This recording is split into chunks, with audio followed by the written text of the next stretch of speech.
Chapter 763. After leaving the palace safely, Li Zixuan went straight back to the academy. From afar, he could hear the deafening cheers from the field. The students were especially enthusiastic about their training this afternoon. As for the reason, of course, it was because today was a holiday. According to the academy calendar that Li Zixuan set, today was Friday. After the afternoon training, the students would welcome a 2-day holiday. For the students who had been tortured for such a long time, this was undoubtedly great news. No wonder they were not excited. When Li Zixuan was in the military training in the university in his previous life, he spent his weekends and days in the military camp. In comparison, this group of students was considered very lucky. Shaking his head, Li Zixuan walked towards his office. The field was in full swing and extremely noisy, but the Guanghua building was unusually quiet. This was because the teachers of the academy were racing against time to study the courses that they were going to teach this semester. How is it? Can you see it? How far can you see? When Li Zixuan walked to the 9th floor, he suddenly heard Yan Xiaoning's voice from the corridor. He could not help but stop and turn around to walk there. In the corridor, Mo Lingwei was holding a black cylindrical object. One end was placed on her left eye socket, and the other end was facing the foot of the mountain in front of the academy. Yan Xiaoning was extremely anxious at the side. He was very eager to know the result. However, Mo Lingwei did not care about him at all. She was still focused on looking at the scenery. Hey. Wei, tell me quickly. Did you succeed this time? Can you see the scenery from afar? Yan Xiaoning was so anxious that he scratched his ears and cheeks. If he was not afraid of the girl in front of him, he would have already snatched it. It was worth mentioning that before, he called Mo Lingwei an ink girl. Now, he directly called her Wei. It seemed that their recent progress was quite good. What's the rush? Little Ning, let me finish looking at it first. Mo Lingwei waved her fists and pretended to chase Yan Xiaoning away. No way. You've been looking at it for almost half an hour. Are you not done yet? How long are you going to look at it? At this moment, Yan Xiaoning felt that women were really troublesome. They were not cute at all. It's only been half an hour. You've lost your patience after half an hour? Little Ning, you're a man. Why are you nagging like an old woman? Are you still a man? Hearing the urging, Mo Lingwei immediately, Yan Xiao Shui, Yan. You. Yan Xiaoning was so angry that he was trembling. You for a long time, but he couldn't say anything. Suddenly, he had an idea. He moved his feet and came to the front of Mo Lingwei. Then, he used his right eye to look at the other end of the cylindrical object in Mo Lingwei's hand. Then the image froze there. Ah! Little Ning, you're courting death. After about 3 breaths of silence, Mo Lingwei suddenly screamed and took a few steps back. She looked at Yan Xiaoning with dissatisfaction and said angrily, God knows how she would feel when a huge eye appeared in her field of vision. Anyway, the person involved, Mo Lingwei, didn't want to experience this kind of experience again. Li Zixuan, who had just witnessed this scene, suddenly couldn't help but think of a song from his previous life. After confirming with my eyes, I met the right person, I waved my sword and turned around, and blood like red lips, in the memory of the previous dynasty, it's not the blade that hurts people. It's your reincarnated soul. After confirming with my eyes, I met the right person. I spurred my horse to battle. The sound of the horse's hooves is like running tears. The moonlight on the blue stone floor shines into the mountain city. I followed you all the way to reincarnate. I have deep feelings for you, the old tree roots beside Luoyang City. This song was pretty King fitting here.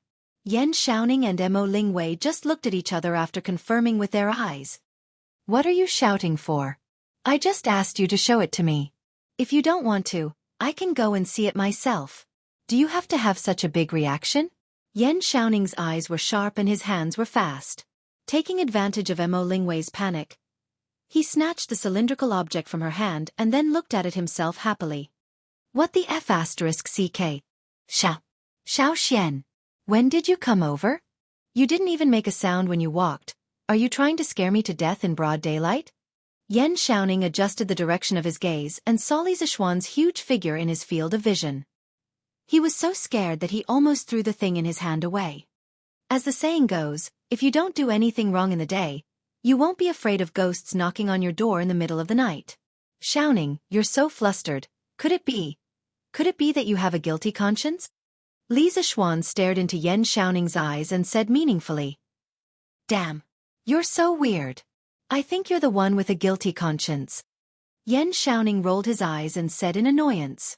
As a straight man who was destined to be alone for the rest of his life, how could he have a guilty conscience? This was called being calm, okay? Yamacho, you're here. Just in time. Come and take a look at the clairvoyance that we just made. Xiao Ning, quickly take out the clairvoyance. Mo Lingwei couldn't help but feel a little angry when she saw Yan Xiaoning acting like a block of wood. But when she thought of the results of the past few days of hard work, she couldn't help but come forward and say excitedly to Li Zishuan. Oh. Yan Xiaoning responded dully and then handed the clairvoyance in his hand to Li Zishuan. The outer shell was made of wood. Li Zishuan judged the material of the clairvoyance's outer shell as soon as he held it in his hand.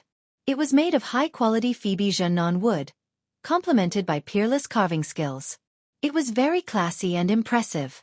This was obviously the masterpiece of Strange Pavilion's heavenly knife Lu. 2 lenses were embedded at both ends of the wooden tube, one big and one small. Li Zishuan put the clairvoyance close to his eye socket and then looked into the distance. He realized that the flowers, grass, and trees at the gate of the academy were all reflected in his eyes, and even the texture was unusually clear. Cough cough. Although with Li Zishuan's current eyesight, he could still see things that were so far away even without the clairvoyance, but with the clairvoyance, he still felt that things were bigger and clearer. Not bad. You've already adjusted the distance between these 2 lenses very well, and it can meet the requirements of the clairvoyance. Ink Girl, Xiaoning, you've done very well, and the progress is also quite fast. I'm very satisfied. Li Zishuan looked at the 2 of them and sincerely praised them. Oh. It's rare that you're satisfied with Yamacho. It's really not easy. Mo Lingwei said excitedly with a bright smile on her face. Logically speaking, it could be said that Mo Lingwei and Yan Xiaoning had put in a lot of effort to be able to go from nothing to making the clairvoyance in just 10 days. Although they had the support of the powerful and advanced production capabilities of the workshop behind them, their hard work couldn't be ignored. It was indeed very difficult. Chapter 764. Yamacho. Does this mean that I've succeeded? You have to keep your promise to me. Mo Lingwei became excited when she heard Li Zishuan's affirmation. Li Zishuan chuckled. Haha, you're still far from success. Back then, I asked you to build an astronomical telescope. Miss Mo, don't tell me you think you can see the moon in the sky with this little thing? Mo Lingwei blinked curiously. Why can't I? My clairvoyance can already see very far. Can't I use it to see the moon? Of course not. Seeing that Yan Xiaoning was also puzzled, Li Zishuan had no choice but to patiently explain to them. I've told you guys before that the magnification of the clairvoyance is related to the focal length of the objective lens and the eyepiece. The clairvoyance that you guys are making now has a magnification of at most 7 to 8 times. That is to say, a person who uses this to see a distance of 1,000 feet will only be able to see a distance of about 10 to 12 feet. The moon is about 880,000 miles away from us. Do you think we can clearly see what the moon looks like with this? Usually, the moon is about 400,000 kilometers away from the Earth. In the Tang dynasty, Li Shimin's 2 steps, 1 step for each of his left and right feet, was used as the standard. It was called Bu. It was stipulated that 300 steps was 1 li, and 1/5 of 1 bu was 1 qi. In the Tang dynasty, 1 qi was 303 meters, and 1 li was 454 meters. The distance between the Earth and the Moon was about 880,000 miles in the Tang dynasty. 880,000 miles? How far is that? The 2 of them were speechless. Yan Xiaoning thought for a while and asked, Xiaoxian, according to what you said, we just need to increase the magnification of the clairvoyance next? Li Zishuan rubbed his chin and replied, yes, but it's not just about increasing the magnification. When the magnification is too high, the final image of the clairvoyance will be seriously distorted. You have to think of a way to reduce the distortion of the image. Otherwise, no matter how high the magnification is, it will be useless. Mo Lingwei frowned and asked, Yamacho, what do you mean by image distortion? She could not be blamed for being ignorant. It was mainly because this knowledge had not been covered in the first volume of the physics textbook. Li Zixuan organized his words and explained, "Previously, I told you about the imaging principle of the convex lens. In fact, those are the cases where the light rays are close to the central optical axis. But in fact, there is always a part of the light rays that are not close to the central optical axis. They are at the edge of the lens. Compared to the actual object, the final image of this part of the light rays has a certain deformation. I call it distortion. For the clairvoyance, if you wanted to obtain a higher magnification factor, the overall length of its optical path would have to be longer. At this time, a small distortion would become even bigger after such a long optical path. So in the future, when you increase the magnification of the clairvoyance, don't neglect the image quality. According to my experience, as long as you can ensure that the magnification is above 30 times, you can basically meet the requirements of astronomical observation."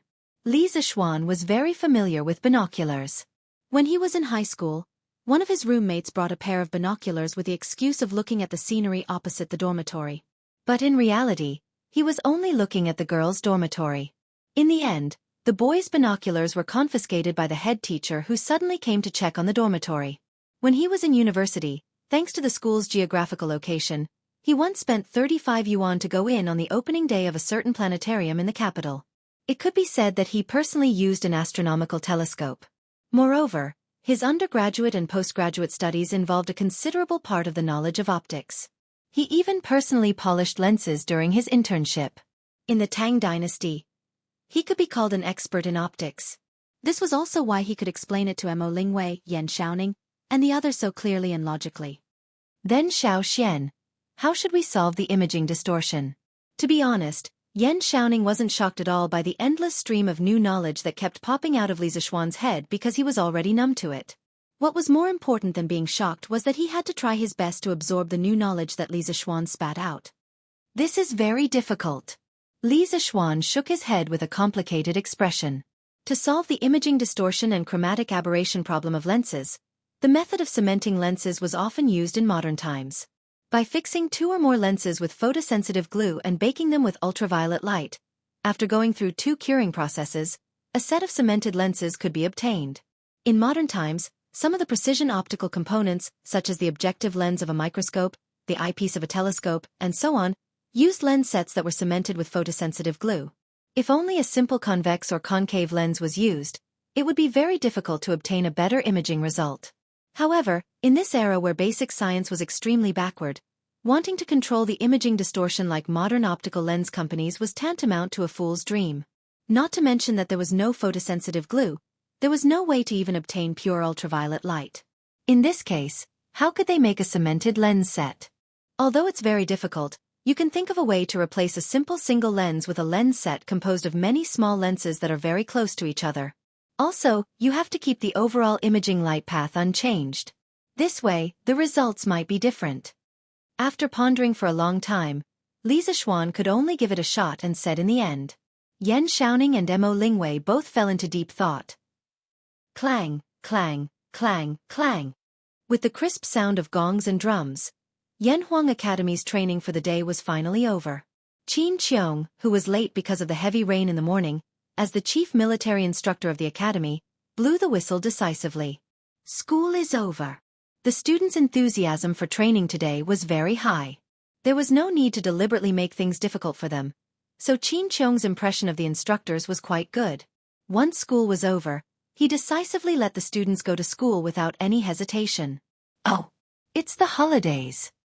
I can finally go home and sleep in. Haha.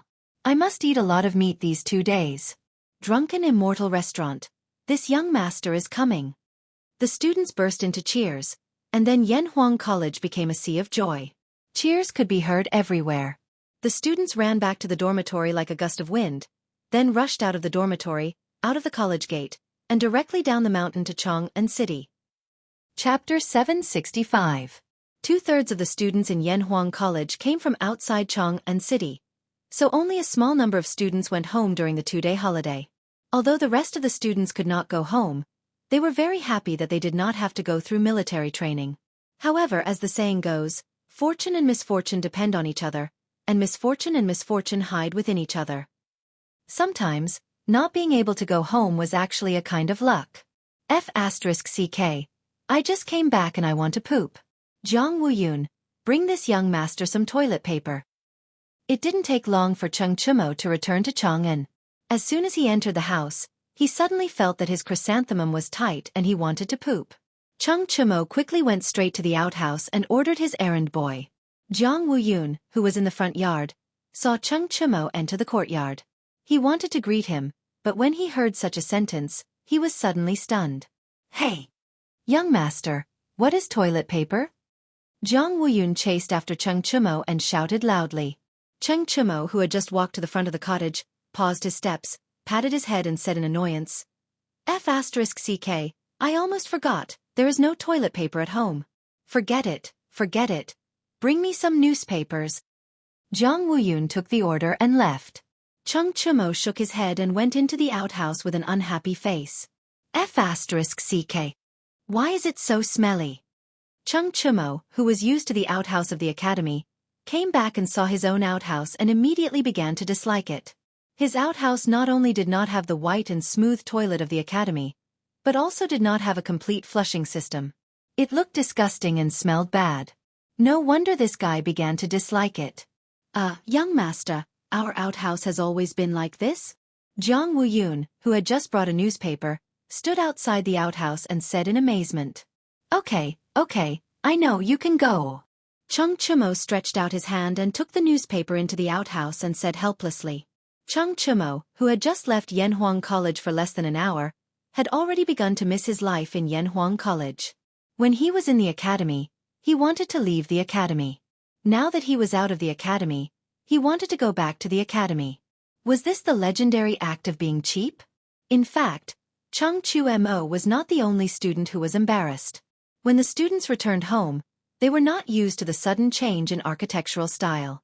Most of the buildings in Yanhuang College were foreign-style buildings made of cement bricks, while the students' homes were in the classical style with wooden doors and windows. It was hard to say which style was better or worse. It could only be said that the students were used to living in the classical style of wooden buildings and windows. When they first entered Yanhuang College, they felt that living in the style of Yanhuang College was more comfortable. In addition, similar to Xianxia's situation, the students all discovered the superiority of the academy's toilets. The clean and hygienic toilets were incomparable to their own toilets. Housekeeper, go to Qiziu Pavilion and help me buy some toilet paper. In the Sun Mansion, Sun Zifen came out of the outhouse with a constipated expression on his face and said to the housekeeper in the courtyard. Looking at this guy's expression, God knows how much he suffered in the outhouse. Young master, what is toilet paper? The housekeeper looked at Sun Zifen with a puzzled face and asked. Sun Zifen frowned and impatiently waved his hand and said, it's very hygienic paper. Housekeeper, you can go to Qiziu Pavilion and ask. The people there will definitely know. The steward answered in a daze and went out. However, after a while, he turned back and said embarrassedly, Young master, now that the gate is about to close, there should be no one at Strange Interest Pavilion. Sun Zifen was speechless and said, Then let's go tomorrow morning. Most of the Yanhuang College students who returned to Chang'an and encountered the embarrassing situation of not having toilet paper in the outhouse. After leaving the academy, they felt uncomfortable everywhere. But there was one person who was luckier, and that was Li Tai. Hey! Fortunately, royal sister has toilet paper, otherwise, wouldn't this prince be slaughtered? Li Tai came out of the outhouse with a roll of toilet paper in his arms. He was very satisfied as he thought to himself. Now in the entire Tang dynasty, except for Li Zishuan's house and Yanhuang College, only Chang'e had toilet paper. Previously, when Chang'e followed Li Zishuan and Empress Zhang's son to tour Yanhuang College, Li Chengqian suddenly had a stomachache, and Chang'e inadvertently discovered the wonderful use of toilet paper. Then, the little girl took the initiative to ask Li Zishuan for a batch of toilet paper.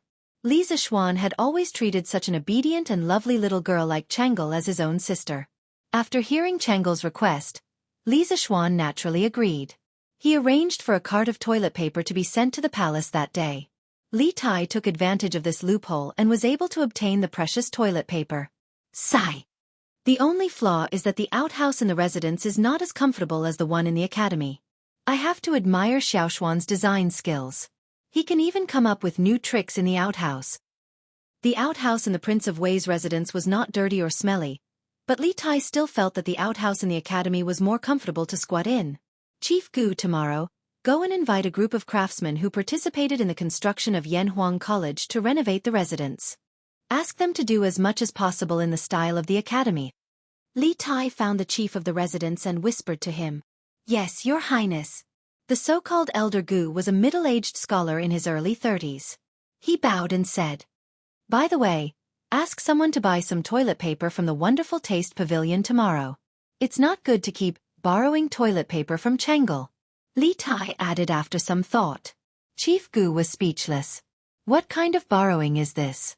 What's the difference between borrowing and not returning and stealing? Yes, Your Highness. To a certain extent, the Yanhuang College students who returned home during the holidays were like a batch of sparks that spread to the world and ignited a prairie fire. Through word of mouth, people gradually learned about toilet paper, water pipes, showers, and other novelties. After listening to the descriptions of the students from the academy, they felt that these things were quite useful. Especially toilet paper, this soft thing that could replace the hard-as-iron toilet paper was simply a blessing to everyone. As long as one was not short of money and valued quality of life, there was no one who did not yearn for toilet paper. But where should they buy it? Many people subconsciously thought of the Wonderful Taste Pavilion because toilet paper first appeared in Yanhuang College. Li Zishuan was the Yamacho of Yanhuang College and the big boss of the Wonderful Taste Pavilion. If toilet paper were to be sold to the public, it would definitely be at the Wonderful Taste Pavilion. Thus, early the next morning, the Wonderful Taste Pavilion welcomed a large group of customers. The line had already filled the entire street. Chapter 766. Whoa! Why are there so many people here today? As soon as Sun Huaiyuan opened the door of the Strange Interest Pavilion, he was shocked by the huge crowd outside. He rubbed his eyes and couldn't help but wonder, Strange Interest Pavilion hasn't launched any new products recently? Why are all these people here? Did Lord Ju come up with some new information? Ever since the Divine Mirror and Azure Glaze Cup were launched a few days ago, Curious Pavilion's customer flow had been relatively stable. Today, however, there was a sudden surge in customer flow. Sun Huaiyuan, the shopkeeper of Curious Pavilion, couldn't understand it. Shopkeeper Sun, you've hidden it well.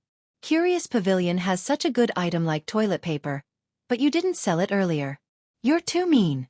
Chao Wendong, who was at the front of the line, laughed loudly when he saw Sun Huaiming. He was rich, so of course, he didn't need to line up every time. However, he wanted to build a good relationship with Li Zishuan and the people around Li Zishuan. Moreover, he valued Li Zishuan's business opportunity very much.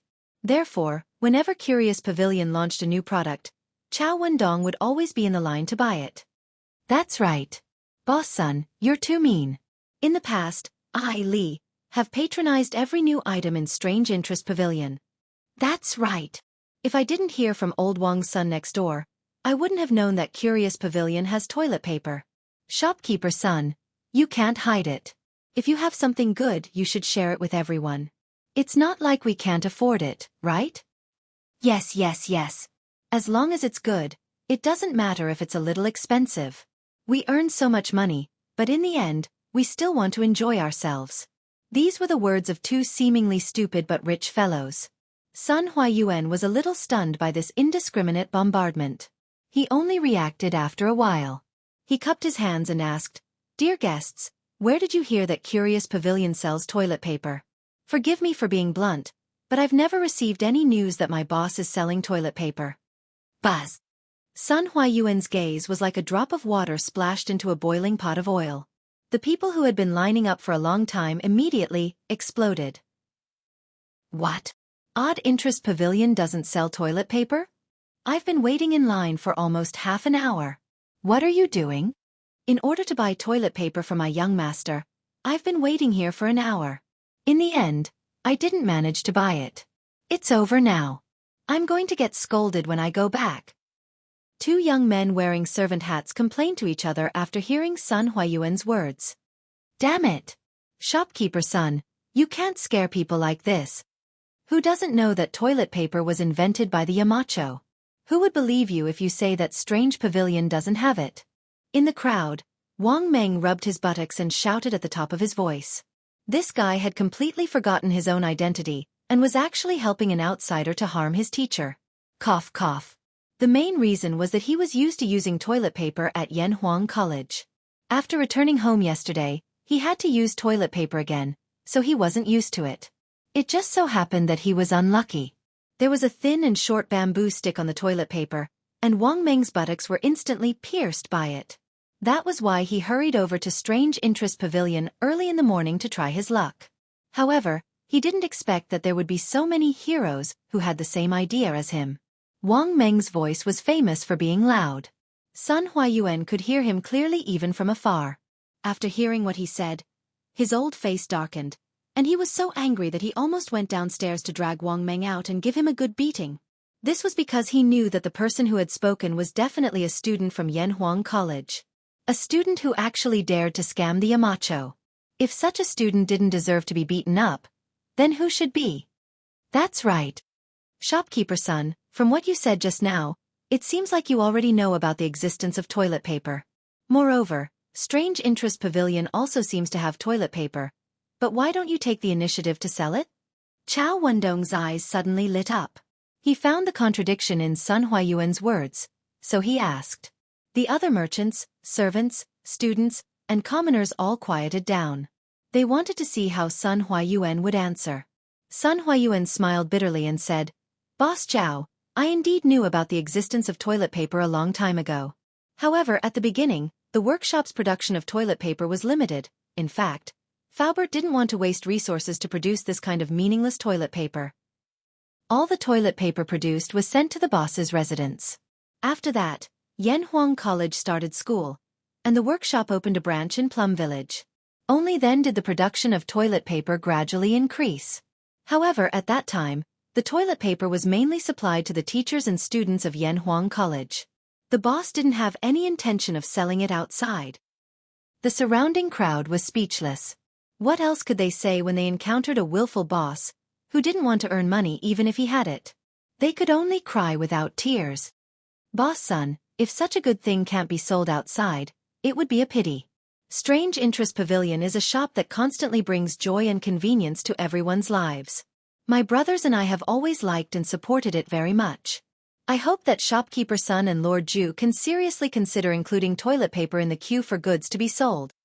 Chao Wendong and Sun Huayuan stirred up emotions for a while before pleading with a sincere expression. That's right. Boss Chao is right. We have always supported Strange Interest Pavilion, and we hope that Lord Li can consider our request. That's right, it's just some toilet paper. I don't think Lord Li will care about this.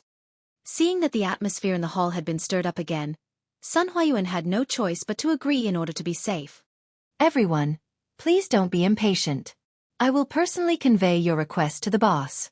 In the end, it will still be up to him. Okay. Thank you for your trouble, shopkeeper son. Yo! Shopkeeper son. In the Yunshan residence, Li Zixuan had a guest who had never been to his house before. Lord Ju, I hope I'm not disturbing you? Sun Huayuan looked at the Western-style house in front of him and asked carefully. No, shopkeeper son. Is there something you need from me? Come in, let's talk. Li Zixuan ordered the servants to serve tea as he brought Sun Huayuan to the study on the first floor. After seeing the luxurious interior of the Western-style house, Sun Huayuan was shocked again. He thought about the rumors that many Yanhuang College students couldn't help but return to school today after going home for the holidays. He sighed in his heart. I've heard that Yanhuang College's construction is extremely luxurious. If the decorations are like this house, then it's possible that the students can't bear to leave school and return. Chapter 767. Lord Ju, this is what happened from the beginning to the end. I was forced by them to come and disturb you. In the study room, Sun Huayuan told Li Zixuan about what happened in the morning with a bitter face. Speaking of which, it was easy for Li Zixuan to be a hands-off shopkeeper, but Sun Huayuan was not at all relaxed as the front shopkeeper. He had to be smooth and slick, and not provoke enemies for the main house for no reason. When facing all kinds of customers, he had to be careful and greet them with a smile. Oh, these people are really interesting. They actually came to you to ask for toilet paper. Li Zixuan raised his eyebrows in surprise. Then he muttered, the current workshop can supply the toilet paper, but there are so many people fighting for it. It's easy to fall short of supply. Sigh, forget it. I'll sell it first. Shopkeeper's son, later on, tell the workshop to increase the production scale of toilet paper. If they don't have enough manpower, they can recruit people from Plum Village and the nearby villages. Now, the workshop of Strange Taste Pavilion had taken root in Plum Village. Its scale was several times larger than before. Also, it was more convenient to place papermaking, which was a highly polluting process, near the river. Yes, Lord Zhu. Li Zishuan's decision was beyond Sun Huayuan's expectations. He had tried to persuade Li Zishuan to sell toilet paper in the past, but Li Zishuan had never taken it seriously. He knew that the main reason was because the fairy mirror and colored glass cup were available in the Strange Taste Pavilion, while the winery had Drunken Immortal and Gentle Village. Li Zishuan didn't care about the profits from toilet paper. This time, he didn't have high hopes, but he didn't expect Li Zishuan to agree. Sun Huayuan left with satisfaction. This result allowed him to report to Chao Wendong and the other rich businessmen. He did not have to be in a difficult position anymore. Of course, he had reason to be happy. Li Zishuan sat in the study room. His fingers tapped rhythmically on the armrest of the chair. He had a thoughtful look on his face. Husband, what's wrong? Is there something on your mind? Han Yushi saw that Sun Huayuan had come out of the study room, but Li Zishuan did not come out. She could not help but come in to see what was going on. She saw Li Zishuan leaning on the armchair with an inexplicable expression. So, she walked up and asked softly, "Oh, wife. Come, sit here." Li Zishuan came out of his thoughts. He moved a little to the right of the chair and pointed to the empty space on the left. He smiled at Han Yushi. The armchairs in his house were quite spacious. They were the kind that was more than enough for one person to sit on, but it would be a little crowded if two people sat on them. This guy wanted to take advantage of his wife blatantly. Han Yushi glared at her husband, but after thinking about it, she still walked to Li Zishuan's side and sat down. Li Zishuan smiled. He put his arm around his wife's waist and said, "Sun Huyan just came here to plead for the people of the people. Just now, Shopkeeper's son came to petition on behalf of the people. Today, the curious pavilion was surrounded by many merchants and ordinary people who wanted to buy toilet paper. It seems that the people of our great Tang have all suffered the harm of toilet paper." This was a private matter. Thinking about how she had used toilet paper in the past, Han Yushi blushed and asked, "Husband, you agreed just now, right? I saw that Sun Huayuan was in a very good mood when he left." "Haha, my wife is smart," Li Zishuan praised. Then he sighed and said, "Your husband has never cared about the small profits brought in by toilet paper. However, your husband has neglected the needs of the people of the Great Tang. He has also neglected the original intention of establishing the Strange Taste Pavilion. When the Strange Taste Pavilion was established, it was to create new and interesting things in the world to make life easier for the people. But now, wife, do you think that your husband is obsessed with money?" In fact, this was also the main reason why Li Zishuan had agreed to Sun Huayuan's request. Chao Wendong and the others' words in front of the Strange Taste Pavilion had made him happy and alert. He had thought that toilet paper would not make much money, so he had never considered selling it. Obviously, this went against the original intention of establishing the Strange Taste Pavilion. The market should not be decided by profits, but by practicality. Otherwise, he would become a businessman who only cared about profits and not a great man of the era. "So this is what my husband is thinking about?" Han Yushi giggled and said, "Actually, my husband, you are thinking too much. In my opinion, the reason why my husband hasn't sold the toilet paper is not because the profit is small, but because my husband is now wholeheartedly devoted to the affairs of the academy and doesn't want to manage these trivial matters." That's true. After hearing Han Yushi's words, Li Zishuan's mood immediately improved. He hugged his wife and laughed shamelessly. "Ha! My wife knows me best." In the evening, Li Zishuan made another trip to the academy because there were still more than 400 foreign students living there. The youngest was the 6-year-old prodigy, Jia Jiarin. It was fine if there was a military training instructor on a normal day, but if there was no one on the weekend, he was worried that the students would cause trouble in the academy. "Wang Meng. Son Zifen? Why are you two stinking brats back again? Could it be that you are not awake and remembered the school day wrongly?" Coincidentally, as soon as Li Zishuan entered the academy, he saw Sun Zifen and Wang Meng walking in front of him with a bag slung over their shoulders. Li Zishuan quickly caught up with them and asked, "Ah, Yamacho, hello. Sun Zifen heard Li Zishuan's voice and quickly stopped in his tracks, turned around, and saluted. Yamacho, hello. Wang Meng also saluted. The two of you haven't answered my question. Li Zishuan glanced at the two of them and said indifferently. Yamacho, it's like this. When I returned home, I realized that studying at the academy was more fulfilling than wasting time at home, so I returned to the academy and planned to use the break to prepare for the upcoming lessons. Sun Zifen rolled his eyes and explained to Li Zishuan. Wang Meng nodded and echoed. Yamacho. I also came to the academy to prepare for my lessons. Do you think I will believe you? Li Zishuan glared at the two of them and said angrily. Nonsense. Do you believe that I will ask Instructor Pang to discipline the two of you separately tomorrow? Huh. Sun Zifen was shocked and quickly waved his hands. No. Yamacho, I'm not used to staying at home, so I came back to the academy. After all, life at the academy is good, and I can eat, sleep, and poop well. Cho Nyo, Bao Lin, and Qing Ke came back earlier than us and arrived at noon. He really wanted to say, I came to the academy to freeload food and toilet paper, but if he said so directly, he would definitely be beaten up again. Li Zishuan suddenly understood. He looked at Wang Meng and said, Wang Meng, I heard that you have a lot of free time in the morning. Wang Meng's eyebrows twitched and his legs trembled. He was about to explain when Li Zishuan said, All right, you guys can go now. Only then did he feel as if he had been granted amnesty. He dragged Sun Zifen and hurriedly fled. Chapter 768. Wang Meng, what did Yamacho say to you just now? Yanhuang College. On the way back to the dorm, Sun Zifen nudged Wang Meng's arm and asked. Nothing. Wang Meng hurriedly waved his hand. He couldn't possibly say that he was mischievous because he didn't manage to buy toilet paper from Quirk Pavilion in the morning. Could he? Since Li Zishuan didn't hold him responsible, the fewer people who knew about this, the better. TSK. It's fine if you don't want to say it, but you're still acting mysterious. Sigh. We're finally back at the college. Don't you think it's strange? We were tortured at the college a few days ago, but when we were back at home, we felt uncomfortable. Now that we're back at the college, everything is normal again. It's really baffling. Looking at the dormitory building not far ahead, Sun Zifen stroked his bald chin and sighed emotionally. What a pity. What a pity. Wang Meng glanced at Sun Zifen and finally said, Maybe this is what Yamacho means when he says I'm cheap. Damn it. Wang Meng, how dare you scold me in a roundabout way? I'm going to beat the shit out of you today. Sun Zifen was furious and wanted to kick Wang Meng. Wang Meng naturally wouldn't just stand there and wait to be beaten.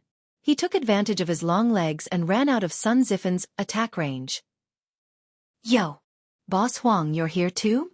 Heh, our Chang'an City's god of wealth invited me. How could I not come? Even if I can't do business, it's still good to gain some wealth and build good karma. Haha. That's right. In just half a year, Lord Li was able to accumulate so much wealth without stealing or robbing. Compared to him, people like us who have been doing business all our lives are really ashamed. Early the next morning, a group of businessmen dressed in different clothes came to the entrance of Yanhuang College. At this time, the gate of the college was not open yet, but they stood in front of the gate and began to whisper to each other. Sigh. Perhaps this was what a genius was. At such a young age, not only is Lord Li doing well in business, but he is also very knowledgeable. He is comparable to many famous scholars. Otherwise, how could he become the Yamacho of Yanhuang College? Speaking of which, this Yanhuang College is really impressive. Haha. Of course, Yanhuang College's limelight was about to overshadow the directorate. Let's wait for next year's imperial examination to see how many of them can pass. Yo! Isn't that Boss Liao? I heard that Boss Liao's good friend, Boss Feng, went out to sea with the imperial court's army. The two of them together have more than 30 big ships. Then Boss Feng is going to make a killing this time. I heard from Lord Li that the wealth at sea is endless. Hey, Boss Chow is here. The noisy crowd suddenly quietened down, and the merchants consciously opened up a path for Chow Wendong. He was dressed in plain clothes, but his noble aura could not be concealed. He walked to the front of the crowd with steady steps. Hee hee, good morning my friends. Chow Wendong cupped his hands and smiled warmly at the people around him. Good morning, Boss Chow. Good morning, Boss Chow. The merchants around him quickly cupped their hands and greeted back politely. They had no choice. Chow Wendong was definitely one of the most important people who could get in touch with Li Zixuan. They had no choice but to be polite. Hee, we are still too early. I estimate that it will take another half an hour before the academy opens. Chow Wendong looked at the sky and pondered. It's fine. I can afford to wait. It's rare to have such an opportunity to listen to Lord Li's teachings. Let alone half an hour, even if it's a quarter of an hour, we are willing to wait. Yes. With that said, the merchants immediately said politely. Chow Wendong stroked his beard and smiled without saying a word. Half an hour later, the door of Yanhuang College opened on time. Under the lead of Mo Zhong, the merchants filed in and came to the conference room of Guanghua Building. Everyone, please wait here for a moment. The mountain will be here soon.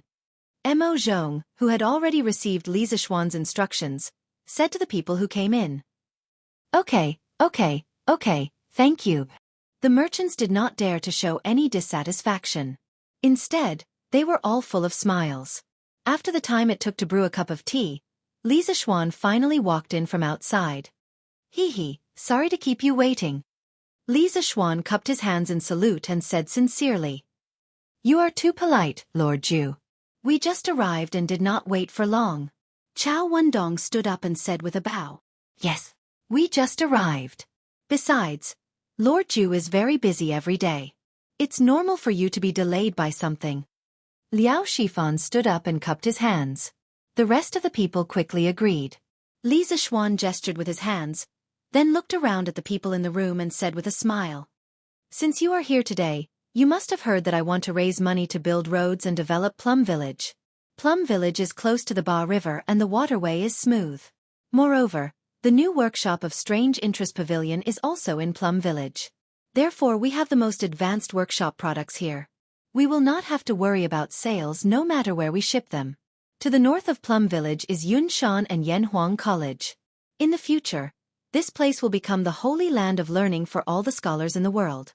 It will bring countless talents to Great Tang. Moreover, with the promotion of academic knowledge, the workshop technology will be more advanced in the future. It will be able to produce more interesting and practical things. Correspondingly, this land will produce a huge amount of wealth. Currently, the only factor restricting the development of Plum Village and Yanhuang College is roads. For everything that I have just mentioned, roads are the most basic and important. That's why I've invited all of you here today.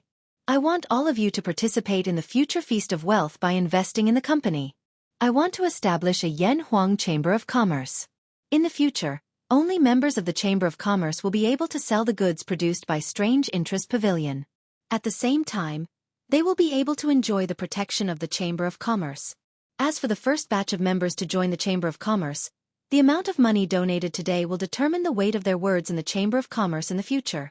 You have a total of 200,000 shares to subscribe.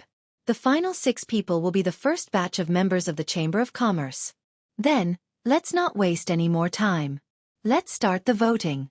At first, Li Zixuan only wanted to accept 5 members. However, after seeing so many people today, he decided to add 1 more member. The rest of the people did not find it strange. They were just secretly glad. As soon as he finished speaking, the meeting room was so silent that one could hear a pin drop. Although these people had heard about the Yanhuang Chamber of Commerce from Chow Wenzhong, hearing Li Zixuan say it personally still made them feel a little strange. I will subscribe for 40,000 strings of cash. If there is any left in the end, I will take it all. Chow Wendong was the first to respond. Chapter 769. 40,000 strings of cash. Chow Wendong's words immediately shocked everyone. It should be all the merchants. After all, there were very few people present who could casually take out 40,000 strings of cash like him. Moreover, judging from Chow Wendong's behavior, 40,000 strings of cash was clearly not his limit. He was prepared to increase his investment at any time. Rich and overbearing, this is what it means to be rich and overbearing. All right. Boss Chow is the first to buy 40,000 strings of cash. Who else is willing to invest? Li Zixuan's face was expressionless as he said calmly, "I'm willing to buy 20,000 strings of cash." Liao Shifan gritted his teeth and said in a deep voice. He was not as rich as Chao Wendong. Mobilizing 20,000 strings of cash in a short period of time was already the limit of what he could do. Any more and he would have to sell some things. Liao Shifan felt that it was not worth it to put up all his money for a plum village with an unknown future. Wow! Is Boss Liao that rich too? Some of the merchants below were discussing in a low voice. I'm willing to buy 10,000 strings of cash. I'm also willing to buy 10,000 strings of cash. I'm willing to buy 8,000 strings of cash. Some people might have the same thoughts as Liao Shifan and felt that it was not worth it to put up all their money for a plum village with an unknown future. Some people did not have much money at all. Anyway, after Liao Shifan, all the bids hovered around 10,000 strings of cash. Li Zixuan, who was sitting at the head of the table, frowned and looked a little unhappy. Chao Wendong, on the other hand, was secretly delighted. The fewer people who bought, the more authority he would have in the Chamber of Commerce. Lord Li, His Highness the Crown Prince sent me to pass on a message. The East Palace is willing to buy 30,000 strings of cash. At this moment, a scholar came in and bowed to Li Zixuan. Everyone was shocked.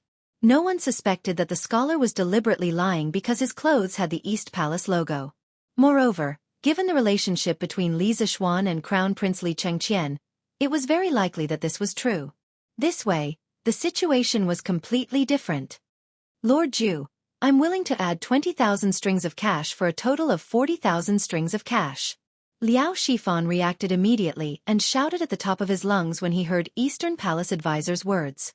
Although his own funds were limited, if he added in his good friend Feng Jihua, he would be able to buy 40,000 strings of cash. Most importantly, the Crown Prince's sudden disruption made him feel optimistic about the future of Plum Village. If he didn't make the first move to gain the upper hand, he might not even be able to drink soup in the future. Lord Ju, my young master said that the Wang family of Taiyuan is willing to pay 100,000 strings of cash. Boom! Liao Shifan had suddenly increased the East Palace's 30,000 strings of cash to 40,000 strings of cash. Now, the Wang family of Taiyuan had directly offered 100,000 strings of cash. These offers made everyone's blood pressure soar. It was extremely exciting. Your young master is Wang Ranbiao? Li Zixuan looked at the middle-aged man who said he would give 100,000 strings of silver and asked in a deep voice. The middle-aged man bowed and replied, Yes, Lord Ju. Li Zixuan raised his eyebrows. He didn't expect the Wang family to join in after hearing the news. He was about to say something when he heard a series of offers from below. Lord Ju, I'll add 40,000 strings of cash for a total of 80,000 strings of cash. Chao Wendong smelled a hint of danger and immediately began to raise the price. Lord Ju, I'm willing to pay 40,000 strings of cash. Lord Ju, I'm willing to pay 45,000 strings of cash. Lord Ju. A strange scene appeared. Following the final bid of 45,000 strings of cash, the conference room suddenly fell silent. The businessmen who didn't make it in time all swallowed the words that were about to come out of their mouths. They looked at each other in frustration, but no one dared to make a rash offer. It wasn't that they couldn't afford a higher price, but because Li Chengqian had offered 30,000 strings of cash. There were already 5 people who had offered more than 30,000 strings of cash. If the remaining people offered a price higher than 30,000 strings of cash, wouldn't they squeeze Crown Prince Li Chengqian out of the picture? They wouldn't dare even if they had 10 guts. People who had been in the business world for many years had to have this level of EQ and eyesight. Otherwise, they wouldn't have the qualifications to sit here and bid. What's wrong? No one's bidding anymore? Li Zixuan asked curiously. Previously, it was still lively. But now, these people suddenly became silent. Hee, I'm not bidding anymore. I'm not bidding anymore. Most of the businessmen forced a smile on their faces as they chuckled. Chao Wendong stroked his beard and was very satisfied with the situation. The businessman surnamed Lin who made the final bid of 45,000 strings of cash had a flushed face. He couldn't hide his smug expression. All right. Since no one's bidding, I'll announce the results. Li Zixuan picked up the paper in front of him and said in a deep voice, The first batch of members of the Flaming Yellow Chamber of Commerce are Wang Renbiao, Chao Wendong, Lin Wenyuan, Liao Shifan, Zhang Jingyang, and His Highness the Crown Prince. The subscription limit is 100,000 strings of cash, 80,000 strings of cash, 45,000 strings of cash, 40,000 strings of cash, 30,000 strings of cash, for a total of 335,000 strings of cash, which exceeds the limit by 135,000 strings of cash. The excess will be temporarily used as backup funds for the construction of the roads. After the roads are repaired, the unused money will be returned to you according to the proportion of your subscription. Does anyone have any objections? If not, then today's auction is over. I have no objections. I have no objections either. I have no objections. Those who were on the list naturally didn't have any objections. Those who were not on the list, although unwilling, didn't dare to openly object. They could only blame themselves for being slow to react. Lord Zhu, I wonder if we'll have the chance to become a member of the Flaming Yellow Chamber of Commerce in the future? A greasy middle-aged man with a full beard stood up and cupped his hands towards Li Zixuan. The other businessmen immediately looked at Li Zixuan with hopeful eyes. Of course. But the members of the Flaming Yellow Chamber of Commerce are valued by quality, not quantity. It'll only get harder and harder to join in the future. Of course, friends who haven't joined the Flaming Yellow Chamber of Commerce can choose to work with members of the Flaming Yellow Chamber of Commerce. I believe it'll be very profitable. Li Zixuan said calmly. I understand now. The greasy middle-aged man bowed with a determined look. Good. Then that's all for today. Let's welcome the first batch of members of the Flaming Yellow Chamber of Commerce. Li Zixuan stood up and clapped his hands with a smile. Everyone knew that he was sending them off and hurriedly stood up. Li Zixuan continued seriously, but no one is to spread the news of what happened here just now, especially news related to the Crown Prince. If the news is leaked, I'll investigate one by one. If I find out who it is, don't even think about having a foothold in the Tang dynasty in the future. Do you all understand? Don't worry, Lord Zhu. We know the severity of the matter. Chao Wendong led the crowd in response. That's good. Meeting adjourned. Li Zixuan nodded and waved his hand. Chapter 770.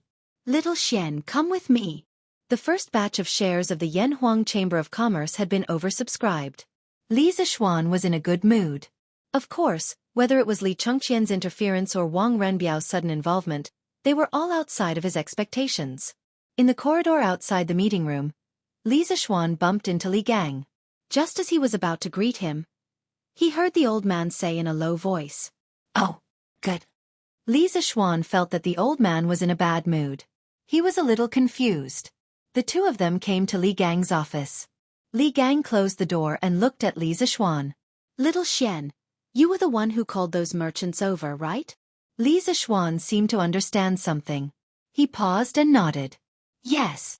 Li Gang pointed at Li Zixuan and said bitterly, "You're stupid, stupid. I know that you gathered them to discuss something. I don't have any prejudice against merchants, but Yanhuang College is an important place for learning. How can you let this place be tainted with the stench of money?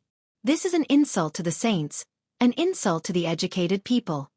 Li Zixuan said disapprovingly, Mister, you're wrong. First of all, today is the school's holiday. I gathered all the merchants here to discuss the future development of Plum Village. There's nothing wrong with that. Secondly, I founded Yanhuang College mainly to be practical, not to pretend to be virtuous. What do you mean by the stench of money? Mister, you're an enlightened person. Why are you associated with the commoners?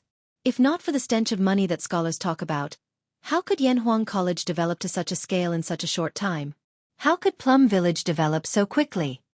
Li Gang was so angry that his beard blew and his eyes widened. You! Are you saying that I'm vulgar? Short-sighted? Pretending to be virtuous? Li Zixuan quickly waved his hand and said, Absolutely not.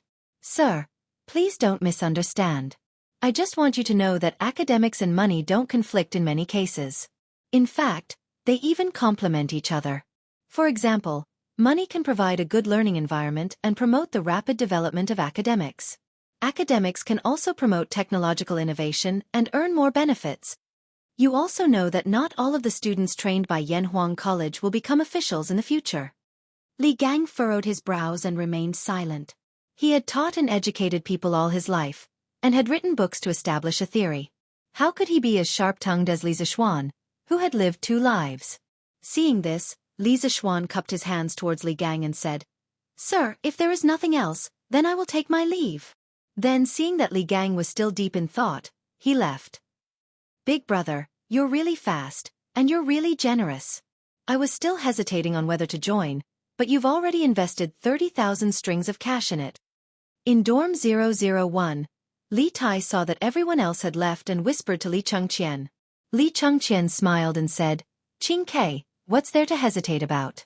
In Chang'an City, in terms of earning money, if Xiaoxian is ranked second, who dares to be ranked first? Whenever he needs help, it's our chance. Besides, this 30,000 strings of cash was earned for me by Xiaoxian. Even if I lose everything, I have nothing to lose. Don't you think so?" Big brother is wise. When Li Tai heard this, he gave a thumbs up and praised. Then the little fatty chuckled and said somewhat embarrassedly, "Big brother, I'm sure it will be difficult for you to take out so much money at once, right? It just so happens that I have some spare cash here. What do you think?" Li Chengqian found it funny and said, "I knew you would say that, Qing Ke. Don't worry, you have a share. Not only you, but Chang'e also has a share. The 3 of us will each get 10,000 strings of cash." Li Tai was overjoyed and said, "Hee hee. Thank you, big brother." Azure Dragon District. Wang family residence. "Young master, Butler Gong is back. He has done what you asked him to do. We already have 100,000 strings of cash in the flaming yellow chamber of commerce." In the backyard, Lang Yuyao leisurely walked over to Wang Renbiao's side and bowed slightly as she spoke. Wang Renbiao, who was sitting in the pavilion playing chess by himself, paused and said softly, I got it." Lang Yuyao was speechless. 100,000 strings of cash was definitely not a drop in the bucket for the Wang family. It was a considerable amount of wealth. But now, Wang Renbiao had given it away with just a few words, and all he got in return was those illusory shares and the unknown future of the Plum Village. She found it hard to understand what her young master was thinking. She also found it hard to understand why the elders and head of the family would agree to such a foolish transaction. Yao, what's wrong?" After a long while, Wang Renbiao saw that Lang Yuyao was still standing beside him with a conflicted expression on her face. He couldn't help but ask. Nothing. Lang Yuyao came back to her senses and quickly shook her head. Hee. Yao must be wondering why I would use 100,000 strings of cash in this flaming yellow chamber of commerce? Wang Renbiao stared at Lang Yuyao for a long while, then shook his head and laughed. Young master's every move must have a deeper meaning. Yuyao doesn't dare to make wild guesses. Lang Yuyao bowed. Wang Renbiao smiled, then stood up and took the initiative to explain, actually, it's not for anything else. Just the golden signboard of Li Zishuan alone is worth a gamble. Otherwise, why would there be so many people rushing over to buy shares? Obviously, I'm not the only one who thinks highly of Li Zishuan. Besides, I'm also very optimistic about the future of Yanhuang College and the Plum Village. 100,000 strings of cash may be a lot, but the profits it will bring to the Wang family in the future will also be considerable. Lang Yuyao nodded thoughtfully, but didn't reply. Wang Renbiao suddenly asked, Yao, have the people that third uncle sent out to the sea to gather information returned? Lang Yuyao replied, Young master, third master has followed the orders of the head of the family and sent all the spare ships in the family to the southeast sea to gather information about the imperial court fleet. They will be back soon, but according to third master, there will definitely be news within these 2 days. Wang Renbiao nodded and said, Good, inform me immediately when there's news. Yes, young master. Yanhuang College. After raising more than 300,000 strings of cash, Li Zishuan could be said to be full of confidence. After he left Li Gang's place, he went straight to Yan Xiaoning, the former chief engineer of the college. Speaking of which, Yan Xiaoning was now hanging out with Mo Lingwei every day, researching astronomical telescopes. He was so busy that he didn't even have time to care about the remaining projects of the college. Many times, when the craftsmen had something to do, they would come to him personally. He just didn't know if this guy was doing it for official business, or to make it easier for him to pick up girls. Li Zishuan thought maliciously as he walked along the corridor. Chapter 771. Xiaoning, how much longer do we need to finish the rest of the construction? Arriving at the 9th floor of Yanhuang College's Guanghua building, he found Yan Xiaoning scribbling on a piece of paper. However, he didn't see Mo Lingwei. Li Zixuan didn't have the time to care about this and went straight to the point. "Oh, little Xian, you're here." Yan Xiaoning stopped what he was doing and stood up. He thought for a while and said, "According to the original plan of the college, we still have about 3 buildings left. A total of more than 100 houses that haven't been completed yet. If the construction team goes all out, it'll take about half a month to finish." "What's wrong? Little Xian? Why are you suddenly asking about this? Did something happen?" Li Zixuan sat on the chair beside him and sighed. He replied, "Something did happen. Xiaoning, I'm planning to send some of the craftsmen to help me build the road." Yan Xiaoning didn't know much about the Yanhuang Chamber of Commerce. He asked curiously, "Build the road? Little Xian, what kind of road are you repairing now?"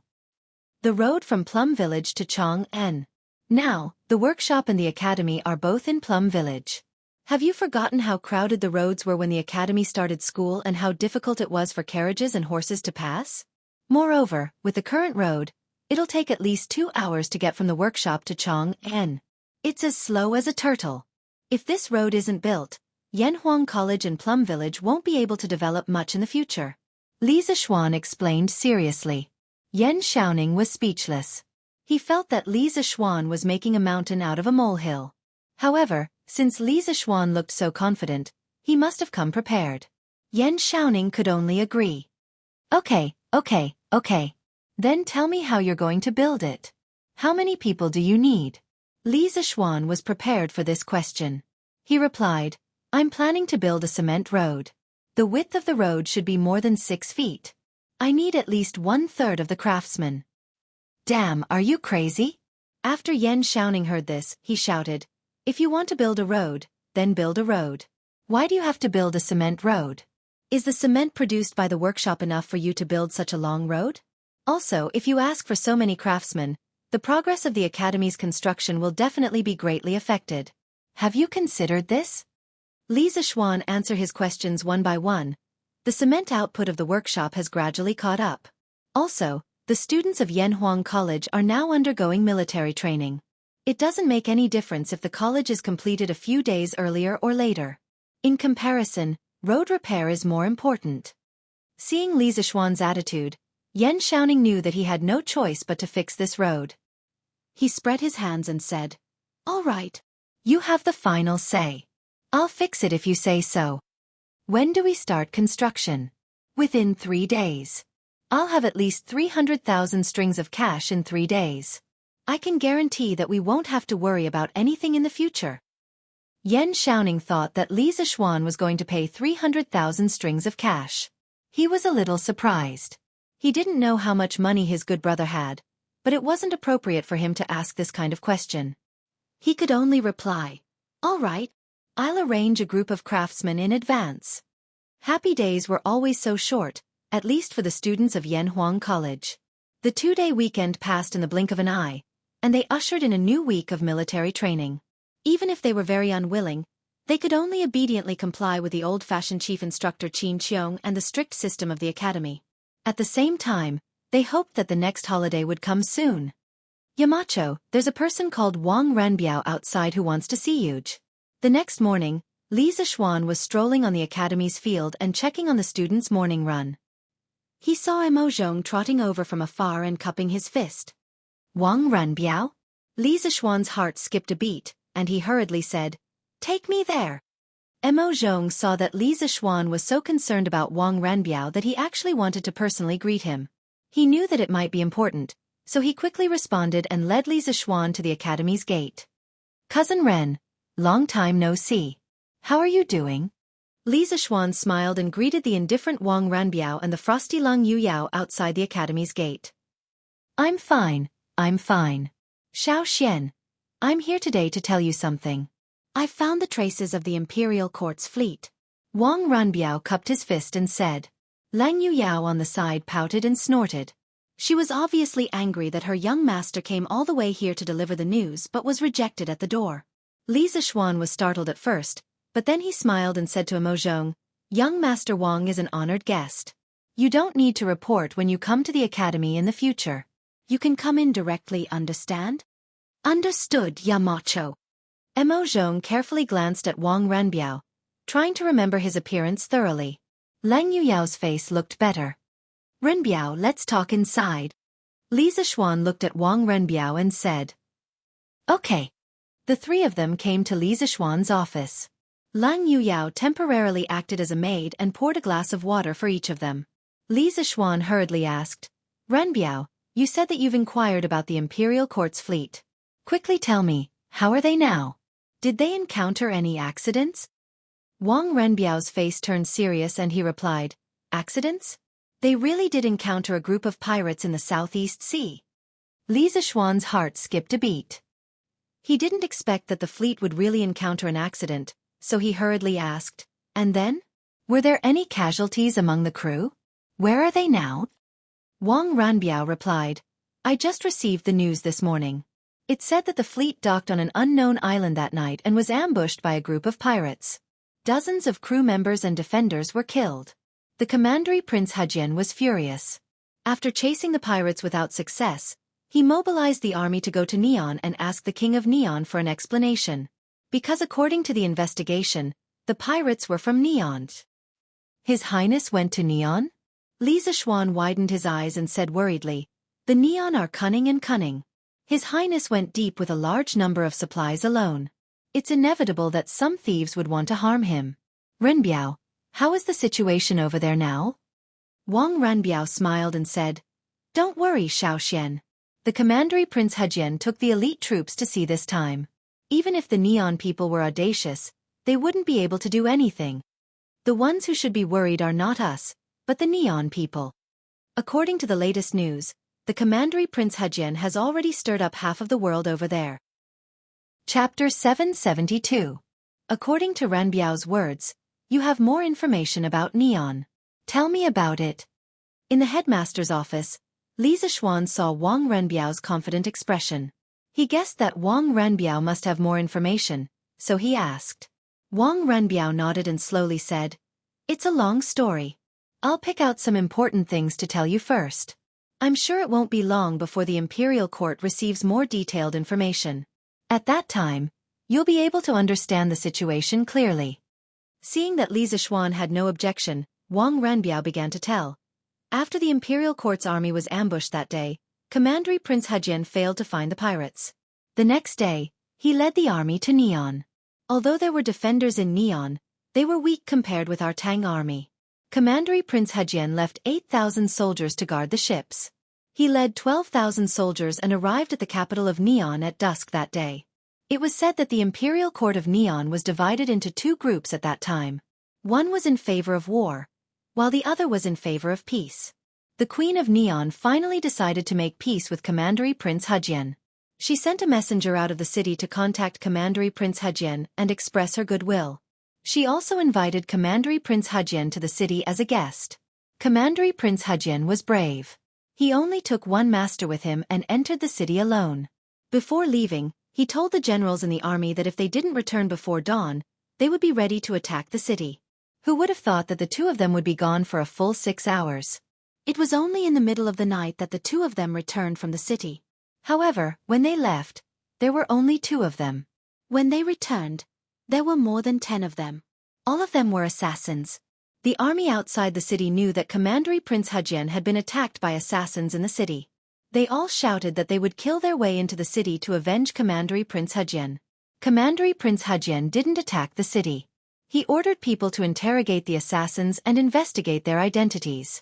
By chance, a master assassin who was captured alive confessed that he was a hanger-on of the Suo family. Commandery Prince Hajian was furious. He sent people into the city to ask the king of Push-gu to give him an explanation. Otherwise, he would personally enter the city to kill the Suo family. The king of Tuigu Kingdom severely reprimanded the mastermind of the assassination, Suo Xia, and went to see Hajian Commandery Prince in person, hoping that the Neon Kingdom could deal with the Suo family themselves. Hajian Commandery Prince didn't agree. He told the king that there were only 2 ways to go. Either the Imperial Court of the Wei Nation exterminated the Suo family, or he personally led the army into the city and exterminated the Suo family. Seeing this, Commander Prince Hejian immediately ordered the army to enter the city. Surprisingly, the queen didn't order the guards on the city wall to stop the army. The 12,000 soldiers entered the capital of one nation without any hindrance. A few hours later, the hundreds of people in the Suo family and the thousands of warriors they raised were all killed. For a moment, the capital of Fanio was filled with blood. One of the three major forces of the imperial court of the Neon Kingdom disappeared overnight.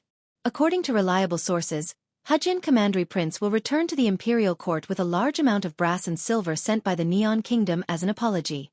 Moreover, the Neon Kingdom will work together to catch the pirate leader who attacked the imperial court last time. After he is caught, the descendant of Crown Prince Xianxia will personally escort him to Chang'an. Even if it was just a simple story, Wang Ranbiao talked for half an hour. It was really because Li Xiaogong and the others had experienced too much at sea. After hearing this, Li Zishuan opened his eyes wide and was stunned speechless.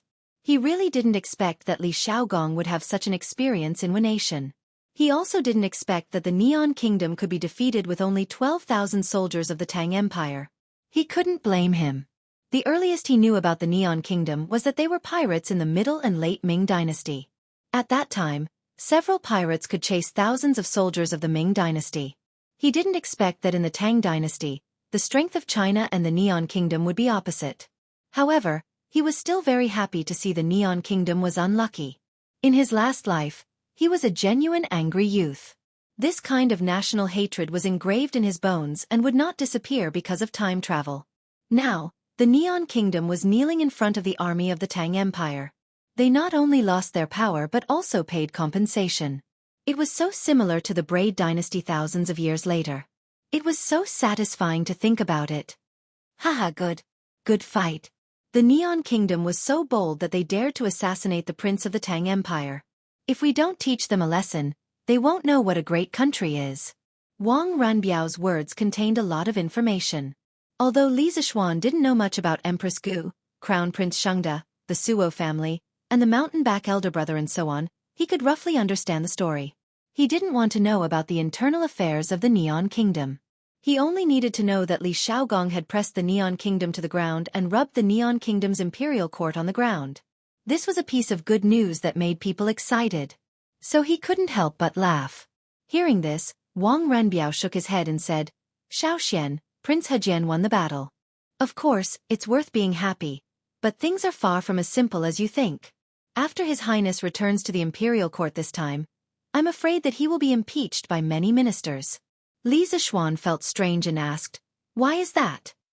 Wang Ranbiao slowly opened his mouth and explained, "Although the general is away from the imperial court and does not obey the emperor's orders, His Highness started the war with the Neon Kingdom without the emperor's permission. This will definitely cause chaos and panic in other small countries around the country. It will also damage the image of the Tang Empire. Some ministers will impeach Prince Hejian because of this." Li Zishuan glared and said angrily, "I'll see who dares to do that. The Neon Kingdom disrespected Tang Empire. If we don't punish them, how will Tang Empire's reputation be? Prince Hejian showed our country's prestige in the Neon Kingdom, which is absolutely meritorious. When the time comes, I, Li Zishuan, will be the first to disagree with anyone who uses this fallacious argument to attack Prince Hejian." Wang Ranbiao sighed and said, "Although this is the truth, there is no shortage of pedantic people everywhere. Xiaoxian, you'd better take it easy. Don't rashly make too many enemies. In fact, as long as His Majesty doesn't pursue this matter, His Highness will definitely be fine." He didn't want Li Zishuan to offend too many people because of his impulsive actions. Li Zishuan shook his head and didn't say anything. After a while he was suddenly surprised and asked, "Ranbiao, you said that the pirates suddenly attacked the fleet that night and killed dozens of civilians and soldiers.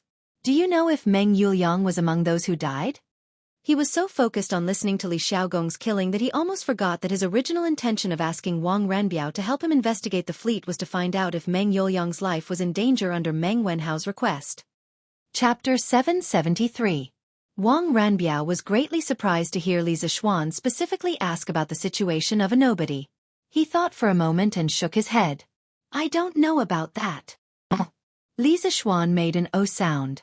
Although he was somewhat disappointed, he also expressed his understanding. After all, there were over 1,000 ships accompanying the imperial army on their journey south, and over 10,000 commoners. It was truly difficult for Wang Ranbiao to pay attention to an ordinary commoner whose name was unknown. Young master, I heard from the people sent by Third Master that there was a merchant named Feng Zhihua in the pirate attack on the Imperial fleet. Almost all the crew members on his ship were killed, but one of the people was lucky enough to be saved by a master at the critical moment of life and death. This person seemed to be called Meng Yuliang, and that master was the one who accompanied Commandery Prince Hejian into the capital of Neon. At this moment, Lang Yuyao, who was standing behind Wang Renbiao, suddenly said. Li Zixuan's eyes lit up. He suddenly stood up and said excitedly, Miss Lang, is what you said true? Lang Yuyao rolled her eyes and said angrily, Why would I lie to you for no reason? Li Zixuan just asked subconsciously. In fact, he didn't have any doubts. Seeing Lang Yuyao's expression, he touched his nose embarrassedly and didn't know what to say. Wang Ranbiao hurriedly reprimanded in a low voice. Yao, don't be rude. Lang Yuyao looked gloomy and didn't say anything. Li Zixuan waved his hand and said, It's okay as long as Meng Yuliang's life is not in danger. Li Zixuan had long been used to Lang Yuyao's indifferent temperament. Moreover, compared to before, Lang Yuyao's attitude towards him was much better. Wang Ranbiao couldn't help but ask, Xiaoxian, why are you so concerned about Meng Yuliang? Li Zixuan said with a smile, Meng Yuliang is the father of one of my students. My student is worried about his father's safety, so he specially asked me to help him inquire about the news. Oh, I see. Wang Ranbiao came to a sudden realization. Lang Yuyao, who was at the side, also looked at Li Zixuan. She probably didn't expect that a busy person like Li Zixuan would go through so much trouble for an ordinary student. Wen Hao, come with me for a moment. After sending Wang Renbiao off, Li Zixuan came to the field and found Meng Wenhao, who was training. Meng Wenhao was shocked and had a bad premonition in his heart. Yes, Yamacho. The two of them came to the shade of a tree beside the field. Li Zixuan looked at Meng Wenhao and went straight to the point. Wenhao, I've already heard news about your father. When Meng Wenhao heard this, his heart was in his throat. He took a few deep breaths and said, Yamacho, how is my father? Please tell me. This student is very grateful. Li Zixuan paused and said, I've received news that not long ago, the Imperial Court's fleet was attacked by pirates in the Southeast Sea area. Almost all the crew members on Feng Zhihua's merchant ship were killed. When Meng Wenhao heard this, his small face suddenly turned pale. He staggered back 2 steps and murmured, What? Sir, are you saying that my father was killed by pirates? The reason why he said this was because he knew that his father's boss was Feng Zhihua. When Li Zixuan saw this, he said, I haven't finished yet. Why are you in such a hurry? Although almost all of Feng Zhihua's crew members were killed, your father was saved by an expert at the critical moment. Together with Feng Zhihua, they both survived. Although he was injured, his life is not in danger. Wenhao, you don't have to worry. Hearing this, Meng Wenhao's pale face gradually regained a trace of color. He was stunned for a long time before he solemnly bowed to Li Zixuan and said, Thank you, Yamacho, for taking care of this student's affairs. This student is very grateful. Li Zixuan waved his hand with a smile and said carelessly, Haha, now that you know the news of your father's safety, you must not continue to let your imagination run wild and affect your mentality. You don't have to thank me. Studying in the academy is the best way to repay me. Go quickly and adjust your mentality as soon as possible. Meng Wenhao quickly responded, Yes, Yamacho. Wang Renbiao's guess was right. The next day, the Imperial Court had already received the news of Li Xiaogong's massacre in Neon. After receiving the report, Li Er raised his eyebrows and was shocked. Neon? One Piece? Assassination? This little Neon is really daring. It's getting more and more outrageous. I remember that in the previous dynasty, the Neon envoy actually called himself the Emperor in the letter of credence that he submitted to Emperor Yang. Now it seems that the Neon people are indeed beginning to be arrogant. They actually dare to provoke the tiger's whiskers of the Tang Empire. However, Xiaogong's actions will inevitably be criticized. Forget it, let's wait for him to come back. As the Emperor Li Er, of course, knew that if this report was made public in the Imperial Court, it would definitely cause a great uproar. Therefore, he chose to keep the report and temporarily suppress the matter. When Li Xiaogong returned to the Imperial Court, he would solve it together. In fact, according to the original history of Neon, after the death of Emperor Kogo in 628, the second year of Zhengguan, there was a struggle for the succession of the throne in the Neon imperial court. The emperor's last words were that the son of Prince Xianxia, the grandson of Suamatzi, would succeed the throne. However, Suamatzi violated the last words and supported Prince Tamura, the grandson of Emperor Minda, the son of Emperor Yasaka's eldest brother, as the emperor, who later became Emperor Shuming. After Emperor Shuming ascended the throne, he sent the first envoy to the Tang Empire the next year. During his 12 years on the throne, the Suamatzi family's strength had developed greatly, and the Suamatzi family had reached its peak. But now, Li Shaogong led troops to kill the entire Suamatzi family. The Suamatzi family, which controlled the political situation of the 6 emperors, suddenly disappeared. Therefore, the heir to the Neon imperial throne became undisputed. It was the son of Prince Xianxia, the eldest brother of brother Xianxia. This man, who was originally the spare tire of the emperor in history, was really going to be the emperor now. Who should he thank the most? Li Shaogong? That's not it. The person he should thank the most was Li Zishuan. If it weren't for Li Zishuan, the transmigrator, the Tang Empire wouldn't have sent such a large fleet to the south to trade in the first year of Zhengguan, and it would be even more impossible for the Tang army to enter the Neon territory. The Suamatzi family, which was powerful in Neon, naturally wouldn't have been accidentally destroyed, and the eldest brother of brother Xianxia could only continue to be the spare tire. Li Zishuan never dreamed that he, an otaku who had transmigrated from the modern world, would actually change the Neon court in this way. He also never thought that the butterfly wings of his transmigrator had been flapped and gradually affected the world situation from here. This was the so-called butterfly effect. Chapter 774. 3 days later, the first batch of funds raised by the Yanhuang Chamber of Commerce, 335,000 strings of cash, was all in the account. Looking at the room full of copper coins, Li Zishuan sighed in his heart. The times are too backward. A mere 300,000 strings of cash is not enough to fit a room, and the servants in the house have to count the money for half a day. How is it like the modern era, where a finger lightly taps on the phone, whether it is 300,000 or 30 million, it is all in an instant? At the very least, the cash of the modern era is much easier to count than the copper coins of this era. 10,000 for a stack, 30 million for a box. Unlike now, 300,000 strings of cash is enough to fill an entire room. Li Zishuan had actually ridiculed the currency of this era many times in his heart. Think about it, if you want to buy a horse in Shi City, you have to count at least 10 strings of cash, right? In the ancient era, coins were usually around 3 to 4 kilograms, and 10 strings of cash was around 40 to 50 kilograms. The weight of the copper coins used to buy a horse was almost equivalent to the weight of a person. One could imagine how inconvenient it was to buy a large amount of money in this era. Paper money, we have to develop paper money in the future. Li Zishuan sighed. Modern online payments were still too far away from the technological level of the Tang dynasty, but paper money was still something to look forward to. In fact, before the Tang dynasty, there were already signs of paper money. According to historical records, because of the long war with the Xiongnu during the Han dynasty, the treasury was empty. In order to solve the financial problem, while the 3-baht and platinum coins, alloy coins made of silver and tin, were minted, the white deerskin coins were also issued. The so-called white deerskin coins were made of white deerskin from the palace gardens. Each piece was a square foot long, and the edges were painted. Each piece was set at 400,000 strings of cash.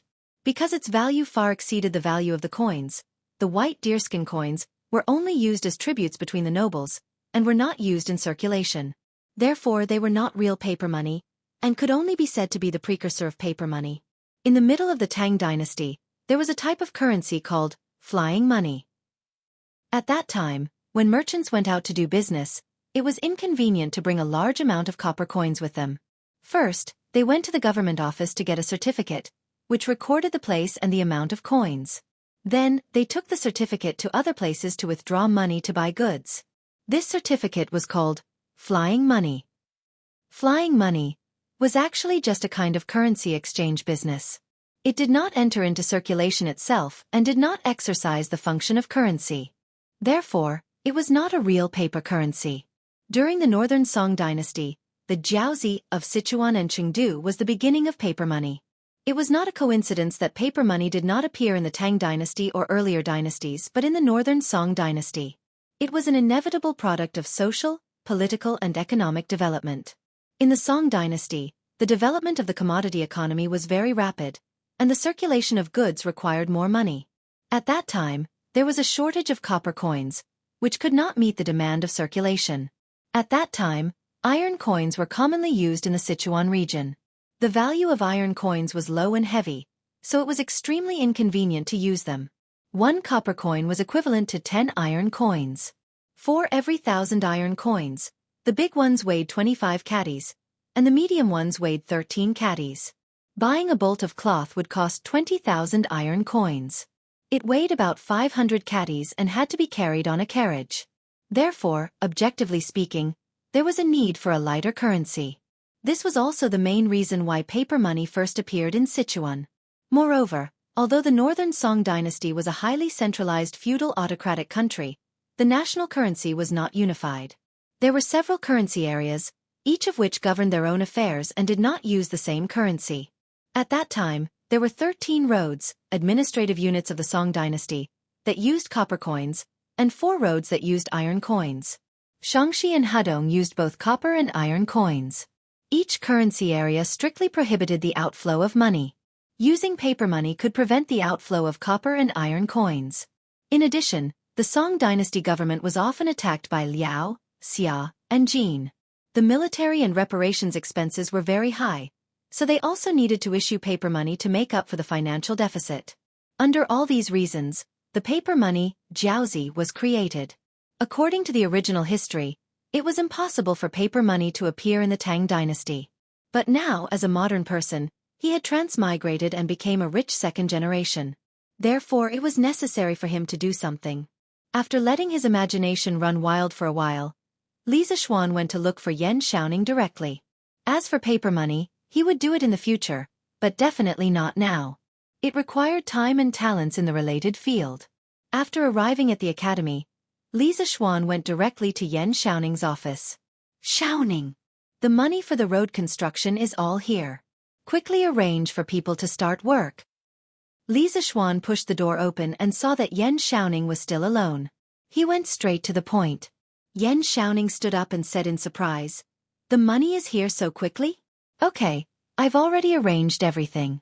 Since it's like this, let's start work today. How's the preparation of the cement at the factory?" Li Zixuan replied, "There's no problem at the workshop. The production of cement will definitely be enough." Ever since the workshop of the Strange Taste Pavilion moved the main production to Plum Village, the production of carriages, scooters, glass, cement, and books had gradually increased. Now, the supply of goods at the Strange Taste Pavilion had been greatly improved. It was rare for people to fight for goods like before, but the goods were sold out in an instant.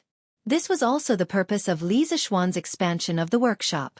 Although hunger marketing could motivate people to buy goods in a short period of time, it would only make people hate it after a long time. After all, he had experienced the torture of hunger marketing in his previous life. Yan Xiaoning nodded and said, "That's good." Li Zixuan looked around and asked with a smile, "Where's your family's ink girl?" "She's been at the workshop recently. She asked the workshop's master to help her make lenses."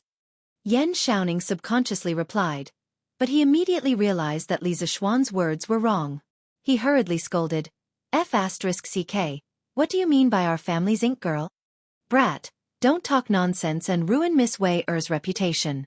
When the time comes, Mr. Mo will definitely find you to settle accounts." Li Zixuan laughed and turned around to leave. He left a sentence in the air. "Haha, I'm afraid Mr. Mo will come after you, not me. Who asked you to steal his daughter's heart?"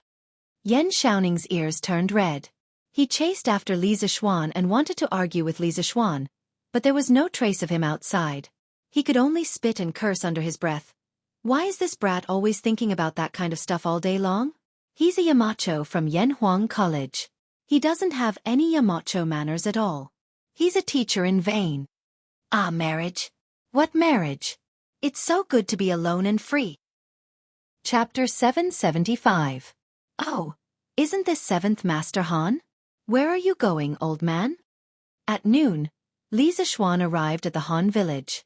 At the entrance of the village, he met 7th Master Han, who was carrying a hoe and walking into the village. 7th Master Han was considered a native of the Han village. During the last years of the Sui dynasty and the Wuda era, 7th Master Han was the village chief of the Han village. However, due to his old age, he retired from the position. Even so, he still had a high reputation in the Han village. "Hey, it's young master. I just came back from the fields. Young master, you have to come to my house for a meal today. To tell you the truth, I have also brewed some wine. Young master, quickly go and have a taste." 7th Master Han heard the voice and quickly stopped in his tracks. He turned around and smiled at Li Zishuan. Li Zishuan quickly waved his hand and said, No, I'm here to look for my father-in-law. I'll visit your hometown another day." "All right, 7th Master. This year's harvest wasn't good. Is your family or the other farmers facing any difficulties? If so, I'll tell Butler Wang that the Han village won't collect rent this year." Hey. You can't, young master." Grandfather Han VII hurriedly tried to dissuade him. "Young master, although the farm's harvest this year isn't good, the farmers in the farm have made a lot of money by selling the mountain fruits. Moreover, you also set up a chicken farm to reduce the burden. Most people actually only need to pay less than 20% of the rent. Everyone can afford it. Moreover, the chickens in the chicken farm have started to lay eggs. The money the farmers earn from selling eggs every month is equivalent to their annual income. Young master, you don't have to worry. If you reduce all the rent, everyone will feel bad." Li Zishuan was slightly relieved. He smiled and said, "That's good. If the farmers have any difficulties, just let me know. I'll go to my father-in-law's house first." Okay. Young master, go ahead." 7th Grandfather Han stroked his beard and chuckled. Li Zishuan cupped his hands and left. "Father-in-law, I plan to build a road to connect Plum Village, Han Village, and Chang'an's official road." In the small courtyard of the Han family, Han Tianhu and Li Zishuan had prepared some dishes and wine. During the meal, Li Zishuan briefly mentioned the road construction plan. Han Tianhu put down his wine cup and said in surprise, "Repair the road? Little Xian, why did you suddenly think of repairing the road?" Li Zishuan repeated the theory that he had told Chao Wendong earlier. If you want to be rich, you must first build roads. After hearing this, Han Tianhu was speechless. After a while he said, "Little Xian, since this is the result of your careful consideration, then this old man will support you. Have you prepared the money and manpower to build the roads?" Li Zishuan nodded and said, "Everything is ready. Now, everything is ready. We're just waiting for the construction to start. However, the road construction process might take up a portion of the land. Of course, it won't take up the entire land. It will only take up a small portion of the land. Even so, it will affect the farmers' future harvest. That's why I'm here today to ask for your help in coordinating with the farmers. We'll see if we can reduce the rent or compensate the farmers who have their land occupied." In the past, the road between Han Village and Plum Village was too narrow. Now that the road was going to be repaired, the road had to be widened. If it was widened, it might take up the land by the roadside. Regarding the land occupied by the road construction, if this was the modern era, it would be called land expropriation compensation. However, the land in Han Village originally belonged to the Li family, so there was no need to talk about land expropriation compensation. At most, the land would be reduced according to the size of the land occupied by the farmers. Alternatively, it would be converted into copper coins and paid to the farmers in one lump sum. Han Tianhu thought seriously for a while before saying, "Yes, this is indeed a problem. After we finish eating, I'll gather the farmers to discuss this matter. I don't think there will be any problems. After all, repairing the road is a good thing for the farmers in the village." At around 1 o'clock in the afternoon, the villagers of the Han family manor were gathered at the threshing field at the entrance of the village. After waiting for a while, Han Tianhu saw that everyone was present. He stood in front of the crowd and said in a clear voice, "Today, I've gathered all of you here because I want to discuss something with you. It's like this. Young Master intends to build a cement road similar to the one in Yanhuang College. It will connect Han Village and Plum Village with the official road outside Chang'an City. Because the cement road that Young Master wants to build is very wide, it will take up a small portion of everyone's land in the middle. In the future, the harvest will definitely be reduced. So today, I've gathered everyone here to discuss the compensation. Let's see if you're willing to reduce the rent or take a sum of money directly. As soon as Han Tianhu's voice fell, the villagers below began to discuss with each other with a buzzing sound. Repair the road? Young master wants to repair the road for us? That's great. And it's a cement road. Do you know what cement road is? It's the very smooth road like Yanhuang College's. I didn't expect that we would be able to walk on that road in the future. If this road is repaired, won't we only need half an hour to get to Chong and in the future? Li Zheng, when will young master repair the road for us? I'll go over and help. Hu Hanyun shouted as he looked at Han Tianhu. Han Tianhu replied, It started this afternoon. So everyone needs to discuss and come to a conclusion as soon as possible. We don't want to affect young master's progress. Hu Hanyun laughed and said, Hey, what's there to discuss? Even if the road will take up some land, how much land can a road take up? Anyway, old Hu, don't want any compensation. Young master repairing the road is also a good thing for the farm. Young master has already done his utmost for us by not asking me to repair the road. How can I, old Hu, be so thick-skinned as to ask young master for money? Hee. What Han Yun said is right. Although the road will take up some land and affect the future harvest, if this road is repaired, it will be of great benefit to our entire village. We can't be ungrateful and ask the young master for money for such a small profit. Grandfather Han also spoke up at this moment. After the old man finished speaking, voices of agreement rang out one after another. Grandfather Han is right. Young master is kind enough to repair the road for us. We can't be ungrateful. Yes, we can't be ungrateful. Li Zhang, we don't want any compensation. In an instant, the farmers were clamoring to reject Li Zishuan's compensation for the land. This was what the people wanted.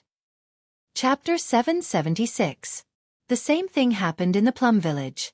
In the afternoon, after Li Zishuan finished his meal, he went to the plum village to inform the village chief, Lu Qingfeng. Lu Qingfeng also gathered the villagers at the village entrance. Unsurprisingly, the villagers of the plum village were the same as the villagers of the Han village. They were not willing to accept any compensation. Young master is too kind. Previously, he reduced our rent by so much. Now, we have eggs to sell. Whoever goes to young master to ask for compensation is really too heartless. That's right. We can't accept this compensation. Otherwise, my wife will beat me to death. We have to live up to our conscience. We can't let young master's heart down. Compared to the Han village, the villagers of the plum village did not enjoy the profits from selling the mountain fruits. However, their loyalty to Li Zishuan and their sense of belonging to the Li family was no less than the villagers of the Han village. This was because before the plum village became Li Zishuan's fiefdom, they were bullied by the father and son of the Lu family. It was Li Zishuan's arrival that saved them from their misery and allowed them to live a happy life. They cherished everything they had now. Not only can we not ask young master for money, I think we should help young master fix the road. After all, didn't young master fix this road for us? Now that the crops have been harvested, each family can probably contribute one laborer. This way, the road can be fixed faster. Don't you think so, second master? Mei Jun, who was in the crowd, suddenly shouted. Lu Qingfeng, who was in front of the crowd, frowned. Second master Lu, who was in the crowd, pinched his chin and said, Haha, Mei Jun, you brat, you're right. Young master is building this road for us. Although we don't need to fork out any money, we can contribute. Don't you think so, everyone? Second master Lu's influence in the plum village was not to be underestimated. Once he said that, the villagers all echoed his words. Second master Lu is right. Since we can't fork out any money, we have to contribute.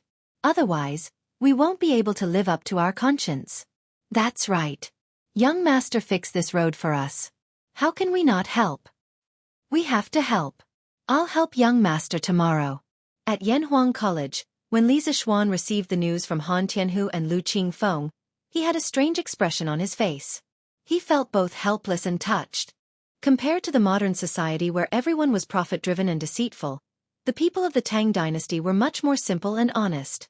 Kindness to others will eventually be rewarded with kindness. The villagers could see the little bit of good deeds that Li Zishuan usually did, and when it was within their power, they would not hesitate to contribute their own good deeds. Maybe this is what they mean by, good will be rewarded with good. Li Zishuan murmured to himself. Fine, fine. Since they have good intentions, I'll accept it. I just don't know how long it will take to fix this cement road. After it was repaired, it would be faster and more comfortable to take a horse carriage from the academy back to Chang'an. This is what I call enjoyment. Therefore, on this afternoon, Yan Xiaoning led a construction team of more than 3,000 people and quietly began the construction of the world's first cement road. The next day, a big event was about to happen in Chang'an City. Toilet paper was going to be sold. Last weekend, Yanhuang College's students were on holiday. The people outside heard from the students that Yanhuang College had a very soft type of toilet paper that was especially suitable for wiping people's butts. At that time, it attracted a lot of people who wanted to buy it. Unfortunately, Chitsu Pavilion did not sell toilet paper. Of course, the week mentioned here referred to a unit of time that Yanhuang College proposed to make it easier to calculate the students' holidays. Every 7 days was a week. This was clearly explained in the Yanhuang College calendar. Currently, the concept of week had started to become popular in a small circle, but it was not fully popularized yet. Yesterday, these people heard from Tang Dynasty Daily that Chitsu Pavilion was going to start selling toilet paper today. One by one, they came to line up early in the morning, ready to buy some to try. Although some of them had children studying in the academy, no one would let their children secretly take toilet paper from the academy. Firstly, it would be embarrassing if they were found out. Secondly, it was not worth the risk for toilet paper at all. What if they were expelled? What would they do then? Hey, I can finally buy some toilet paper to try at home today. I don't know if this thing is as magical as the legends say. Of course it is. Anything from Chitsu Pavilion must be the best. That's right, but I don't know how much the Chitsu Pavilion prepared today. Don't sell it out before it's my turn. I don't think so. I heard that Chitsu Pavilion's workshop expanded in Plum Village. The number of craftsmen there is several times more than before. Didn't you see that there's no need to rush to buy the new carriages, glass cups and glass lamps? This means that we don't have to worry about the Chitsu Pavilion's current production capacity. Hee, that's good, that's good. Hey, the door is open, the door is open. Shopkeeper's son and the others are coming out. At this moment, the door of Chitsu Pavilion opened. Sun Huan walked out with a smile on his face flushed. Dear customers, don't worry, everyone has a share today. The workshop has prepared 3 days' worth of toilet paper to ensure that everyone can buy it. Don't push, don't cut in line, take your time. 1 roll of toilet paper is only 100 copper coins. Before anyone could say anything, Sun Huayuan had already spoken first. The crowd immediately became restless. 100 copper coins for a roll of toilet paper was still a little expensive. If they bought it, they would have to use money to wipe their butts when they pooped. Of course, only a small number of people hesitated. Most people were not dissatisfied with the price. After all, in this era where paper was very expensive, strictly speaking, 100 copper coins for a roll of toilet paper was actually not expensive. After Sun Huayuan finished speaking, he cupped his hands to the crowd and turned to enter Chitsu Pavilion. Most of the people who came to buy toilet paper were not shocked by the price of 100 copper coins per roll. However, as Sun Huayuan said that everyone could buy toilet paper, many people, especially those who were at the back of the line, were very excited and secretly sighed. The Chitsu Pavilion finally doesn't have to miss out every time. This is great. At first glance, it was obvious that these people had been cheated by the Chitsu Pavilion's hunger marketing. Otherwise, they wouldn't have complained like this. Chapter 777. Wow!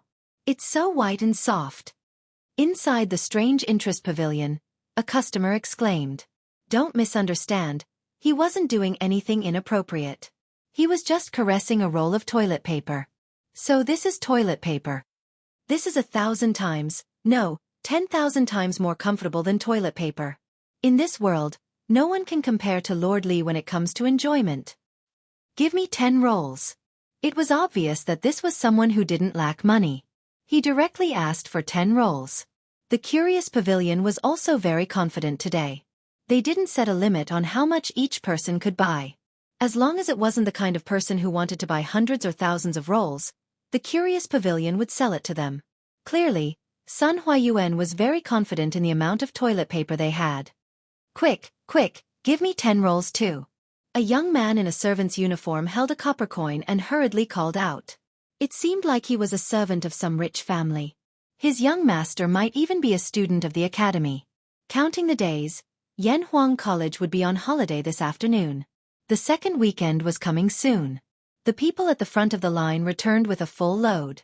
The people at the back were looking forward to it. As time passed, more and more people returned with a full load. The remaining toilet paper in the curious pavilion didn't show any signs of drying up. What everyone was worried about didn't happen. In an elegant room in the curious pavilion, 6 people sat. They were Sun Huayuan, Chao Wendong, Liao Shifan, Lin Wenyuan, Zhang Jingyang, and the housekeeper from the Wang family who helped Wang Ranbiao buy the shares last time. Clearly, the first batch of members of the Flame Yellow Chamber of Commerce were all here, except for the Crown Prince. Everyone, my Lord Ju said that the first batch of toilet paper will be given to you all. The Crown Prince doesn't need this business. The 5 of you can each get an average of 10,000 rolls of toilet paper. The price is 80% of the market price. After this, the Curious Pavilion will provide you with a batch of goods. You can sell them in Chang'an City, or you can ship them to other places to sell at a high price. My Lord Ju won't interfere. Sun Huayuan asked the servant to pour a cup of tea for each of the 4 people present and then said faintly.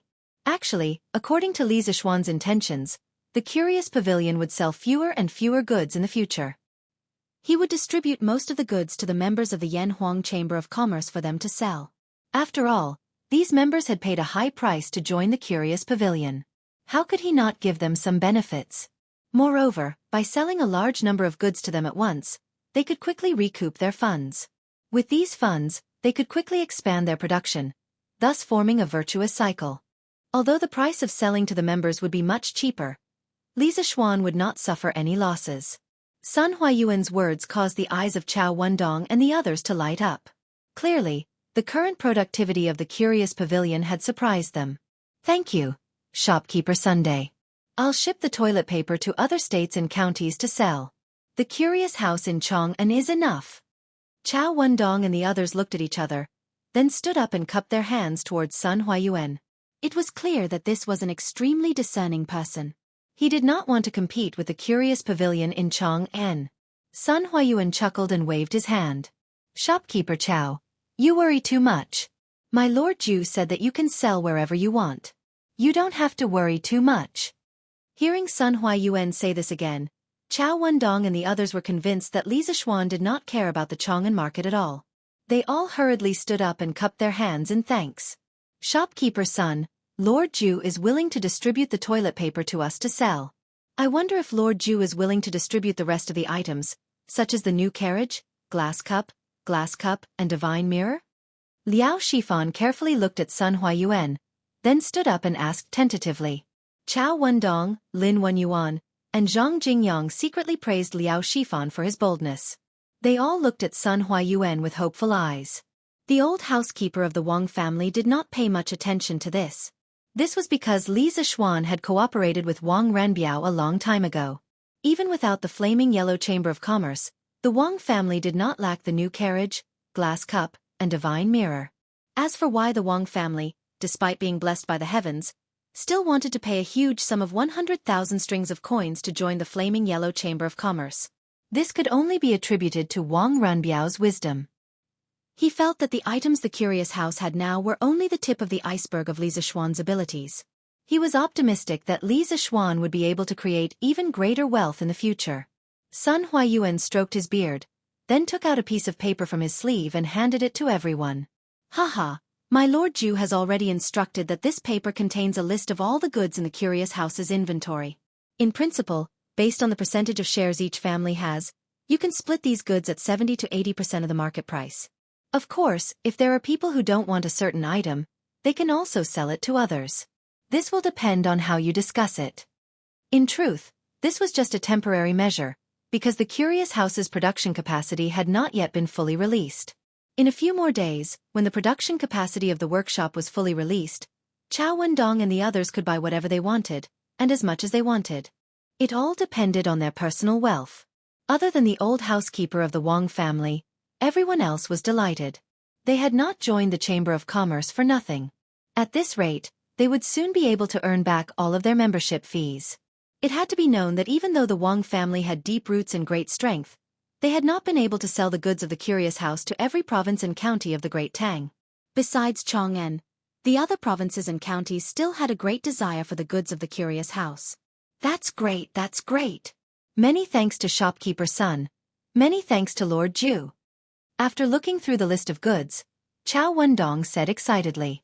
It was true that he was the largest cloth merchant in Chong'an, but with his channels, it was very easy for him to sell the goods of the Curious House to other places at a high price.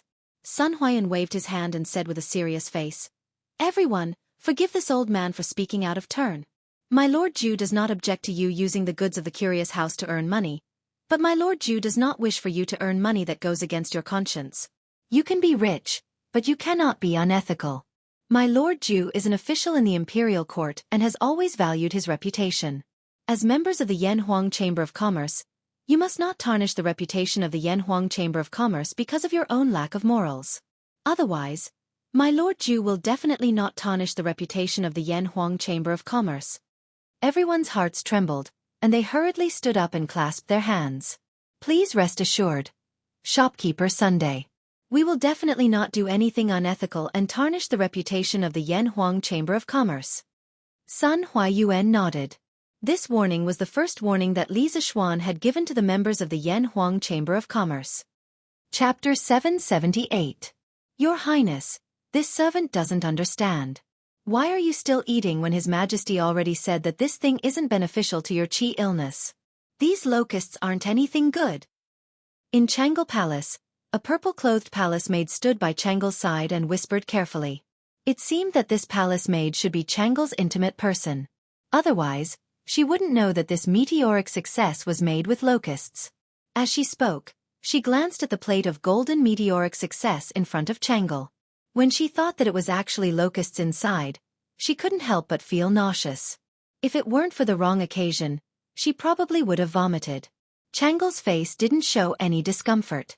The little girl very quietly used her chopsticks to put the meteoric success into her mouth one by one. Her movements were neither hurried nor slow, and her movements were very elegant. When she heard the palace maid's question, Changle lightly opened her red lips and smiled faintly. Imperial Father also heard from the imperial physicians that locusts can't treat illnesses, but I believe in Brother Xiaoxian. Brother Xiaoxian can treat General Qin's illness, so his medical skills are naturally the best. If he says that this thing is good for my body, then it's definitely good. As soon as she finished speaking, Changle's eyes lit up abruptly, and she picked up a piece of meteoric prosperity before looking at the palace maid and saying, "Moreover, this meteoric prosperity that Big Brother Xiaoxian made is really delicious. Li, quickly come over and try it." Ah! The palace maid named Lear was shocked, and then her face was full of bitterness. She secretly blamed herself for talking too much just now.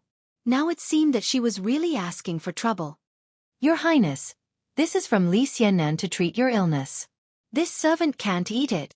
Lear waved her hand and quickly said. Changle's beautiful eyes immediately curved into two small crescent moons. She smiled and said, "It's fine.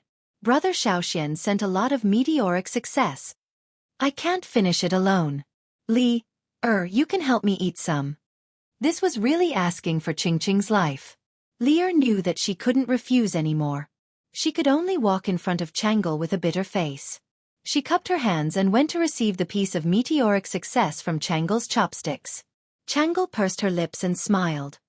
"Why go through so much trouble? Come, Lear, quickly open your mouth." Lear's delicate figure trembled, and she was truly overwhelmed by the unexpected favor. She had the intention to refuse, but Changle was looking at her with a burning gaze, so she could only obediently open her small mouth. Not long after, a piece of charred and tender meat was sent into her mouth. "Hee, all right, Li, hurry up and eat. It's really delicious." Changle made a victorious expression, put away her chopsticks, and giggled. Li was helpless. She could only forcefully endure the nausea in her stomach and started to use her teeth to bite that piece of meat in her mouth.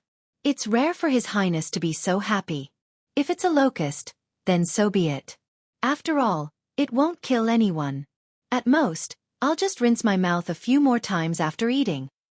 Leah thought in her heart. To her surprise, when she bit into the meat, there was no disgusting smell. Instead, there was a strong aroma of eggs and meat. She couldn't help but widen her eyes. Was this the meat of a locust? Why is it so delicious? How is it? Is it delicious? Xianxia looked at Li expectantly and asked. Oh, delicious. Your Highness, this meteoric is really delicious. Li County's men are really amazing. Even the meat of a locust can be so delicious. Leah was a little embarrassed as she licked the minced meat at the corner of her mouth with the tip of her tongue and smiled excitedly at Xianxia.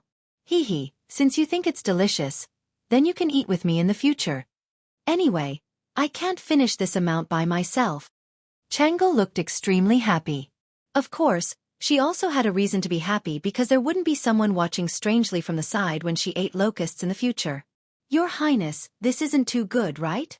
Li was a little hesitant. To be honest, the meteoric she ate just now was indeed very delicious.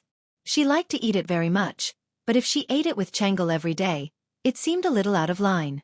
What's wrong with this? I let you eat with me, so just eat. While Xianxia was recruiting friends to eat locusts, outside the palace, there was another scene. After De Nio and Heir Nio of the Han family manor found a way to make a fortune by selling locusts, they really couldn't be stopped. Every morning, they woke up earlier than the chickens. The farmlands in the manor became their main battlefield. They could be seen wandering around the farmlands all day long. As the news spread, more and more children found out that the locusts could be sold for money. This group grew stronger day by day. Naturally, the parents of the children also noticed the abnormality of their children. On one hand, they were afraid of the locust god. On the other hand, they were worried about the huge profit brought by something as insignificant as the locusts. These parents suddenly hesitated.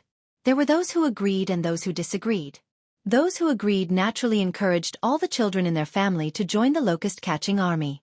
Some parents even rolled up their sleeves and joined the battle personally.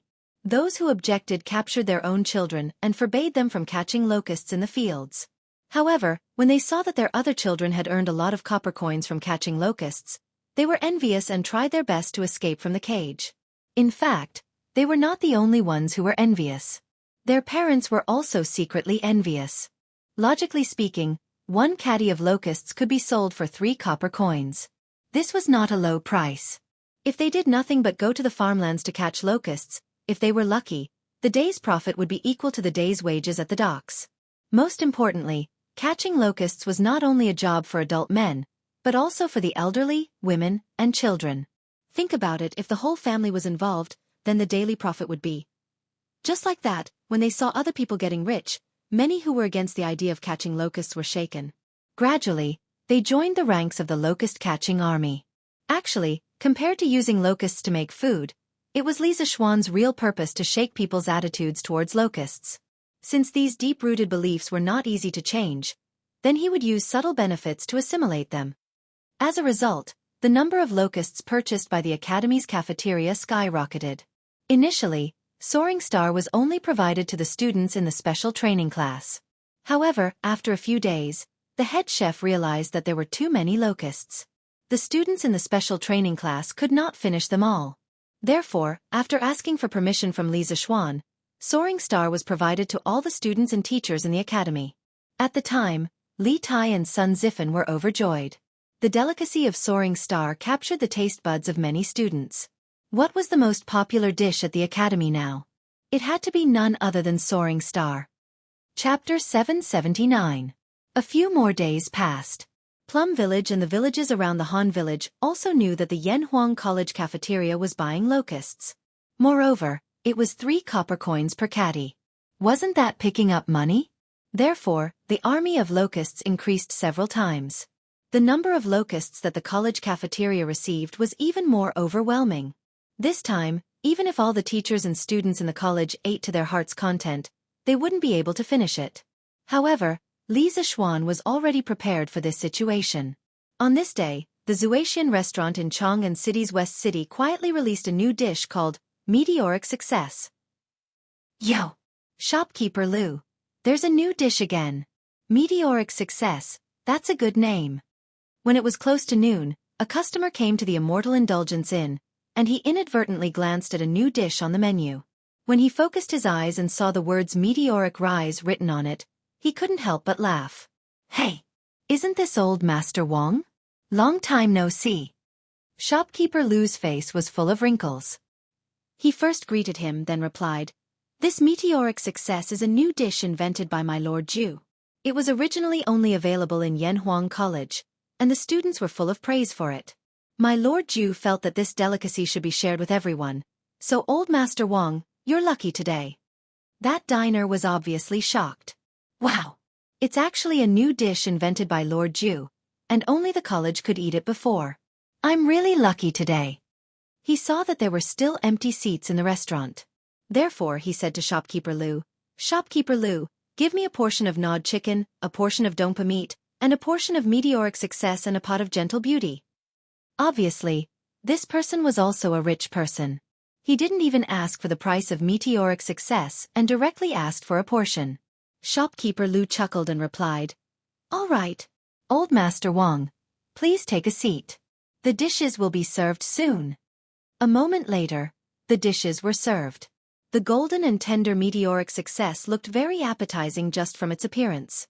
The moment it was served, it immediately attracted the attention of many people. That diner swallowed his saliva and picked up his chopsticks to eat the soaring star. As soon as the crispy and soft, soaring to heaven entered his mouth was immediately filled with the aroma of eggs and meat. There was also a tinge of numbness. This customer couldn't help but widen his eyes and exclaim repeatedly that it was delicious. He simply couldn't stop. Oh, delicious! It was really delicious. There was a salty smell, a fragrant smell of fried oil, a numbing smell, and a meaty smell. "Manager Lu, what kind of meat is used to make this soaring to prosperity? Why is it so fragrant?" After wolfing down a few pieces, the customer smacked his lips and yelled at Manager Lu. "Hey Manager Lu, you're so kind. Hey, this is our Drunken Immortal Inn's secret recipe. Lord Ju has instructed us not to spread it out. Old Master Wang, please don't blame us." Shopkeeper Lu chuckled and replied. Although those who had eaten soaring to prosperity would inevitably know that it was made from locust meat, Li Zishuan wanted to hide it for as long as possible. When the day came when he couldn't hide it anymore, they would already be addicted to the delicacy of soaring to prosperity. They wouldn't be able to give up even if they wanted to. That was the result that Li Zishuan wanted. Hee. Manager Lu's words are too serious. Since it's a secret, it's only right that you don't say it.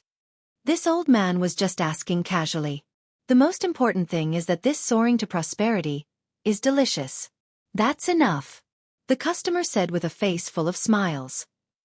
"Manager Lu, give us 2 plates of soaring to prosperity tubes. Give us 2 plates here tube." When the surrounding people heard this customer praising the delicacy of soaring to prosperity, they all began to order as well. "Yo! Soaring to prosperity? That's a good name. Manager Lu, give us 2 plates. While they were talking, Liao Shifan walked in with Zhang Jingyang. Liao Shifan smiled and said, "Don't worry." The two of them were old acquaintances of the Drunken Immortal restaurant, so there was no need for formalities. Manager Lu responded and asked the waiter to bring them to their seats. "Brother Liao, now that we're on Lord Ju's boat, we're really soaring to prosperity with a bright future. Your dishes are really good. It suits the occasion." After taking their seats, Zhang Jingyang said with a flushed face. It was obvious that he had been very happy recently. Hee, this is just the beginning. I believe that Lord Ju's future achievements will definitely be more than this. The money that we invested will definitely be several times or even tens of times the returns. Liao Shifan said with a smile. At the same time, he felt that it was a pity that Feng Zhihua, who went out to sea with the Imperial Court's fleet, hadn't returned yet. Because once the fleet returned, he would be able to invest more money and earn more money. Hee. Brother Liao, you have good taste. Hey little Xian, what are these things that you put in the yard? They look like eggs, but why do you have so many eggs? Saturday. Yanhuang College's day off. In the afternoon, Cheng Chimo went to Li Zishuan's courtyard in Yunshan, and saw that the cement ground in the yard was filled with densely packed spherical things. They looked like eggs, but there was a layer of gray substance on top of them, which looked a little strange. Chung Chumo squatted on the ground and touched it, then asked loudly. This guy didn't return to Chang'an during the holidays and just stayed in Yunshan. Although he could buy toilet paper now, Cheng Chumo still wasn't used to living in the old house in Chang'an. Old Cheng's family had a courtyard in Yunshan that was gifted by Li Zixuan. There was nothing in it before, but Cheng Chumo didn't get used to living at home last week. After returning to the academy, he began to order people to move furniture in. Now that it was habitable, this guy became Li Zixuan's neighbor and would visit from time to time. Put it down, don't touch it. This is an egg with lime. I took it out to dry today. Chou Niu, don't mess around. Li Zixuan walked over and kicked Cheng Chumo's but in a bad mood as he said. To make century eggs, the fresh eggs were placed in a pot or basin filled with lime paste. After the eggs were dipped in lime, they were taken out and mixed with chaff or sawdust. Then they were placed in a jar and sealed. Generally speaking, it would take about 7 days in spring and autumn, and 4 days in summer. When the time was up, they should be taken out to dry in the jar. This time, the century eggs that were being dried in the Li family's courtyard were the ones that had been rolled out last week. Ah! It's really an egg. Oh my God! I didn't believe it when I heard that your family was buying eggs a while ago, but I didn't expect it to be true. Xiao Xian, why did you get so many eggs? You even added lime. Are you trying to hatch chicks? Cheng Chumo stood up, looked at Li Zixuan, and said stupidly. Li Zixuan's face was full of black lines. Hatch chicks? I'll hatch NMLGB. Where have you seen chicks hatched like this? Chapter 780. Hatching your sister's chickens. I say, can't your brain work a little better? What are you thinking about all day long? Li Zixuan slapped Cheng Chumo's head and said angrily. Cheng Chumo screamed in pain, then retreated far away and said, F***CK. A gentleman uses his mouth, not his fists. Xiao Xian, why are you so violent now? Besides, there are so many eggs. If you're not going to use them to hatch chickens, what are you going to use them for? Are you going to eat them? Li Zixuan said lightly, Yes, you're right. These eggs are for eating. F***CK. Who are you trying to fool? There are so many eggs. They'll spoil after a few days. How can you finish them with so few people in your family? Cheng Chumo said with a face of disbelief. This idiot. Li Zixuan shook his head and said, These eggs are not ordinary eggs. They can be stored for a long time. As he said that, he picked up a century egg covered with lime and sawdust and said, This egg is now 80% cooked. After a few days, you can peel the eggshell directly, add some vinegar and garlic, and eat it. It's simply a delicacy. Duck eggs were the majority of century eggs made with traditional methods. However, if you use duck eggs to make century eggs, because the eggshell of duck eggs was thicker, it generally took 30 to 40 days. The eggshell of duck eggs was thinner, and the pores on the surface were thicker. Generally, it would completely turn into century eggs in about 10 days. Of course, if you wanted it to taste good, it would need to be stored for a few more days. Therefore, it wouldn't be long before Li Zixuan's century eggs in the courtyard could be eaten. After listening to Li Zixuan's description, Cheng Chumo couldn't help but lick his lips, but he still didn't believe it. Cooked? Did you cook the eggs? Even so, the eggs can't be stored for long. What a country bumpkin, Li Zixuan thought unhappily in his heart. I didn't say that the eggs were cooked. You're the one who misunderstood. Forget it, I'm too lazy to argue with you. You should be able to taste this delicacy next week. Hee hee, that's great. Next time, I'll definitely come on time. Hearing this, Cheng Chumo didn't care about how these eggs were cooked. Obviously, the food was more important. Xiao Xian, the villagers from Plum Village and Han Village have been clamoring to help with the road repairs these few days. We can't even stop them. I don't know what to do either. If we give them a salary, I'm afraid that the other members of the construction team won't agree because these farmers are definitely not as professional as them. If we don't give them a salary, we'll be letting down the villagers' good intentions. When the time comes, people will definitely say that we're stingy. When evening approached, Yan Xiaoning came over. He found Li Zixuan and said with a conflicted expression, Oh, there's such a thing? Li Zixuan raised his eyebrows in surprise. After thinking for a while, he said, Xiaoning, your concerns are very reasonable. How about this? The farmer's daily wages will be half of the workers' wages in the construction team. What do you think? Li Zixuan had just established the Yanhuang Chamber of Commerce and raised more than 300,000 strings of coins. Therefore, logically speaking, Li Zixuan wasn't lacking in money. Since his farmers were so supportive, he couldn't let them work for nothing, right? Yan Xiaoning rolled his eyes and said, "What do I think? What can I think? This money is yours. You can spend it however you want." Suddenly, he seemed to have thought of something. He glanced at Li Zixuan and said in a strange tone, "Oh right, Xiaoxian. I say, you're really bad. You actually bought so many locusts from Plum Village and Han Village and made them into meteoric success for the students and the diners in Chang'an to eat. You're too mean." Li Zixuan was stunned and asked curiously, "Xiaoning, how did you know that meteoric success was made from locusts?" Yan Xiaoning curled his lips and said in disdain, "I'm not stupid. Today, I saw a lot of children catching locusts in the fields by the roadside. I randomly grabbed one of them and asked. Only then did I know that the locusts they caught were all sent to Yanhuang College's cafeteria. Then, I thought about the meteoric success that you introduced before. I roughly guessed that it was locusts' meat. I really didn't expect that you would do such a wicked thing. Damn it, I was still eating meteoric success a few days ago." At the end of his speech, Yan Xiaoning gnashed his teeth in hatred. If he could beat Li Zixuan, he would probably beat him up right now. After all, no one would be in a good mood if they found out that the delicacy they had been eating was made of locust meat. Li Zixuan touched his nose awkwardly. However, after a moment, he realized why he was embarrassed. Wasn't it just locusts' meat? The living conditions of people in the 21st century were so good. Didn't many people like to eat it? I spent so much effort to promote locusts just so that fewer people would starve to death next year. Hee hee. Then, Xiaoning, tell me honestly, is meteoric success delicious? Will you still eat it in the future? Li Zixuan came back to his senses and looked at Yan Xiaoning with a smirk.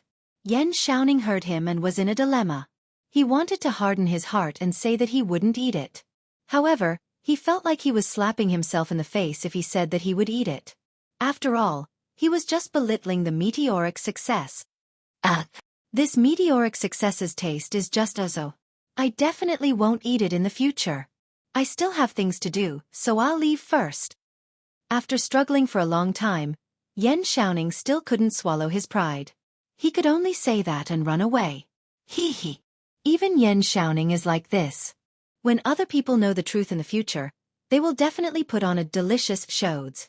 Li Zixuan looked at Yan Xiaoning's back and thought with some bad intentions. What? This meteoric success is actually made with locusts' meat? I won't eat it in the future. Yes.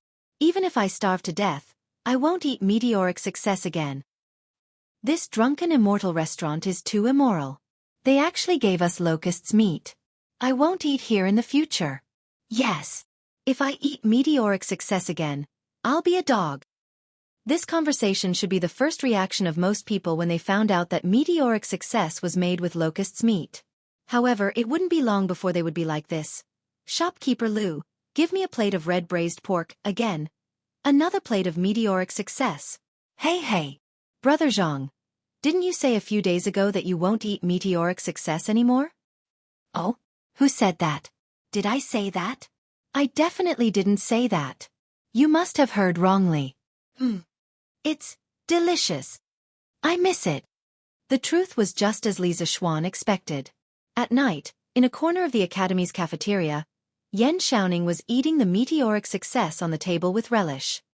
He sighed softly and said, It's so delicious." Chapter 781. Sure enough. Where are you going? The next morning, Lu Yu saw her son holding a small bamboo basket and was about to go out. She quickly stopped him and asked, "Mom, I'm going to catch locusts with Iron Egg and the others." Hugua turned around and smiled at his mother. He was on vacation this time. Seeing that his friends in the village were catching locusts all over the place, and hearing that the locusts could be sold for money at the Yanhuang Academy, he could not sit still after finishing his homework at home. Sure enough, stop. Lu Yu heard that her son was going to catch locusts and quickly stopped him. She walked over and said, "Sure enough, you're a student of Yanhuang College now. How can you go to the fields to catch locusts?" Aren't you embarrassing your husband by doing this? Besides, we don't lack money now. You'd better not go. Rest well at home or prepare for your future homework. The silly child from before had now become the envy of the entire Han village. It was all because Hu Gui'er was admitted to Yanhuang College. Lu Yu treasured her son very much. Hu Gui'er opened his mouth and said, "Mom, Iron Egg is also in Yanhuang College. Why can he catch locusts but I can't?" Lu Yu was speechless. Sure enough, are you done? We should go. At this moment, Iron Egg's voice came from outside. Hu Gui'er quickly stretched his neck and said loudly, Coming, Iron Egg bro, I'm coming." He then looked at Lu Yu and said, "Mom, I'm leaving with Iron Egg bro now. I'll be back by noon." He didn't wait for Lu Yu's permission and ran out like a wisp of smoke. Lu Yu could only stare at her son's back. "Hey! You silly woman, your son didn't dare to go out and hid at home every day. You secretly cried every day. Now that your son is willing to go out and play with others, you don't want to. You're really..." Hu Hanyun, who was fetching water from the well in the east corner of the courtyard, said to his wife angrily. Lu Yu glared and retorted, "How can it be the same? Our son is a student of Yanhuang College now, a scholar. How can it be the same as before? He has to maintain the dignity of a scholar." When Hu Hanyun heard this, although he was happy in his heart, his mouth said carelessly, "Hey, young master didn't say anything, but you silly woman. Tai Dander is young master's personal disciple. If he can catch locusts, how can our son be more precious than him?" Lu Yue was a little flustered and exasperated. She snorted and said, "I don't care. Anyway, my son is definitely the best. I can't be bothered with you, old thing. I'm going to the chicken farm on the mountain to pick up eggs. Sigh. It would be even better if I could pick up money." Hu Hanyun was speechless. A few days ago in Plum Village, Second Master Lu's chicken farm, 7 chickens had gone missing, but there were 3 strings of money on the ground. Once the news spread, it attracted the envy of many farmers. Everyone said that Second Master Lu's family had encountered a group of righteous thieves who stole things and left money behind. 7 chickens, 3 strings of money. No matter how you looked at it, Second Master Lu made a profit. So many people hoped that they could meet such thieves. "Come back quickly. Don't forget to come back at noon to cook." Hu Hanyun shouted at the top of his voice. Hey. Got it. Lu Yu promised without turning her head. "Sigh, I don't know when this child will come back. He said he would come back last month, but he didn't. I don't know if this child is doing well outside." It was said that mothers were closer to their sons, and fathers were closer to their daughters. This saying seemed to be true. Hu Hanyun looked at the empty courtyard and muttered to himself. Sigh.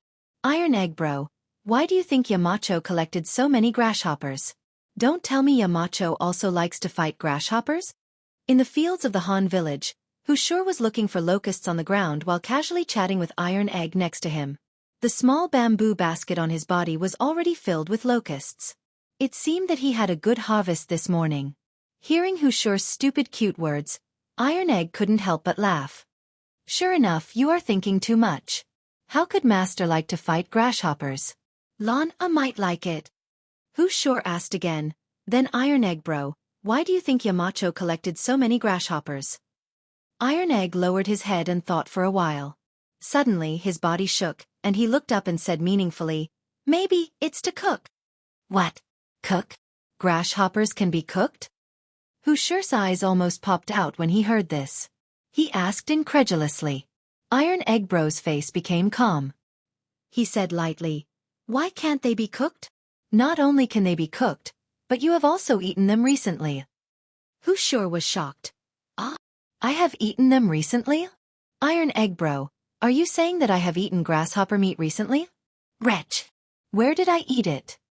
Iron Egg bro sighed and shook his head. "Sigh, not only did you eat it, but I also ate it. The meteoric rise in the academy was made with these grasshoppers." He just realized it, but what could he do even if he did? He had already eaten what he wanted to eat, and Li Zishuan was his master. He couldn't say anything and could only swallow his bitterness. "No way? Meteoric rise is made of grasshoppers? Wretch! But it doesn't look like it at all." Wuxia's face turned pale. He felt nauseous and said in disbelief, "Oh, that only means that my master's technique is brilliant. Meteoric rise is definitely made of grasshoppers. You don't have to doubt it. Otherwise, it would be hard to explain where all the grasshoppers went."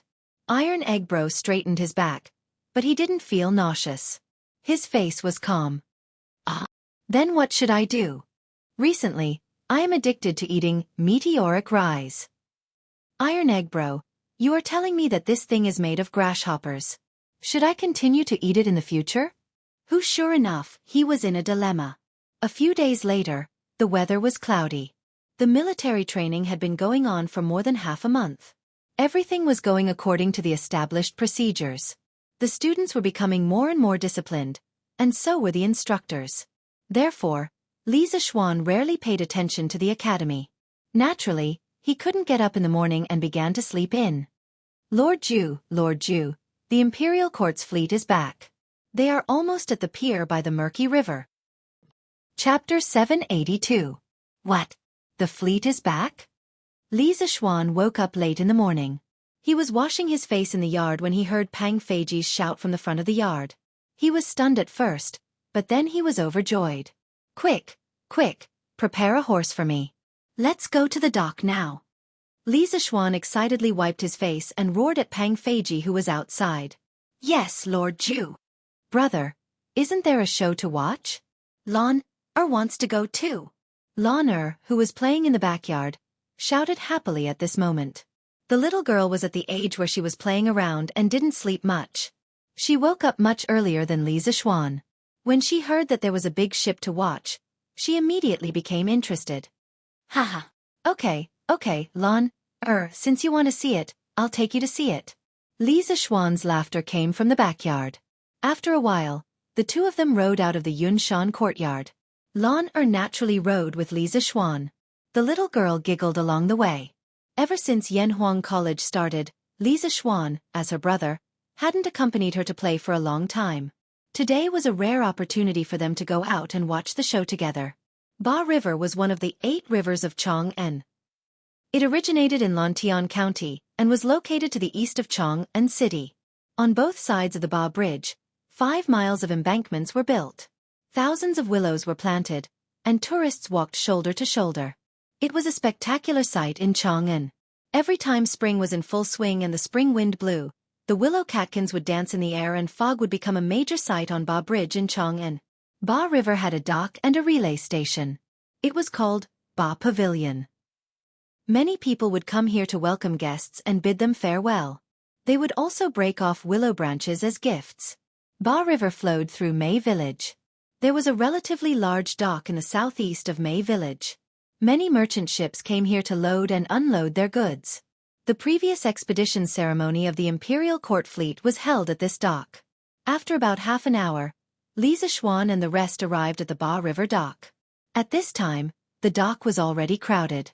"Why are there so many people?" Li Zishuan couldn't help but ask when he saw the huge crowd surrounding the pier. Pang Feiji wiped the sweat off his forehead and hesitated for a moment before saying, "This. I don't know who leaked the news, but these commoners most likely have relatives in the fleet. They should be here to welcome their family." "Maybe." Li Zishuan shook his head. He didn't want to delve deeper into it. He urged his horse to gallop into the crowd. "Mother, why haven't I seen father yet? Didn't you say that daddy is coming back today?" At the edge of the pier, a little girl raised her head to look at the middle-aged woman who was holding her little hand and asked in a crisp voice. The middle-aged woman gently stroked the little girl's ponytail and said softly, "Come back soon, come back soon." Although her voice was calm, her trembling hands showed that her heart was surging with emotions. She was not calm at all. She was just forcefully controlling her emotions to avoid losing her composure in front of her daughter. "Oh, mother, do you think father has lost weight or gained weight? I haven't seen father for a long time. Yaya misses father so much." That's right, this mother and daughter were Meng Wenhao's biological mother and sister. If not for the military training at Yanhuang College today, Meng Wenhao would definitely have come personally. "Your father should have lost weight, right?" Meng Wenhao's mother said hesitantly. Meng Wenhao had already heard about Meng Yuliang's recent situation from Li Zixuan. However, in order to prevent his family from worrying, he didn't tell them the truth. Therefore, Meng Wenhao's mother didn't know anything about her husband's experience at sea. Yaya, be good. Your father must have missed you a lot too. Hearing the latter half of her daughter's sentence, Meng Wenhao's mother's eyes stung and she almost cried. Everyone in the world liked to be reunited, but the sadness and joy of separation were the helplessness of the poor. If they wanted to survive, their family had to accept separation. If they were unlucky, this separation would become eternal. But what could they do? Yes. Mother, after father comes back this time, let's not let father leave us again, okay? Yaya can also help the family earn money. Recently, Yaya has made a lot of money from catching locusts, so we can buy a lot of buns. However, Yaya was still young and couldn't understand the sadness behind this family. The little girl blinked her clear eyes and innocently begged. Meng Wenhao's mother felt bad when she heard her daughter's naive words. She hugged her daughter's head to her waist and said softly, "Okay, mother promises Yaya. After your father comes back this time, he will never leave us again." In fact, Yaya's wish was also Meng Wenhao's mother's wish. In the past few months when the fleet went out to sea, she didn't have a good night's sleep. She had never believed in gods and Buddhas, but she even went to Chang'an City's Daxingshan temple to pray to Bodhisattva several times and donated dozens of copper coins for incense and oil. Dozens of copper coins were nothing to a rich family, but for the current Meng family, dozens of copper coins were not a small amount. They could buy hundreds of pounds of rice. However, in order to pray to the gods and Buddhas to protect her husband's safety, Meng Wenhao's mother felt that it was worth it. How long will it take for the fleet to come back? Li Zixuan held Lan Er's small hand and squeezed forward as he asked. Now that he was a Wu Dao master, he could naturally release his inner strength. Although the dock was crowded with people and it was very crowded, with his strong inner strength, no matter where he went, the people around him would quietly bounce back a little. Therefore, he didn't have to worry about Lan Er being squeezed. "Sir, it should be soon. When I reported to you this morning, the fleet was only about 10 miles away. Now, it should be about 6 or 7 miles away." Opening the way in front should have been Pang Feiji's job as a guard. However, Li Zixuan, who spoiled his sister, was afraid that the crowd would squeeze and hurt Lan Er, so he personally opened the way. Therefore, Pang Feiji, the guard, actually hid behind Li Zixuan and enjoyed the treatment of a superior. 6 or 7 miles, based on the speed of the ship on the water, would only take about half an hour. Li Zixuan nodded and continued to pull Lan Er to the front of the crowd. The people of Chang'an City all knew that the fleet was coming back today. As the emperor, Li Er couldn't not know. However, he certainly couldn't be like the people and wait there for a long time. Halfway through the morning court, a small eunuch quietly walked to Li Er's side and whispered a few words. Then, Li Er directly stood up and said to the officials in the court with a smile on his face, "The morning court will end today. Everyone, follow me to Murky Island to welcome the triumphant return of the fleet to the south." Chapter 783. "Hey Runbiao, you're here too?" With their powerful internal force, Li Zixuan and the other two finally came to the front of the crowd. However, they met an old acquaintance. Who else could it be but Wang Runbiao? Hee, it's Xiaoxian. I just received the news this morning. Fortunately, I had nothing to do, so I came to take a look. Wang Runbiao chuckled and looked at Li Zixuan. "Oh right, Runbiao, I forgot to ask you before. Did the fleet find the rubber I told you about in Nanyang?"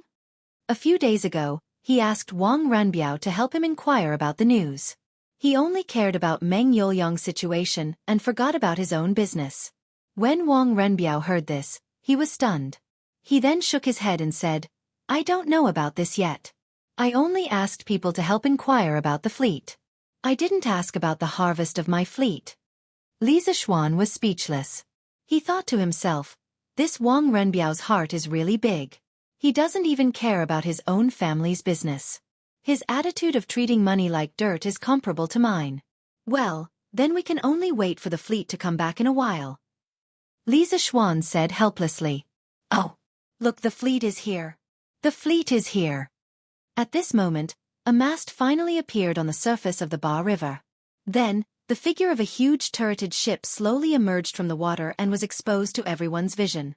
It was unknown who discovered this phenomenon, but someone shouted loudly, and the crowd on the pier immediately boiled up. They're finally here! They're finally here!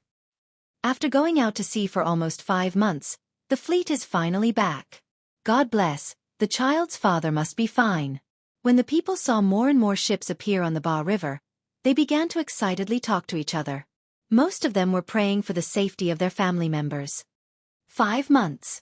This time, some families are happy and some are sad.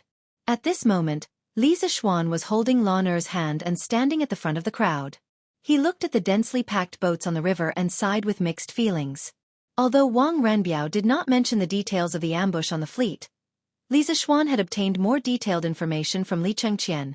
Of course, the source of the information was definitely related to Li Er. Therefore, he was very clear that the fleet's journey south this time was not without casualties. Not to mention the storms and diseases that took away the crew members on the sea route to the Nanyang countries. Just the sneak attack of the pirates that night caused the fleet to lose 28 soldiers and 12 civilians. This meant that a small-scale battle had caused 40 Tang soldiers to be buried in the sea, with no complete corpses left. 40 originally happy and blissful families were torn apart in an instant.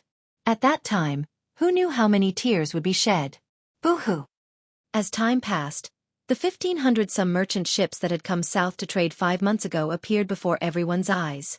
The mournful sound of a bugle horn came from the ship in the center of the fleet, and then all the other ships began to drop their anchors, lower their sails, and slowly approach the shore. We're home! We're finally home! On a merchant ship, Meng Yuliang stood on the deck and leaned against the railing. As he looked at the sea of people on the shore, he couldn't help but sigh. On this voyage, he had almost been separated from his family forever. He was far from alone in his thoughts. Whether it was the civilian workers on the merchant ships or the navy soldiers on the official ships, all of them couldn't suppress the joy in their hearts as they looked at the dock. Homesickness, homesickness, what could be more important than the fact that they would be home soon? Your Highness, we can go ashore. The main ship had already reached the dock, and people had already laid down the planks. Wu Di walked up to Li Xiaogong and clasped his fist. This prince will come right away. A few moments later, Li Xiaogong disembarked from the main ship with his guards. Li Zixuan walked up and cupped his hands in greeting. Congratulations on your Highness's triumphant return. Long time no see. Your Highness, how have you been? Li Xiaogong gave a hearty laugh and patted Li Zixuan on the shoulder. This prince is in good health. Looking at the days, the Imperial College should have started school by now. How come you still have time to come here? Before leaving, he had entrusted his son to Li Zixuan. At the time, Li Zixuan was still an official at the Imperial College and had yet to fall out with Kong Yingda. Thus, Li Xiaogong's memories were still stuck at the time when Li Zixuan was still teaching at the Imperial College. He had no idea what was going on at Yanhuang College. Your Highness, this child is no longer at the Imperial College. 3 months ago, I resigned from my position at the Directorate and opened my own academy. Today, Huai Ren is also in my academy. Li Zixuan knew that Li Xiaogong was asking this because he wanted to know more about his son, Li Huairen, so he gave him a simple explanation. What? Xiaoxian, you're no longer at the Imperial College? Did something happen in between? Li Xiaogong had indeed asked this question to find out more about his son, but he hadn't expected to ask such a shocking question. It's a long story. I'll tell your Highness in detail in the future. Li Zixuan knew that this wasn't the place to talk, so he said this to Li Xiaogong. His Majesty has arrived. As they were speaking, another group of people arrived on the road to the west of the docks. When they heard the words His Majesty has arrived, they all hastily turned around. When they saw the person in bright yellow at the front of the group, they all bowed and said, "Paying respects to your Majesty." At the same place with the same loud voice, one couldn't help but think of the departure ceremony that Li Er had held when the fleet went out to sea 5 months ago. Li Er followed the path that the crowd made and came to the edge of the docks, not far from Li Xiaogong. He stopped and turned around to look at the densely packed crowd, saying, "Rise!" Only then did the commoners and the soldiers on the ship straighten up. Li Er looked at Li Xiaogong and said, "Xiaogong, it's been hard on you." Li Xiaogong hurriedly clasped his hands and said, "Your Majesty is too kind. It's my duty to share your Majesty's worries and worries. It's not hard at all." Li Er nodded. Then, he looked at the endless number of ships on the river and asked slowly, Have all the ships of our great Tang returned? Li Xiaogong said solemnly. Your Majesty, of the 1,587 ships that I brought, except for one that was burned at sea, the rest returned safely. Furthermore, the 32 small countries in Nanyang have all sent a fleet of ambassadors to follow me back to pay respects to the Tang Empire and Your Majesty. Chapter 784. The Envoy of Zhenla greets the Emperor of Tang. The Envoy of Funan greets the Emperor of Tang. The Envoy of Piao greets the Emperor of Tang. Following Li Xiaogong's words, a group of people with different skin colors and clothes came down from the ship. They greeted Li Er respectfully with all kinds of etiquette.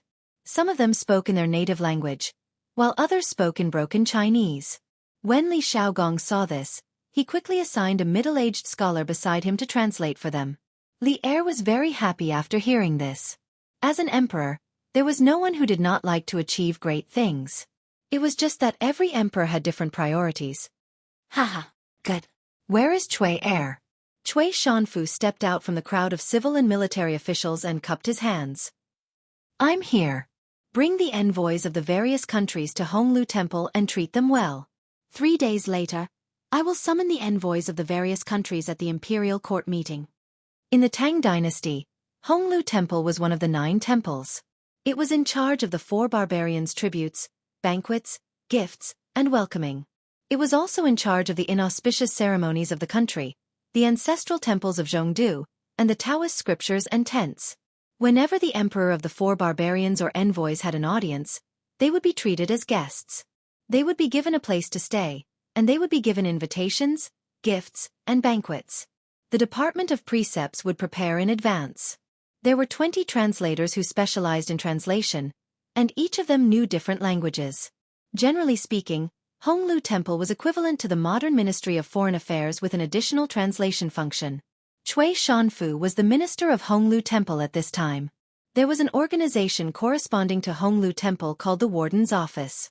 However, there was a substantial difference in the functions of the two.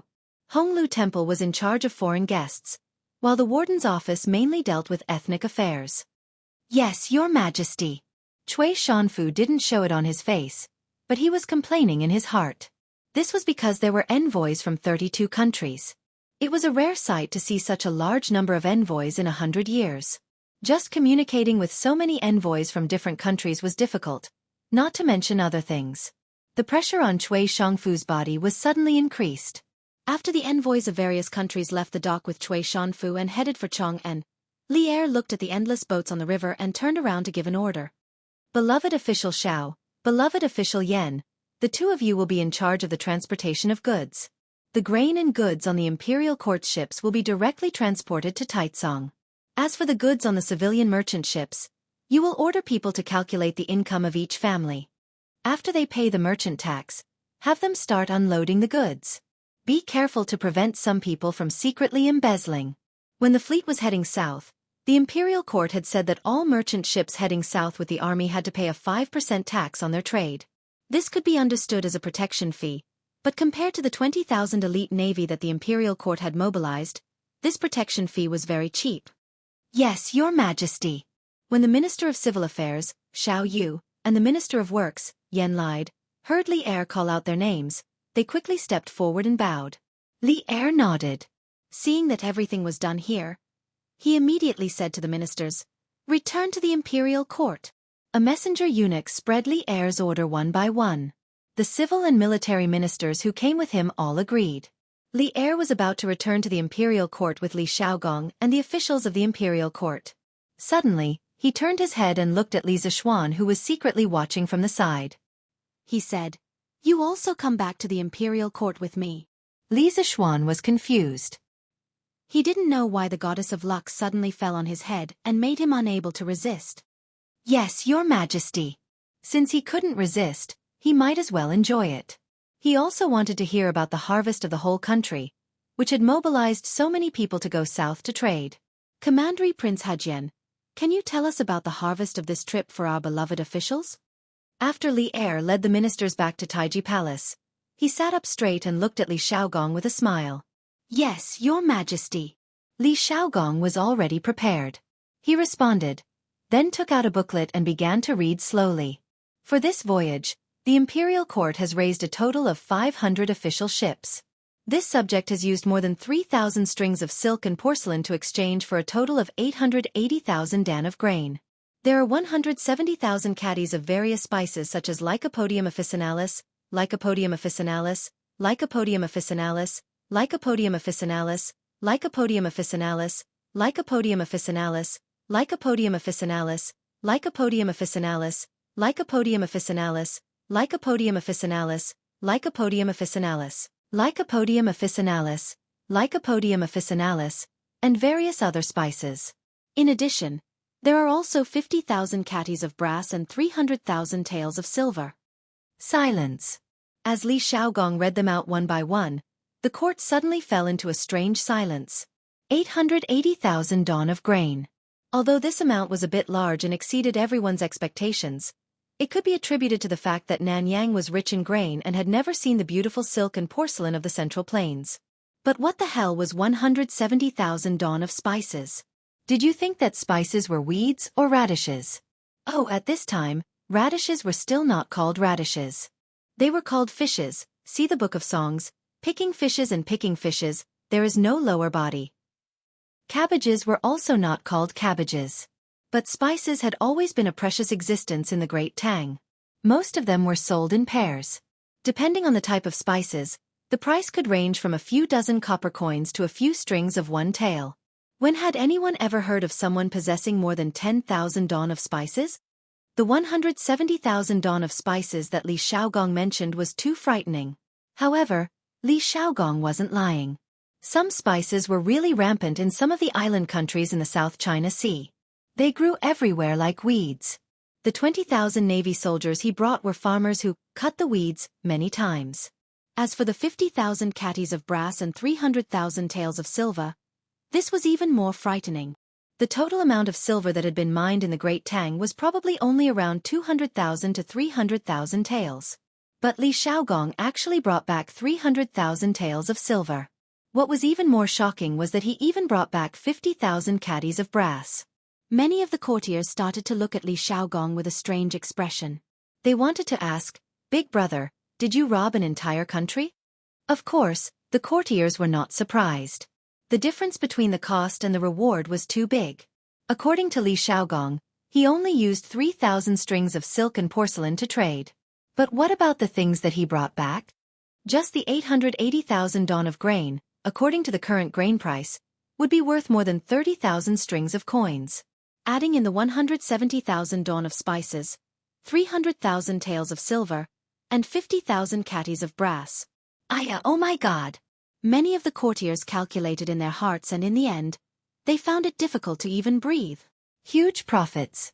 This was more than 10 times the profit. It was more than 100 times the profit. What else in the world could be more profitable than this?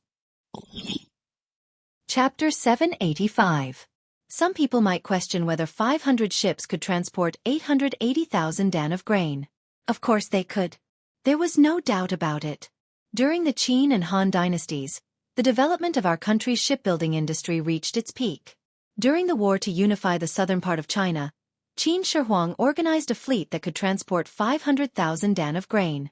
With the technology at that time, they could build ships that could transport 50 to 60 tons of grain. 1 dan was 50 kilograms. In other words, a ship during the Qin and Han dynasties could carry more than 1,000 dan of grain. During the Tang and Song dynasties, the second peak in China's shipbuilding history was the dragon boat that Emperor Yang of Sui rode. It was 5 feet tall and 200 feet long. The upper level had the main hall, the inner hall, and the east and west imperial halls. The middle two levels had 120 rooms with a capacity of more than 300 tons. Of course, it was even more impressive during the Song dynasty. The Song dynasty built a divine boat for Korea. It had a capacity of more than 1,500 tons. Some large ships could carry tens of thousands of dan of grain, and had a rudder that was 30 to 50 feet long. Taiji Palace. Although Li Er, who was sitting high above, was mentally prepared, he was still shocked by Li Xiaogong's work report. His eyes were as wide as the others. Fortunately, the courtier's attention was not on him, otherwise, if the remonstrant saw his gaffe, he would definitely be criticized again. Ahem. This trip to the south was really fruitful. Xiao Gong and the soldiers have worked tirelessly across thousands of miles and have contributed to the country. They should be rewarded. Li Er recovered from his shock and praised with a face full of emotion. Your Majesty. As soon as Li Er finished speaking, Wei Zhang walked in front of him. The old man cupped one hand in the other before his chest and said, Congratulations to Commander Prince Hajian for leading the fleet to the south. But there is still one thing that I don't understand. Where did you get these 300,000 taels of silver and 50,000 kilograms of brass? Wei Zhang was not targeting anyone. He was just stating the facts. Grain, spices, and ivory were all fine. But the amount of brass and silver was too huge for him to understand. After all, which country would use these things for trade? It didn't make any sense no matter what. After hearing Wei Zhang's question, the other ministers all cast doubtful glances at Li Xiaogong. However, Li Zishuan's heart skipped a beat.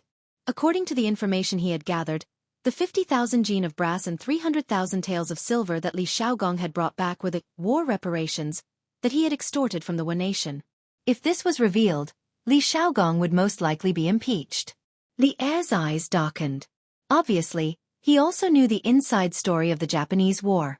But now that Wei Zhang had asked in public, he could only watch Li Xiaogong's performance. As soon as Li Er left with the civil and military officials, the docks by the murky river immediately became lively. There were more than 1,000 large ships, and they definitely could not all dock at the same time to unload their cargo, so they could only come in batches. At the very front were the 500 official ships of the imperial court. Wu Di, the captain of Li Xiaogong's personal guard, came to Xiaoyu with a man who looked like a steward. He respectfully handed over a booklet and clasped his hands. Minister Xiao, this is the list of all the cargo on the official ship. He is the steward of the cabin, Yao Jing. If Minister Xiao has any questions, please ask me or Steward Yao. We will tell you everything we know. Well, okay. Thank you. Xiao Yu said politely and took the booklet. When he opened it, he was shocked. So much food? I'm afraid the granary of Chang'an City can't hold it all. Hearing this, Yen Lide was very curious. He thought that the official ship of the imperial court had only brought a little silk and porcelain. At most, it could be exchanged for more than 100,000 jin of food. How could the granary of Chang'an City not be able to hold it all? Sherwen, Xiao Yu's courtesy name. Let me see how much food you have. Then, Yen Lide eagerly came over and wanted to see what was on the booklet. When he saw the number on the booklet, his eyes widened and he exclaimed, This, 880,000 jin? So many jin of food, Taicong can't hold it all. It has to be transported to Hanjiatsong in Luoyang. The Taicong he was talking about was the largest granary in Chang'an City. It was also the granary of the imperial family. Its main function was to provide for the imperial family's consumption, rewards, salaries of officials, military supplies, and government accounts. Although Taicong's main function was to serve the central government, it also had some positive functions. For example, every time there was a famine, Taicong would take out grain to replenish Chongping-tsong and suppress the price of grain. It would also sell some grain at a low price to help the victims.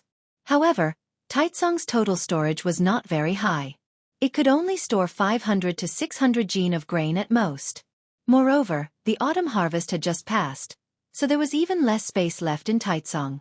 That was why these two big shots of the imperial court sighed with emotion. As for the Hanjiatsong that Yen Lide mentioned, it was the largest granary in the Tang Empire. At the start of the Sui dynasty, Chang'an was built, but the Guangzhou region was unable to satisfy the needs of the imperial family, officials, and the central army. During the Dai era, to satisfy the grain needs of Chang'an, Emperor Yang built the Grand Canal. Later on, Yang Guang directly moved the capital to Luoyang. After establishing Luoyang, Yang Guang first built Huiluotsong as the national granary, in Luoyang. The entire Huiluotsong city was 1,000 meters from east to west, 335 meters from north to south, and around 700 warehouses with a diameter of 10 meters. Each warehouse could store 4,000 jin of grain, and the entire city could store 3 million jin of grain. As Huiluotsong was built outside of Sui Tang Luoyang City, at the end of the Sui dynasty, the world was in chaos. Li Mi took Huiluotsong, and Luoyang City fell into a situation where there was no grain. Later on, Huiluo became the focus of the war between Li Shimin and Wang Shichong. The warehouses outside the city were occupied, and Wang Shichong lost due to a severe lack of grain. Later on, Li Shimin saw the disadvantages of having a granary outside the city, and he decided to build one within Luoyang City to prevent the same thing from happening. This granary that was carefully designed by Li Shimin was Hanjiatsong. Not only did Hanjiatsong provide grain for Luoyang City, but it also acted as a transportation station between Guangdong and Guangzhou. Later on, it slowly replaced the largest granary at that time, Luokotsong, and became the largest granary in the world, with a total storage of close to 6 million jin. Indeed, first move 150,000 jin of grain to Taitsong, and the rest can only be transported to Luoyang along the Grand Canal. Lied, you take care of things here. I'll go to the palace to ask for a decree to send a portion of the official ships to Luoyang. Xiaoyu thought about it and decided to ask for Li Er's opinion. Otherwise, with so much grain, there would be no place to store it, and it would only benefit the rats. Chapter 786. In Taiji Palace, the morning court was still going on. Everyone's eyes were focused on Li Xiaogong. Due to the special nature of the previous battle, Li Xiaogong had only passed on the specific details to Li Er in the form of a secret report instead of a battle report. In this way, the ministers in the court naturally had no way of knowing the details. Of course, it couldn't be ruled out that some well-informed people obtained the news through abnormal channels. But even if they knew, they had to pretend that they didn't know at this moment. Otherwise, if they exposed their so-called abnormal channels in front of Li Er, wouldn't that be looking for trouble? As a minister, if he attracted the suspicion of the emperor, his good days would be numbered. That's a good question, Minister Wei. Li Xiaogong looked back at Wei Zhang and then bowed to Li Er. He said in a deep voice, "Your Majesty, I am guilty." Seeing that Li Xiaogong didn't answer Wei Zhang's question directly and instead apologized to Li Er, the ministers in the hall were confused. They didn't know what Li Xiaogong was doing. This time, the imperial court had sent a fleet to the south. The harvest from this trip was almost equivalent to the imperial court's annual revenue. It had greatly alleviated the empty state of the national treasury since the Wei River alliance. Li Xiaogong was definitely considered a great contribution. How could he be guilty? Li Er's heart sank. How could he start to apologize without saying anything? He was very worried that Li Xiaogong would make a mistake and worsen the situation. Xiaogong led the army across the sea and brought back so much food and money for the imperial court. What is his crime? Although many thoughts were running through his mind, Li Er remained calm on the surface. He slowly opened his mouth and asked the common question in the hearts of the ministers. Li Xiaogong seemed to have been prepared. He hurriedly cupped his fist and said, "I attacked the Wei nation's capital Fanio City, without your Majesty's permission. The 50,000 kilograms of brass and 300,000 taels of silver were given to me by the Wei nation's queen. I am guilty." As soon as Li Xiaogong finished speaking, there was a buzz, and the court immediately exploded. The officials in the hall all stared with wide eyes, indescribably shocked. Some people didn't know whether to laugh or cry in their hearts because when Li Xiaogong had reported his gains from going south, they had secretly wondered if Li Xiaogong had plundered some country. Otherwise, how could he have brought back so much wealth? However, judging from the results that were announced now, their previous guess was actually correct. Li Xiaogong had truly ransacked a country, and the target of his ransacking was none other than the one nation that had previously paid tribute to the Great Tang. How could this be? Therefore, some people could not help but be eager to give Li Xiaogong a try. Wei Zhang, who was standing in front of the officials, raised his eyebrows. He clearly didn't expect the truth to be like this. He took a step forward and said, "His Royal Highness, without your Majesty's permission, attacked the neighboring countries of the Great Tang. This action can easily cause panic in the neighboring countries, which is extremely disadvantageous to the Great Tang at this time. I think that His Royal Highness should be severely punished." I think that Left Minister Wei's words are reasonable. Now that the world has just settled down, the imperial court should be recuperating and getting along peacefully with the neighboring countries. His Royal Highness, for 300,000 taels of silver and 50,000 kilograms of brass, he attacked without authorization and ignored the relationship between the Great Tang and its neighboring countries. He simply has no respect for the imperial court. I think that he should be severely punished. As soon as Wei Zhang finished speaking, Minister Cui Shanfu of the Honglu Temple hurriedly jumped out. As the leader of the Honglu Temple, who specialized in dealing with the relationship between neighboring countries, he naturally had the right to express his opinion. Of course, as a core disciple of the Shandong aristocratic family, he also wanted to use this opportunity to bring down Li Shaogong, the only person who could be used in the Li Tang imperial family. If he didn't know how to make good use of such a heaven-sent opportunity, he would really be blind. I second the motion. His Royal Highness must be severely punished. Severely punish your grandmog. Li Xiaogong's identity was not only that of the Li Tang imperial family, but also that of a general. Although he usually didn't like Li Xiaogong, at this time, Cheng Jijia wouldn't just watch Li Xiaogong be besieged by Cui Shanfu and the others. The devil incarnate wouldn't talk about rules with you. This old guy came up and directly pushed Cui Shanfu more than 10 steps away and almost fell to the ground. He stood up angrily and was about to argue with Cheng Jijia, but he heard old Cheng directly scold him in his rough voice. Damn it! Xiaogong didn't say why he attacked Neon. How do you know that he went for the silver and brass? Is your father in Neon? Did he tell you in your dreams? Cui Shanfu's expression changed and he felt greatly humiliated because Cheng Jijia was saying that his father was from Neon. As a person of the Celestial Empire, anyone who was said to be a descendant of the short and wretched people of Neon would be angry. Cheng Jijia, you've gone too far and disgraced the refined.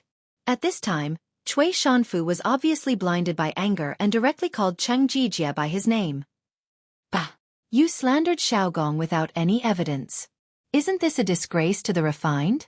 This old guy actually spat a mouthful of thick phlegm in Cui Shanfu's direction and continued to scold him. However, he also knew that it was not a good idea to continue scolding like this. If this continued for a long time, it would be counterproductive. Therefore, after scolding Cui Shanfu, he cupped his hands and said to Li Er, Your Majesty, Xiaogong is not a person who is greedy for money and doesn't know the severity of the matter. This old official thinks that there must be something hidden. Your Majesty, this official also thinks that this matter is not simple. Why don't we let Xiaogong finish speaking before making a conclusion? The taciturn gourd, Li Jing in the imperial court also made a rare sound today. In this way, no one in the entire Tang military was still indifferent. This official agrees. The generals' camp all agreed in unison. The civil officials' camp was in an uproar and did not reach a unified opinion. This was because the heads of the civil officials, Zhang Sun Wuji and Feng Xianling, had not expressed their opinions yet. In fact, the opinions of these two big shots were quite simple. For Zhang Sun Wuji, because of the relationship with Empress Zhang Sun, the Zhang Sun family was a proper relative of the emperor. In terms of position, Zhang Sun Wuji naturally sided with the royal family and protected Li Xiaogong. As for Feng Xianling, he felt that a mere one nation was not enough to change the attitude of the surrounding countries toward the Tang Empire. Moreover, the Tang Empire's current #1 enemy was the Turks. The other small countries could not make any waves at all. Cui Shanfu's words were a little exaggerated. How could he agree? Silence. Li Er coughed softly and the noisy imperial court immediately quieted down. Then he stared at Li Xiaogong and asked in a deep voice, Xiaogong, why did you lead troops to attack one nation? You better explain the reason to Zhen now. Don't hide anything. Chapter 787. Hearing Li Er's words, Li Xiaogong cupped his fists and said, Yes, Your Majesty. Half a month ago, I led the fleet back to the southeast coast. One night, I ordered the fleet to dock on a nameless deserted island to replenish fresh water and fruits and vegetables. Who would have thought that we would be ambushed by a group of bandits? There were about 100 of them.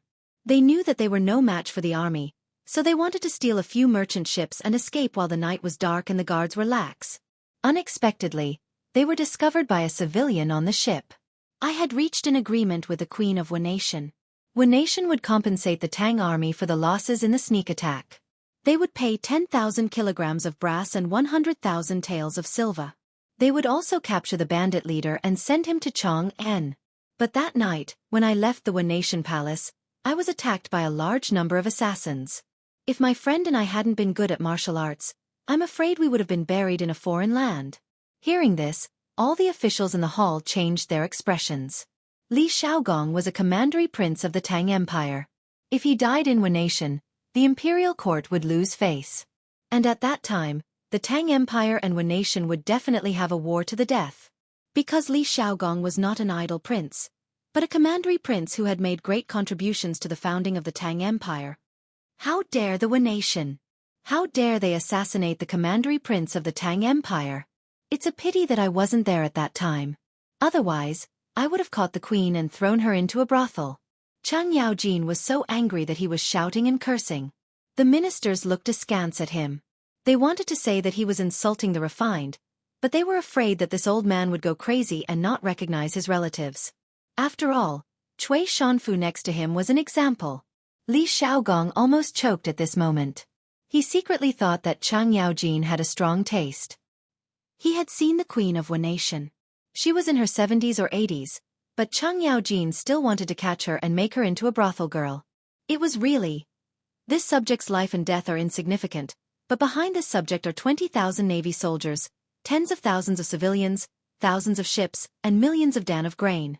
Moreover, this subject represents the face of the Great Tang. If this subject were to die in the Wa, the consequences would be unthinkable. Later, after a detailed investigation, I found out that the assassin that night was the Suo family, the #1 family in Japan.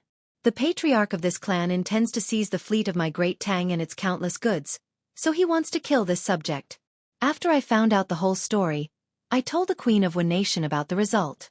However, the Queen of Wu nation wanted to protect the Suo family, so I led the army into the city and wiped out the Suo family. This subject could die, but the dignity of the Great Tang could not be trampled on. Those who offend my Great Tang must pay the price. After destroying the Suo family, the Japanese queen knew that she was in the wrong. She took the initiative to increase the compensation from the original 10,000 caddies of brass and 100,000 taels of silver to 50,000 caddies of brass and 300,000 taels of silver. This was the whole story of the whole thing. I hope your majesty can judge clearly. After Li Xiaogong finished speaking, the imperial court fell silent as the officials digested this matter. After a few seconds, Wei Zheng turned to Li Xiaogong and said, "The Wu nation dared to assassinate the commandery prince. Of course they deserved it. No punishment is too much. However, at the very beginning, your majesty brazenly led the army to attack the Wu nation because of a few bandits. Wasn't that inappropriate? After all, there should be a more reliable solution." Li Xiaogong proudly raised his head and said, "Left Prime Minister Wei's words are wrong. That was not a matter of a few bandits. It was a matter of the people of the Great Tang dying at sea because of the Wu nation. Before the fleet left, His Majesty entrusted me with the task of protecting the people of the Great Tang. If there were any enemies, I had to do my best to destroy them. That night, the Wu nation ambushed the fleet and killed 28 soldiers and 12 civilians. As the commander-in-chief of the army, I had to give them an explanation. Otherwise, how could I, Li Xiaogong, continue to lead this army? How could I have the face to come back and see His Majesty again?" Li Xiaogong's words were very good. He directly brought out Li Er. What he meant was that although he was a little impulsive when he attacked our country, everything was still done according to Li Er's instructions before he left. What else do you have to say? The facts prove that if a person wanted to criticize you, he could find a way to criticize you. At this moment, Cui Shanfu seemed to come back to his senses and said, "Your Highness has your reasons, but I don't know if your Highness has thought about how the other small countries around the Great Tang will view your actions? Will they think that the Great Tang is bloodthirsty and insecure? Will they unite and fight against the Great Tang together?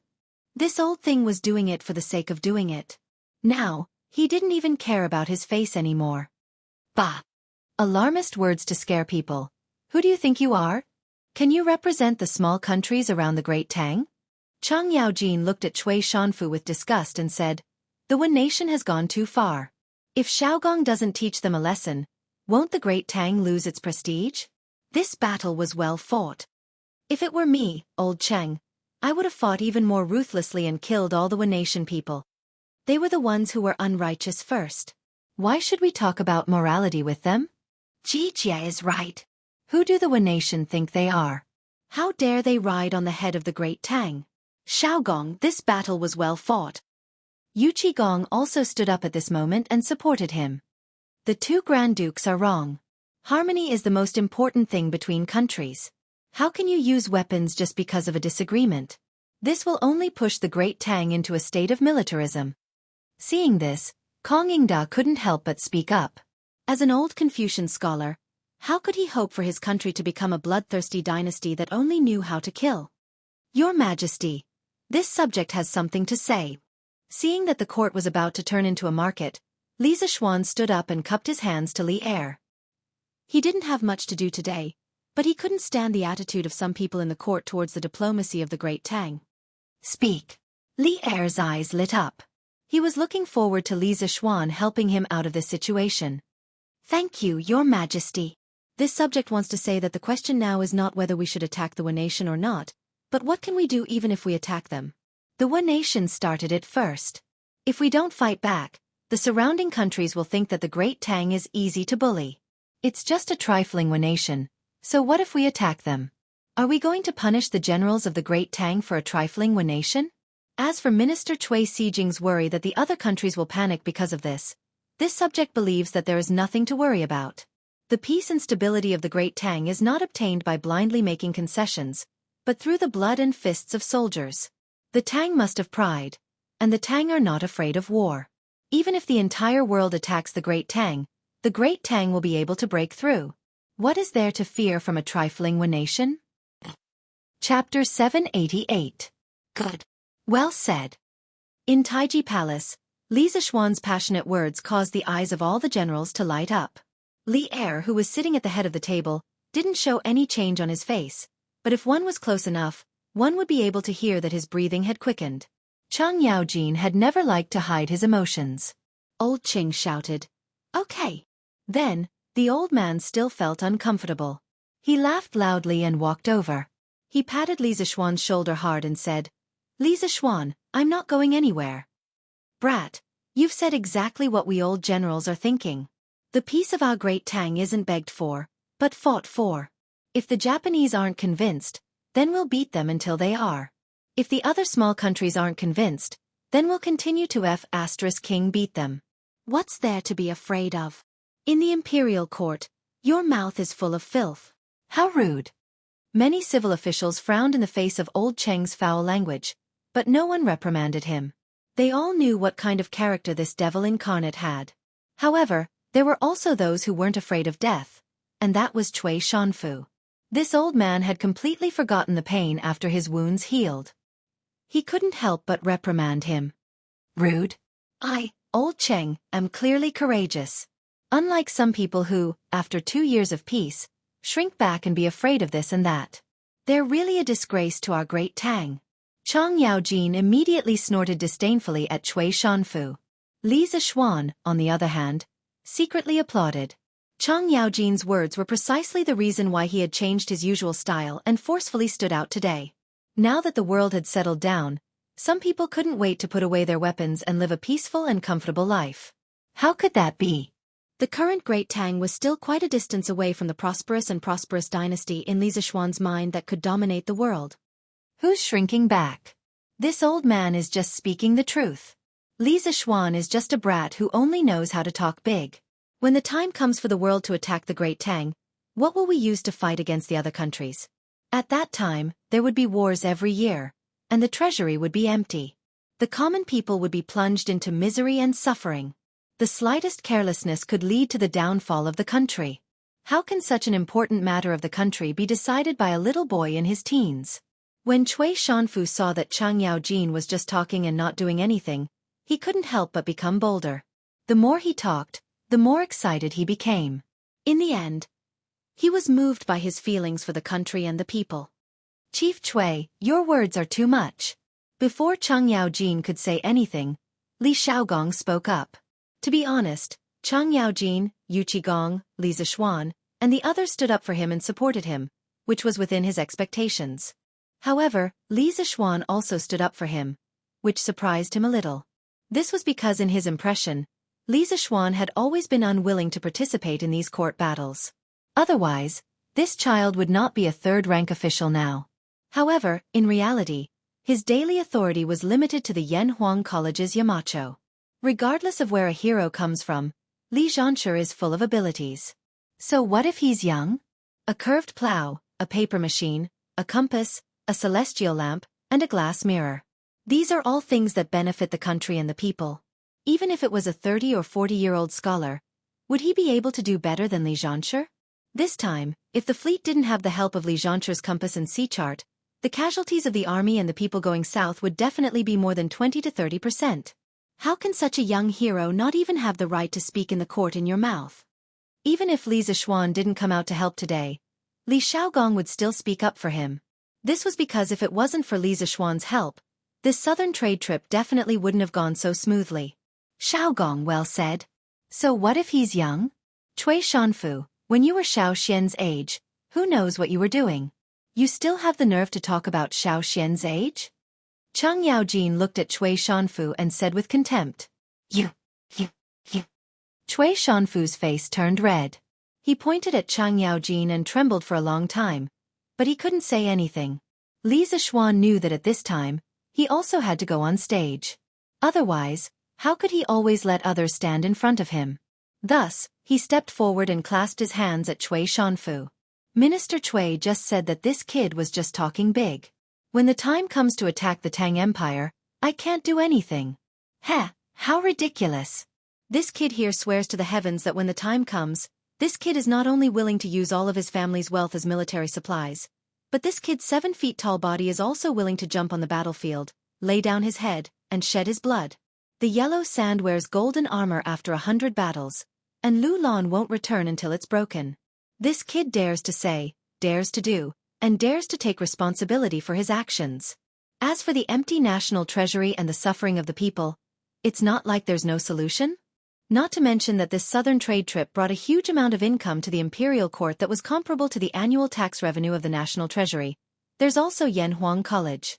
There are hundreds of engineering students there, and what I'm teaching them is all knowledge that can make the country prosperous and the people strong. Once they complete their studies and leave the mountain, there will be hundreds of Li Zixuan, who are good at creating wealth, and the number will only increase in the future. The lives of the people will also get better and better. In comparison, this kid can't stand some people who are afraid before the battle. Things haven't even happened yet, but they're already afraid of this and that, cowering in fear. You must know that nothing in this world is difficult for those who set their mind to it. As long as you set your mind to it, there's nothing in this world that can't be done. The Tang Empire was founded on martial arts. If there's a day when all the important officials in the court are afraid to fight, then the country won't be far from being destroyed. If you want to be everlasting, then you must always maintain the will to forge ahead and do things that ordinary people think are impossible. You shouldn't be afraid of everything like you are now, until you achieve nothing in the end. Li Zixuan's words could be said to be frequent golden sentences, such as, gold wears golden armor in 100 battles, and Lu Lan will not be returned until it is broken, from Wang Chongling's 7 Military Lessons, 4th. Nothing in this world is difficult for those who set their mind to it, Song Chen Yuanjing's Lin Guangji, Volume 9. These sentences had never appeared before, and every one of them sounded so classic. Perhaps Li Zixuan himself didn't pay attention to this, and he just said it casually. However, Zhang Sun Wuji, Fang Xianling, and the other civil officials couldn't help but look at Li Zixuan in a new light. They secretly thought that this kid had never shown his talent in writing before, but today, he suddenly said so many good sentences. Could it be that he improvised? However, there was a problem. For someone like Li Zixuan who kept saying words like, destroy the country, he couldn't be said to be a coward. If it was a narrow-minded emperor, he might have been killed because of this. Good. It's rare for Li Xianxia to have such insight at such a young age. Although this old man doesn't dare to agree with all of your previous views, this old man definitely agrees with the latter part of your words. To everyone's surprise, the old troll actually supported Li Zixuan. Chapter 789. Yellow sand wears golden armor after 100 battles. Lu Lan won't return until it is broken. Wei Zhang suddenly spoke up for Li Zixuan in the imperial court, which was indeed unexpected. However, Li Er, who was sitting at the head of the table, did not pay attention to this. He muttered Li Zixuan's poem twice, and if one looked closely, they would find that his eyes were actually shining. After a while, just as the officials in the imperial court were still discussing and whispering to each other, Li Er finally spoke. There is no need to discuss this matter anymore. The Battle of Fainio capital was started by the One Nation. First, they attacked the Tang Empire's merchant ships. Then they assassinated the Tang Emperor. They should be punished. Xiao Gong's actions were all for the sake of the Tang Empire's people. Even if he had overstepped the bounds, a general is outside and does not obey military orders. We cannot punish a meritorious official because of this. The journey to the south was full of dangers. Xiao Gong alone shouldered the heavy responsibility and brought back a large amount of food, spices, and money for the imperial court at a very low cost. He really deserves great credit for his hard work. I have decided to reward Xiao Gong with 200 households, 10 pairs of elephant tusks, 50 tiger skins, 100 rolls of silk, 5,000 taels of silver, and 2 million taels of money. After such a long discussion, Li Er finally made the final decision. The noisy crowd in the imperial court suddenly quieted down. Thank you, Your Majesty. Li Xiaogong hurriedly bowed to express his thanks. Chang Yaojin and the others said happily, Your Majesty is wise. Cui Shanfu was so angry that he frowned, but at this time, he did not dare to say anything. He did not want to anger Li Er again. He heard Li Er continue. The compensation for the soldiers who died in the battle will be increased by 1 level. The Ministry of Civil Affairs will send a special person to compensate the civilian who died in the battle. Among them, the civilian who survived, Meng Yuliang, loudly warned at the critical moment and prevented the merchant ship from falling into the hands of the bandits. Moreover, this person is extremely loyal and brave. At the moment of life and death, he forcefully changed the direction of the burning ship and saved the main fleet. I have decided to confer him the title of Grade 8 Xianxia Commandant. He will be rewarded 100,000 taels of silver and 100 rolls of silk. Feng Zhihua, a merchant on the same ship, is a man who values friendship and righteousness.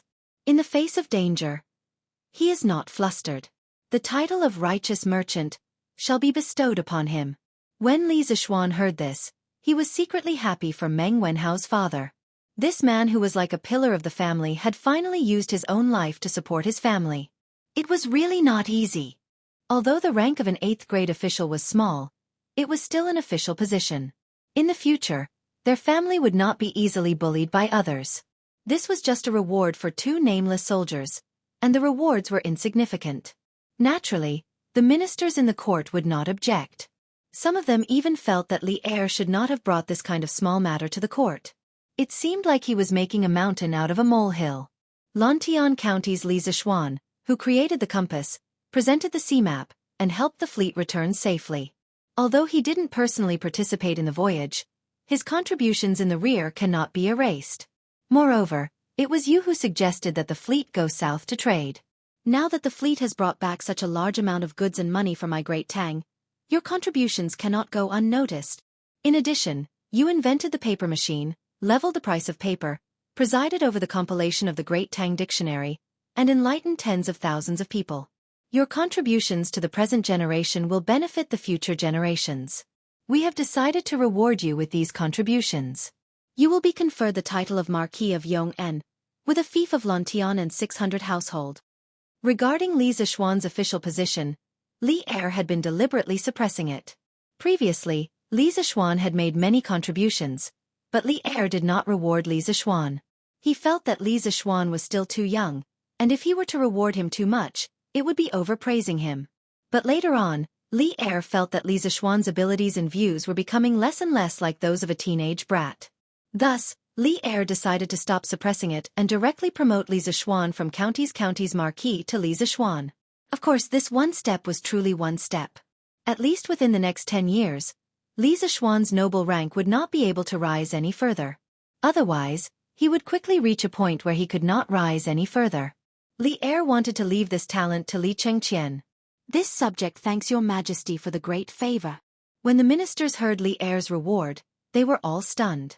Li Zishuan took advantage of the moment when others were stunned to go forward and thank him. Logically speaking, he did not care if his marquis title could be promoted in the next few years. His original dream was to become a marquis in the Great Tang. Now that his dream had come true, he naturally had to cherish this opportunity. As for the title of Duke above Marquis, he did not even think about it. To him, one Marquis was enough. Your Majesty, this. Almost at the same time, Wei Zhang also opened his mouth. It seemed that he wanted to object, but seeing Li Zishuan accept the reward so quickly, he could only swallow the words that were on the tip of his tongue. His expression was very ugly. Li Er indifferently glanced at Wei Zhang, but did not ask for details. He waved his hand and said, "The matter of the reward ends here. Officials, if there is anything, please submit a memorial. If there is nothing, the court is dismissed. The officials looked at each other. After the establishment of the Great Tang, marquis titles were extremely rare. But now, Li Er had so casually rewarded a founding marquis. No matter how they looked at it, this was very imprudent. But once the domineering Li Er made up his mind, there was no room for discussion. They could only secretly glare at each other. Zhang Sun Wuji pursed his lips, seemingly itching to make a move. But after thinking for a long time, he did not say anything. On the other hand, Cheng Yaojin was beaming with joy, as if he was the one being rewarded by Li Er. After waiting for a while, seeing that no one objected, Li Er was just about to announce that the court was dismissed when he saw a person walk in. Who else could it be but Xiao Yu? Beloved official Xiao, why have you returned? Could it be that the matter at the docks was resolved so quickly? Li Er asked curiously when he saw Xiao Yu hurrying over. How could 880,000 dan of grain be transported in such a short time? Xiao Yu bitterly smiled and cupped his hands. Your Majesty, now that the autumn harvest has just passed, Chang'en's granary can only hold a few 100,000 dan of grain at most. So, this old official has returned to ask Your Majesty if we should transport the excess grain to Luoyang along the canal. Only then did Li Er come to a realization. Actually, he could not be blamed for not thinking things through. He did not expect Li Xiaogong to bring back so much grain. Otherwise, he would not have asked Xiao Yu to make an extra trip. Let's do as beloved official Xiao says. Use the fleet to transport the excess grain to Luoyang's Hanjia granary. If there was a locust plague next year, he could transfer grain from Chang'an and Luoyang at the same time. That was what Li Er thought. This official obeys Your Majesty. Xiao Yu replied and cupped his hands before leaving. Li Er looked at the officials in the hall and said loudly, Since there is nothing else, the court is dismissed. Just like that, the morning court finally came to an end after many twists and turns. Li Zishuan returned with a full load. Chapter 790. Haha. Not bad, not bad. You're already a marquis at such a young age. You're even more promising than I was back then. After the morning court session, Cheng Yaojin patted Li Zishuan's shoulder and laughed heartily. Uncle Cheng, you must be joking. Compared to you, I'm still far behind. I was born in an era of peace. If I was born in your era, I definitely wouldn't have been as successful as you. Li Zishuan's half-true and half-false words made Cheng Yaojin burst with joy. Haha, that's true. Back then, the world was in turmoil. The 18 rebellious princes all had their own armies. The people had no way to make a living. I fought left and right, and finally, I was able to become His Majesty's subordinate and conquer the world together. Cheng Yaojin stroked his beard as he spoke, looking as if he was reminiscing. What a scene of a hero in his twilight years, reminiscing about the past. Li Zishuan almost vomited blood. He thought to himself, Old Cheng is really good at pretending. There's no end to it. I'd better slip away quickly and go home to hug my wife. Uncle Cheng, your generation really didn't have it easy. Ahem, I still have something to do at home. I'll take my leave first. I'll treat you to a drink some other day. After waiting for so long, he finally got a marquis. He was eager to go home and share this good news with his wife and parents. He didn't want to talk nonsense with old Cheng here. Cheng Yaojin smacked his lips and said, Heh, then you go first. Xiao Xian, you've been made a marquis. You should go back and celebrate. Of course, this old man will definitely go and eat your celebratory wine. Oh right, second brother Qin still doesn't know that you've become a marquis, right?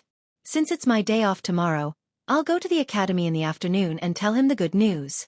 I'll also give those kids another round of special training.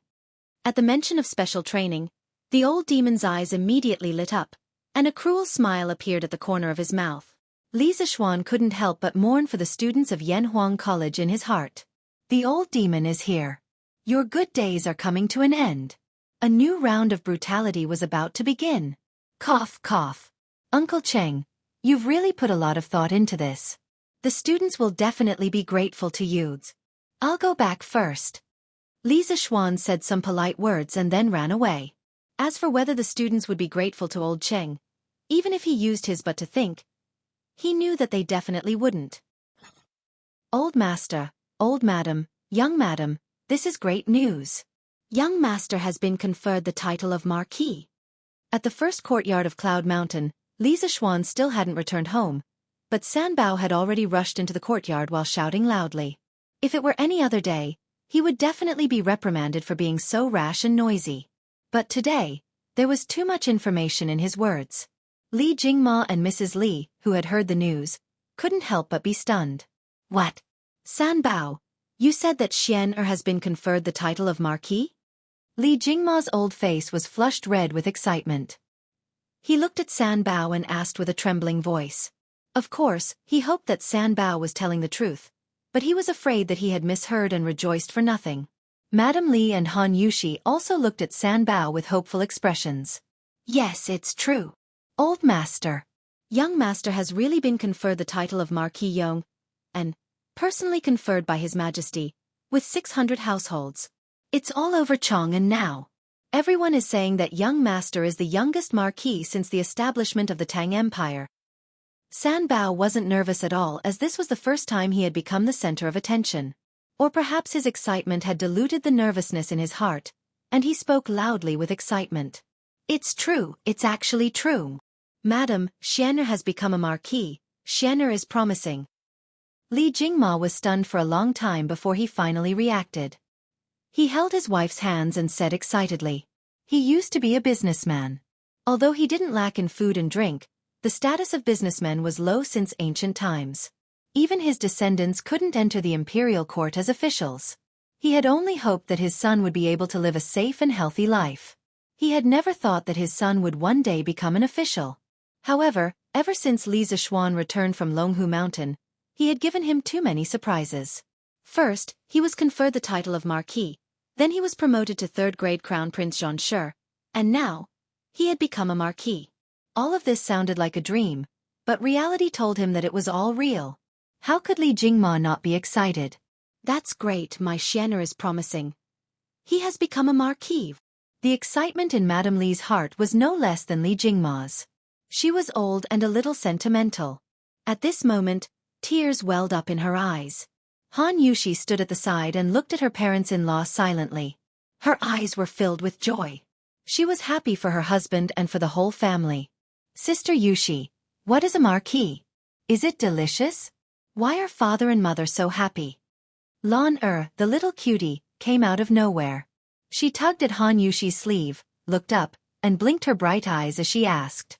Although Han Yushi had been married to Li Zixuan for a long time, Lan still called Han Yushi Sister Yushi and not sister-in-law. It wasn't that no one corrected her, but the little girl didn't listen to them.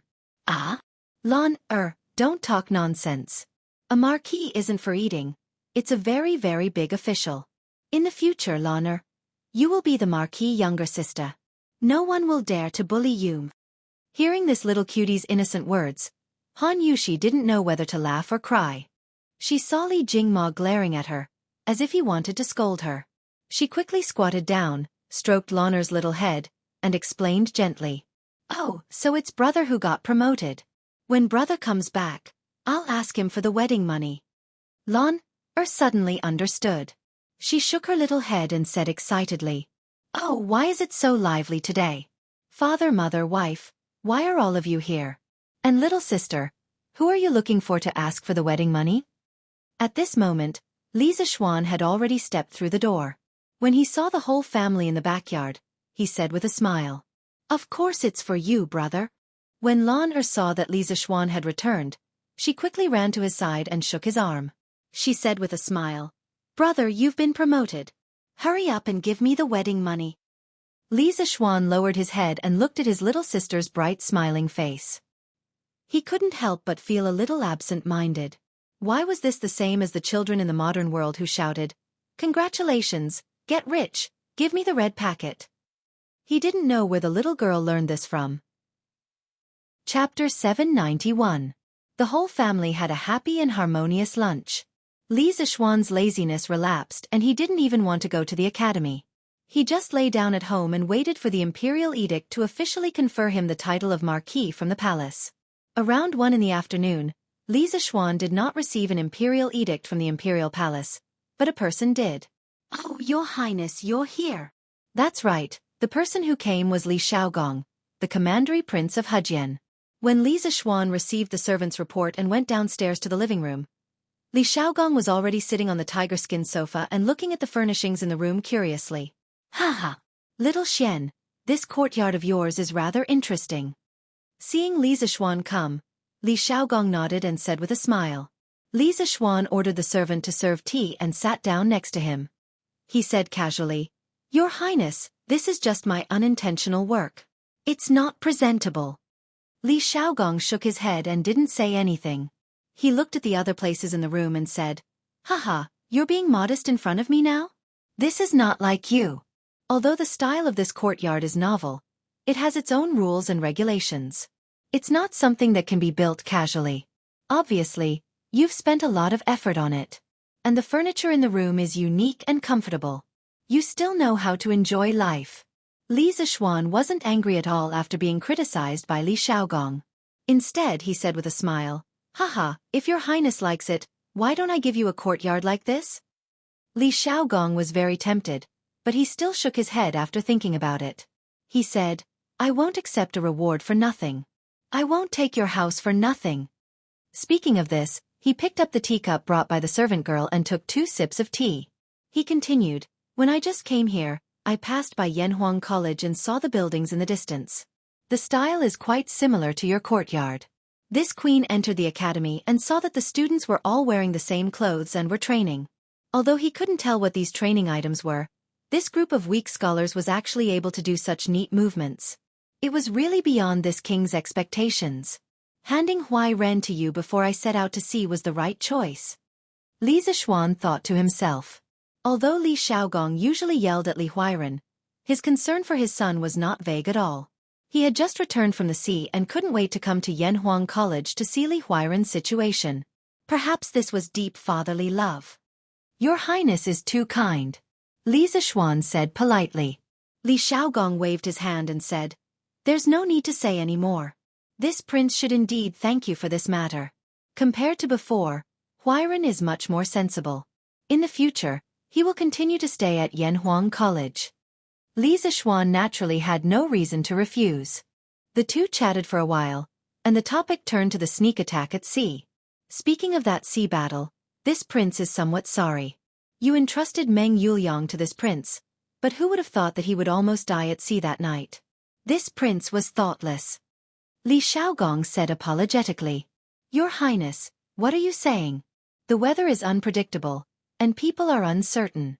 Some things, no matter how prepared you are, will always be unexpected. Fortunately, Meng Yuliang is fine. This is the best outcome. Otherwise, I really wouldn't know how to face that child Meng Wenhao." Li Zixuan couldn't help but sigh. "Oh right. Dare I ask your Highness, just what was the identity of the mysterious expert who saved Meng Yuliang that night?" According to previous intelligence, Li Zixuan only knew that Meng Yuliang had been saved by a mysterious expert at the critical moment, but he had no idea who that expert was, which was why he asked this question. Li Xiaogong suddenly fell silent. After a long silence he said, "This prince cannot reveal that person's identity. If fate wills it, you should be able to meet him in a few days. What this prince can tell you is that this person is extremely skilled in martial arts and is one of the top experts in the world. When this prince entered Fainio capital alone, he was by my side. The identity of the dragon-bearded guest was hard to say. After all, he was the man who had fought for the world with Li Er. Although he had taken the initiative to withdraw in the end, he had still violated some taboos, which was why Li Xiaogong was being so vague." Hearing him say this, Li Zixuan became even more curious. At the same time, he pondered in his heart. In the world today, how many people could be called top experts? After thinking for a long time, he still couldn't think of a reason, so he simply stopped thinking about it. "Since your Highness does not wish to reveal it, this child will quietly wait at home for that person to come as a guest." Li Xiaogong chuckled. After chatting a little longer with Li Zixuan, he got up and bid farewell. But not long after he left, the villa welcomed another guest. It was Wang Runbiao. "Hey! Today's guests really come in waves," Li Zixuan quietly said to himself. "Little Xian, congratulations. Congratulations on being made a marquis." The moment Wang Renbiao entered the room, He cupped his hands in congratulations. To tell the truth, Li Zixuan's meteoric rise had surprised both him and his father. Half a year ago, this young man had just returned to Chang'an from the mountains, but half a year later, he had become the Marquis of the Great Tang. The fickleness of the world truly made one sigh with emotion. Haha. Thank you very much. Renbiao, come in and have a seat. Seeing Wang Renbiao, Li Zixuan suddenly remembered that he was looking for him for something. It was about rubber, so he hurriedly went forward to greet him. Little Xian, I came to find you because you asked me to send someone to help you find rubber.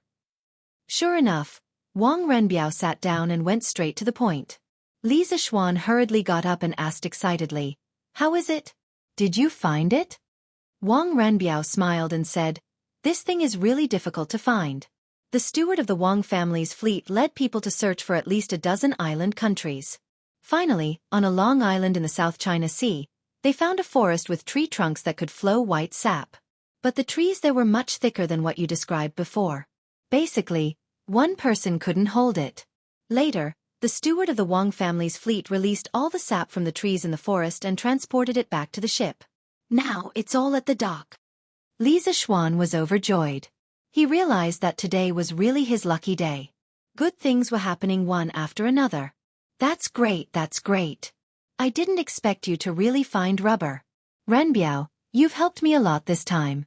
Let's go and have a look now. Li Zixuan stood up and said eagerly. Chapter 792. According to modern historians, rubber was originally produced in the Brazilian Amazon rainforest. Later, when Columbus returned from America, he brought rubber back to Europe. Later, with the beginning of the British colonial era, they introduced rubber trees to Southeast Asia and opened plantations there to produce rubber. Therefore, according to modern history books, it was impossible for rubber trees to appear in Southeast Asia during the Tang dynasty. However, the reason why Li Zixuan asked the Wang family's fleet to help him find rubber trees was because he was betting. He was betting that there were wild rubber trees in Southeast Asia a long time ago. Southeast Asia's unique climate conditions were too suitable for rubber trees to grow. This could be seen from a set of data. Although rubber trees originated from Brazil, in modern times, Southeast Asia accounted for more than 90% of the world's natural rubber production, while Brazil accounted for less than 1%. The reason for this pattern, in addition to specific historical conditions, was also inseparable from Southeast Asia's unique climate conditions. Therefore, Li Zixuan guessed that there were wild rubber trees in Southeast Asia before the Tang dynasty or even longer. Later they went extinct for some reason. When the British colonists introduced rubber from Brazil to Southeast Asia, the world thought that rubber originated from Brazil. He had to admit that the reason why he had this kind of wishful thinking was because he was desperate. After all, the Tang dynasty did not have a fleet that could cross the Pacific Ocean and reach America. But fortunately, his wishful thinking turned out to be true. The Wang family's fleet really found wild rubber in Southeast Asia. How could this not make him ecstatic? At this time, he did not care about waiting at home for the imperial edict. He directly urged Wang Renbiao to follow him to the dock. Therefore the tragic Wang Renbiao, who had just entered the house, did not even warm up on the stool. No, he did not even warm up on the sofa before he was called out again. Here, the rubber is still in the wooden bucket. It's still on the ship. Xiaoxian. Wait a moment. I'll get someone to find a small boat and bring you to the big ship to take a look. When they arrived at the dock, Wang Renbiao pointed to a few large ships on the river with the Wang family's flag and said, Thank you for your trouble. Li Zixuan clasped his hands and thanked him. Wang Renbiao smiled and turned to leave. Li Zixuan observed the scene at the docks. Compared to the morning, there were a lot fewer people and ships. The 500 search ships of the imperial court were all gone. It seemed like Xiao Yu and Yen Lide had already made arrangements. Most of the official ships were probably already on their way to Luoyang. Although the official ships had been arranged, the task of the two big shots of the imperial court was not over yet. They still needed to arrange for officials on the spot to levy taxes on the merchant ships that had participated in the southern sea trade. This job was not easy. The two old fellows were setting up tables on the pier to serve as a temporary office. There wasn't even a canopy above their heads. Compared to some people in the future, these two old fellows' outfits were really shabby. However, they were the real public servants of the people and deserved everyone's respect. Uncle Yen, Elder Xiao. The two of you are still busy. Li Zixuan walked over and greeted the two out of respect for the revolutionaries of the older generation who were really doing practical things. Yo! Little Xian, you're here? I heard that you were conferred the title of Marquis by His Majesty in the morning court. Congratulations! Hearing this, Yan Lide raised his head and said with a smile. He knew that his son, Yan Xiaoning, seemed to have a girlfriend in the academy. Although the other party wasn't a daughter of a prestigious family, she was the daughter of the current generation's Mo family. This identity was nothing to other families, but to the Yan family, which was a family of engineers, it was a big deal. In general, Yan Lide approved of this marriage. He knew that his son was obsessed with construction machinery all day long and was like a blockhead. He didn't expect that his son would actually find a partner now. This made Yan Lide happy and grateful to Li Zixuan. Xiao Yu nodded and smiled at Li Zixuan as a greeting. Thank you, Uncle Yan. The title of Marquis is just His Majesty's favor. Li Zixuan replied with a smile. Then he used his hand to fan his face and said to Yan Lide and Xiao Yu, It's such a hot day. Why don't the two of you get someone to set up a shed? If something bad happens to the sun, it will be a great loss to the Tang Empire. Sigh, we don't have the time. Yan Lide sighed. He pointed to the endless boats on the river and said, That's not the case. The official boats of the imperial court are fine. Most of them have turned around and headed to Luoyang. However, there are more than 1,000 civilian boats. It's very troublesome to calculate the value of the goods on their boats. Almost all the officials of the Ministry of Civil Affairs are here today. Even so, it's unlikely that all the boats will be able to unload before dark. When Li Zixuan heard this, he also felt that the amount of work Yan Lide and Xiao Yu were facing was too large. The old officials of the Ministry of Civil Affairs were using more traditional calculation methods, and the speed of their calculations was simply too slow. Although Li Er had issued a decree a few months ago to promote the new type of mathematics throughout the country, in the face of a new knowledge, it would always take some time to accept and digest it. Some people were older, and their ability to accept new knowledge was worse, so the speed at which they absorbed it was slower. We can't go on like this. Uncle Yan, Elder Xiao, I'll get someone to set up a few sheds for you. I'll also send some ice and cold water over. Otherwise, it'll be bad if you get a heat stroke. Li Zixuan said as he wiped his sweat. Yan Lide and Xiao Yu didn't have the time to do this, but he did. Seeing two old men over 50 silently contributing to the country under the scorching sun, he couldn't help but feel a little uncomfortable. But it was precisely because of people like them that the Great Tang would gradually grow stronger until it was invincible. The two old men smiled and didn't refuse Li Zixuan's good intentions. The officials of the Ministry of Civil Affairs who were busy calculating the accounts seemed to have heard this conversation. At this moment, they couldn't help but write even more cheerfully. Marquis Yong. And this old man heard that you have a group of students who are rather proficient in calculation. Why don't you call them over to help you? Xiao Yu raised his head and smiled at Li Zixuan. Ever since the imperial court had introduced the new type of mathematics, he had privately studied the mathematics textbook that Li Zixuan had compiled. Even someone as picky as him had to admit that the new type of mathematics had an incomparable advantage in calculating speed. That was why he had said this now. Li Zixuan froze for a moment, then bitterly smiled and said, Elder Xiao, it's not that this little one isn't willing to cooperate, but that group of students of mine is still undergoing military training at the academy. They can't leave. Chapter 793. If it was in the past, Li Zixuan wouldn't have minded his students coming over to help Xiao Yu settle the score. On the contrary, he would have been more than happy to do so because it could give his students some social experience. After all, Yanhuang Academy cultivated practical talents. But now, Chang Yaojin was probably brutally training the students, but he went to call the students away. How could this be? It's an emergency, so it won't take up too much of their time. Presumably, missing half a day of training won't have much of an impact on the students, right? Regarding the military training at Yanhuang College, the ministers in the imperial court more or less knew a little about it. Some of them even went to watch it live. Xiao Yu had also been there. It was undeniable that when they saw a group of weak scholars marching in an orderly formation on the field and shouting loud slogans, they couldn't help but feel shocked. Starting from the Western Zhou dynasty, the official courses were divided into national studies and local studies. There were also primary school and university levels. The university level used the 6 arts, as the standard curriculum. Etiquette, music, archery, driving, calligraphy, and mathematics were the 6 basic skills that students needed to master. Archery and driving were the most primitive forms of military training in ancient times. The teachers were usually directly appointed by military officers. During the Qin and Han dynasties, the importance of military training for students gradually decreased, and the military training in schools began to decline. As Confucianism was regarded as orthodox, the 6 arts became the 6 classics of Confucianism. The content of military education disappeared, and the function of military training weakened into a ritual program. During the Sui dynasty, martial arts and literature began to greatly reduce military equipment. The focus of national education changed from martial arts to literature, and the imperial examination gradually began to become mainstream. At the beginning of the Tang dynasty, the national policy of emphasizing martial arts in wartime and literature in peacetime was established. At this time, the method of selecting scholars was still biased towards the imperial examination. The school became an accessory to the imperial examination, and military training was abolished. In addition, Confucianism began to germinate, and gradually the educational concept of emphasizing reading over practice and meditation over activities gradually formed. During the Empress Wuxia, the civil and military examinations were separated.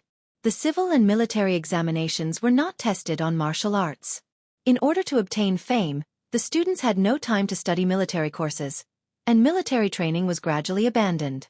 Therefore, even though he was shocked, Xiaoyu still disapproved of Yanhuang College's military training.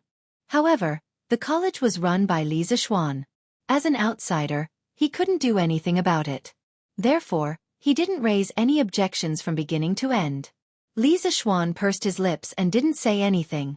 Of course, missing half a day of military training wouldn't affect the students much. However, today's timing was a little special. Old Cheng had just gone to the academy in the afternoon. He could imagine that the group of brats in class 1 of the academy were probably in so much pain under old Cheng's evil claws that they wished they were dead. If he went to pull the students over, old Cheng would definitely go crazy. Elder Xiao, missing half a day of military training is of course not a big deal. However, today is a little special. Lu Guogong is conducting special training for the students. If I were to disturb them at this time, I'm afraid it would be very inconvenient. When Xiaoyu heard this, he immediately blew his beard and glared. Outrageous! Is Cheng Jijia's special training more important than collecting business taxes for the imperial court? Go and get the students to come over. If Cheng Jijia isn't convinced, he can come and reason with me. Li Zishuan suddenly felt helpless. Since he had already said this, he had to be a living bodhisattva today and rescue the students who were in deep trouble. Ahem, Elder Xiao. Please wait a moment. I'll send someone to the courtyard to inform the students to come over. Yanhuang College. As Li Zishuan expected, ever since Chang Yaojin, the big devil, came to the academy in the afternoon, the students' training suddenly increased by more than 50%. Today's weather was so hot, but the students of each class could still be seen running tirelessly on the field. Large beads of sweat rolled down their foreheads. The camouflage uniforms on their bodies looked as if they had just been fished out of the water. A gentle twist could probably wring out water. Chang Yaojin held a bamboo stick and followed behind the students of Class 1 as if he was herding sheep. Huff huff. I'm so tired. You say, Hi Duke Liu, don't you know how to rest at home if you have nothing better to do? Why did you come to the academy to join in the fun? Sigh, if only father could cancel the rest period. Yes, just temporarily. Let us endure this period of military training first. The little fatty was sweating profusely on the field. As he ran, the fat on his body jiggled. Therefore, according to the theory of physics, if he ran the same distance, he would need to do more work and consume more energy. In addition, his foundation was weak to begin with. Naturally, he would be more tired than others. At this time, Li Tai wiped the sweat on his forehead and muttered in his heart. It couldn't be helped. Old Devil Cheng was really too abnormal. When he came in the afternoon, he made them run as if their lives depended on it. Those who couldn't run were directly thrown into the small dark room to fend for themselves. He was simply too cruel. General Cheng, General Cheng. At this time, there was a shout from the back of the team. Turn right. Enter the field. Chang Yaojin looked back and saw Mo Zhong running in his direction. He led the students from the track into the field and then shouted again, "Stop!" The students of Class 1 immediately stopped in their tracks. "What's the matter? Can't you see that I'm in the middle of military training?" Chang Yaojin turned around and glanced at Emozhong as he said with some dissatisfaction, "General Chang, Yamacho asked someone to send a message. He wants a class of students who are proficient in arithmetic to temporarily stop their military training and go to the pier outside Plum Village to wait for orders." Emozhong felt a little guilty when old Devil Chang looked at him like this. However, he still relayed Li Zishuan's order. When Chang Yaojin heard this, he began to look at Emozhong strangely. If he didn't know him well, he would have suspected that Emozhong was a spy sent by a student to deliberately spread false information. Why does Xiaoxian want students who are proficient in arithmetic? Emozhong cupped his fists and said, "I don't know. I only heard that it was the order of the Minister of Civil Affairs, Elder Xiao." "That old fox Xiaoyu?" Chang Yaojin frowned and didn't say anything. The eyes of the students on the field suddenly lit up. Their chance had come. As long as it wasn't military training, they were willing to do anything. Moreover, they had to know arithmetic and he was the Minister of Civil Affairs. This meant that this job must be related to accounting. In this case they had to go. Quickly agree. Accounting makes me happy. This king wants to go and settle accounts." Li Tai stood upright and looked at Chang Yaojin's back from the corner of his eyes as he madly muttered in his heart. As if he had heard his thoughts, Chang Yaojin paused for a moment and said, "Then let them go first. I'll go and train the students of Class 2 in the afternoon." The students of Class 1 were ecstatic when they heard this. However, they were afraid that extreme joy would lead to sorrow, so they didn't shout out loud. At this moment, they were extremely grateful to Xiao Yu, the Minister of Civil Affairs. Chapter 794. On the pier. Li Zishuan was talking to Yen Lide and the others when Wang Ranbiao came back. He first greeted the two leaders of the imperial court, then looked at Li Zishuan and said, "Little Xian, I've already prepared the small boat. I'll take you to the big ship to see the goods." Okay. Li Zishuan nodded and was about to leave with Wang Ranbiao when Xiao Yu suddenly said, "Marquis Yong'an, do you have goods on the Wang family ship?" Li Zishuan didn't know what Xiao Yu meant. He turned around and answered, "Yes, before the imperial court's fleet went south, I asked Ranbiao to help me bring back some specialties from Nanyang." Xiao Yu twirled his beard and laughed. "Haha, that's great. You can ask your students to help you settle the accounts. I'll let your goods reach the shore earlier. Take it as repayment." Li Zishuan couldn't help but laugh. He didn't expect Xiao Yu to open the back door for him. This was good too. He didn't have to wait for half a day at the pier. "Haha, thank you, Elder Xiao." Li Zishuan thanked Xiao Yu, then followed Wang Ranbiao onto the boat and went to the Wang family's main fleet. "Xiao Xian, come and take a look. Is this the rubber you need?" The boat followed the Ba River and rode for more than a mile before reaching the Wang family's fleet. From this, one could see how many ships were waiting to dock.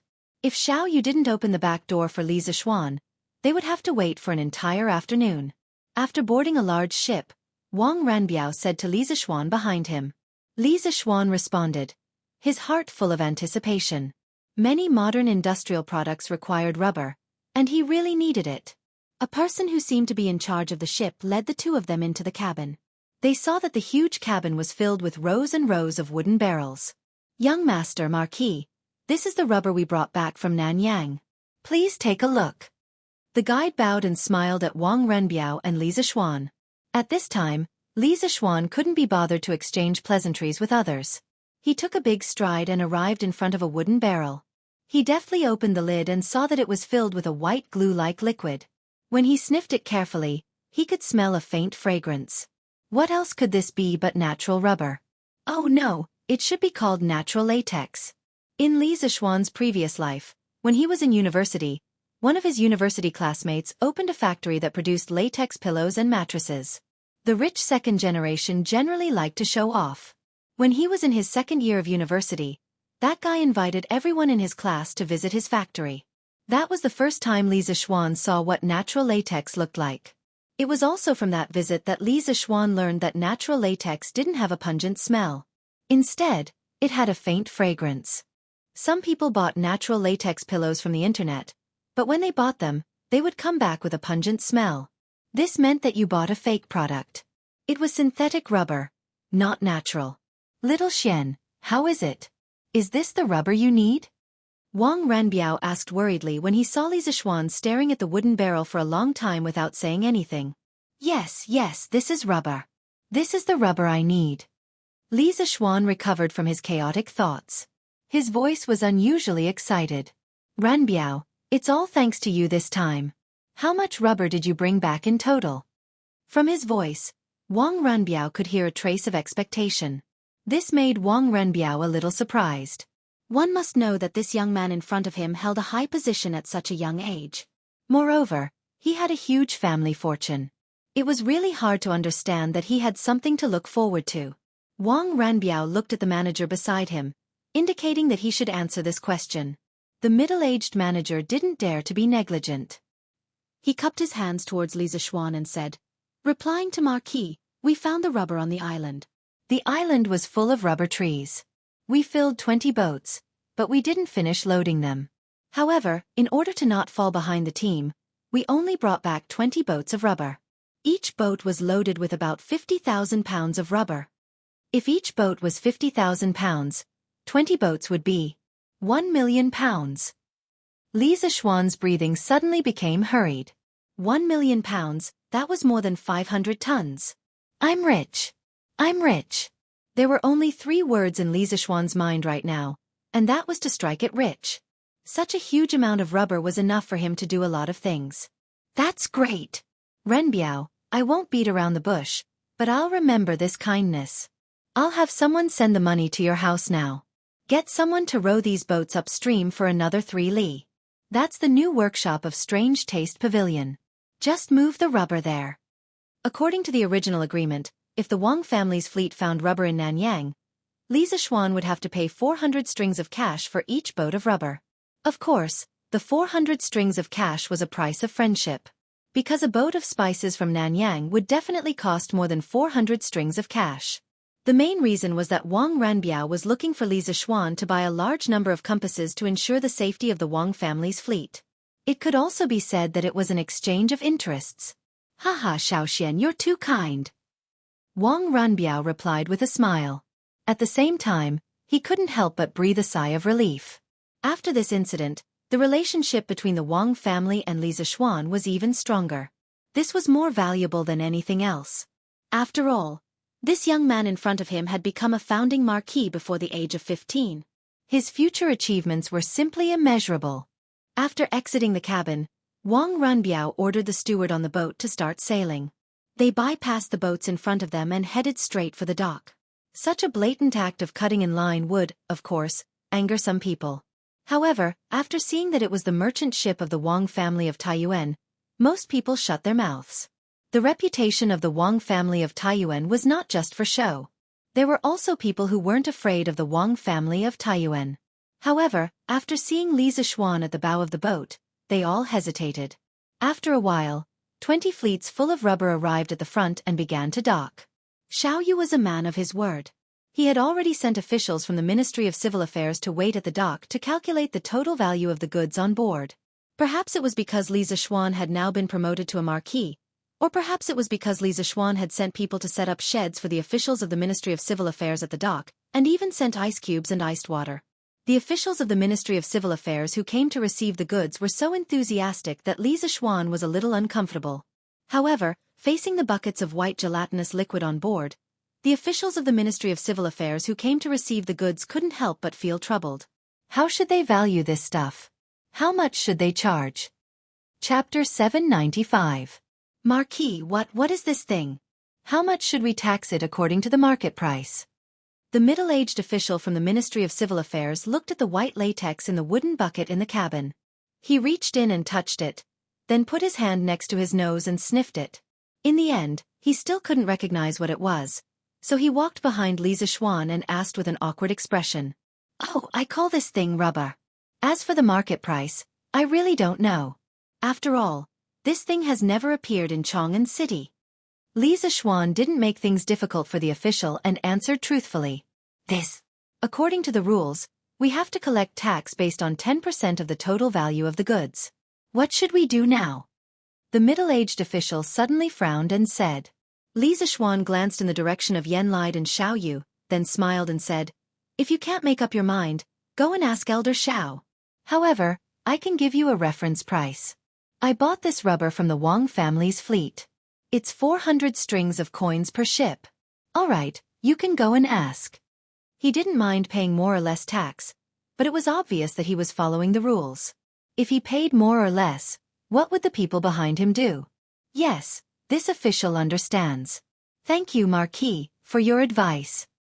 The middle-aged official cupped his hands to Li Zixuan, then turned and left. Not long after, he turned back. Marquis, Elder Xiao said that the tax will be based on the price you bought the rubber from the Wang family.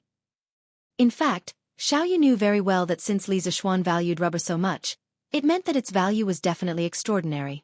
At least, it was definitely worth more than 400 strings of coins per ship. But so what if he understood? Only Li Zixuan could make use of this thing's value. The others didn't even know how to use it, so it was difficult to appraise its actual value. It was better to be straightforward and do Li Zixuan a favor at the same time.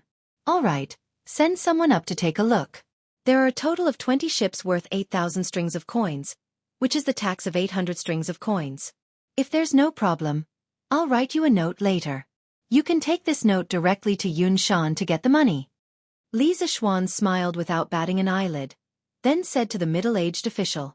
In his heart, he was thinking that Elder Xiao was quite considerate. At least he didn't help just now. Yes, Marquis. Please wait here for a moment. This official sends someone to check the ships. The middle-aged official responded and went to arrange it. It didn't take long for the inspection to be completed. Li Zixuan wrote him a note for 800 strings of coins and asked him to go to Yunshan Villa to get the money. He wouldn't carry so much money with him. He wasn't crazy. The fleet full of rubber left the dock and sailed upstream along the Ba River. As soon as Li Zixuan got off the ship, he saw a group of students in camouflage uniforms coming from the north. Who else could it be other than Li Tai and Cheng Chumo? Yamacho! Yamacho! What orders do you have for us to come here? The group of students also saw Li Zixuan. They immediately rushed over and asked. Li Tai didn't say anything. The little fatty was so hot that he was panting. Besides, he also knew why Li Zixuan called them over. Didn't they see so many officials at the dock burying their heads in writing? Anyway, for him, escaping from Chang Yaojin's evil clutches was the best thing to do. Meng Wenhao looked at the densely packed ships on the river. His face was full of excitement, but there was also a trace of uncertainty in his eyes. At this time, Li Zixuan looked at the students and smiled. The fleet that was previously organized by the imperial court to go south has returned today. His Majesty ordered the Ministry of Civil Affairs to collect tax from all the ships. Because the amount of money involved is huge, it's more troublesome to calculate. Elder Xiao wants you to come over and help collect the tax as soon as possible so that these ships can dock and unload as soon as possible. As soon as Li Zixuan's voice fell, the students suddenly became excited. Many of them were familiar with accounting because a few months ago, when Yanhuang Academy was being built, they also went to help for a while. Most of them were at the construction site to help Yan Xiaoning calculate the materials, consumption, and so on. When Meng Wenhao heard Li Zixuan say that these ships were the fleet that went south, his body finally couldn't help but tremble. This was because he knew that his father was in one of the ships on the river. After so long, it was the first time that he and his father were so close to each other. He really wanted to find his father right now, but where could he find him with so many ships? Moreover, he still hadn't completed the task that Li Zixuan gave them. Mother! Quick look! Isn't that my brother? Not far away, among the group of people who were welcoming their relatives and friends, a little girl suddenly accused the group of students in camouflage clothing behind them and said to the middle-aged woman beside her, Yaya, don't talk nonsense. Your brother is still studying at the academy. The middle-aged woman didn't believe her. She patted her daughter's little head and said, This pair of mother and daughter were Meng Wenhao's mother and Yaya. Mother, that's really my brother. Yaya didn't lie to you. Unexpectedly, after being reprimanded, Yaya still pulled Meng Wenhao's mother and said. Meng Wenhao's mother turned around suspiciously. When she looked in the direction of her daughter's finger, she was suddenly stunned. On the other side, Li Zixuan brought more than 40 students from Class 1 to Xiao Yu's place. Xiao Yu personally assigned them tasks. Li Zixuan seemed to have noticed Meng Wenhao's abnormal mood. He walked over and patted the latter's shoulder and said in a low voice, "Your father has profited from this disaster. Your family's good days are coming soon. After the Feng Jihua's fleet docks, you can leave first to reunite with your father. But don't forget to return to the academy before dark." Meng Wenhao obviously didn't know that his father had been promoted to an official, but this didn't stop him from being grateful to Li Zixuan. "Thank you, Yamacho." He clasped his fists at Li Zixuan excitedly. The waiting time was always long. At around 5 in the afternoon, it was the Feng Jihua's fleet's turn to dock. Meng Wenhao's eyes were sharp. He took the initiative to follow the officials of the Ministry of Civil Affairs to welcome them. After a while, he saw the man on the ship whose blood was thicker than water. "Father." Because the weather was too hot, Meng Yuliang was shirtless at the moment. In this way, the dozens of scars on his body were exposed. When Meng Wenhao saw them, the corners of his eyes couldn't help but sour. Why are you here? And Yaya Yulan, why are you all here?"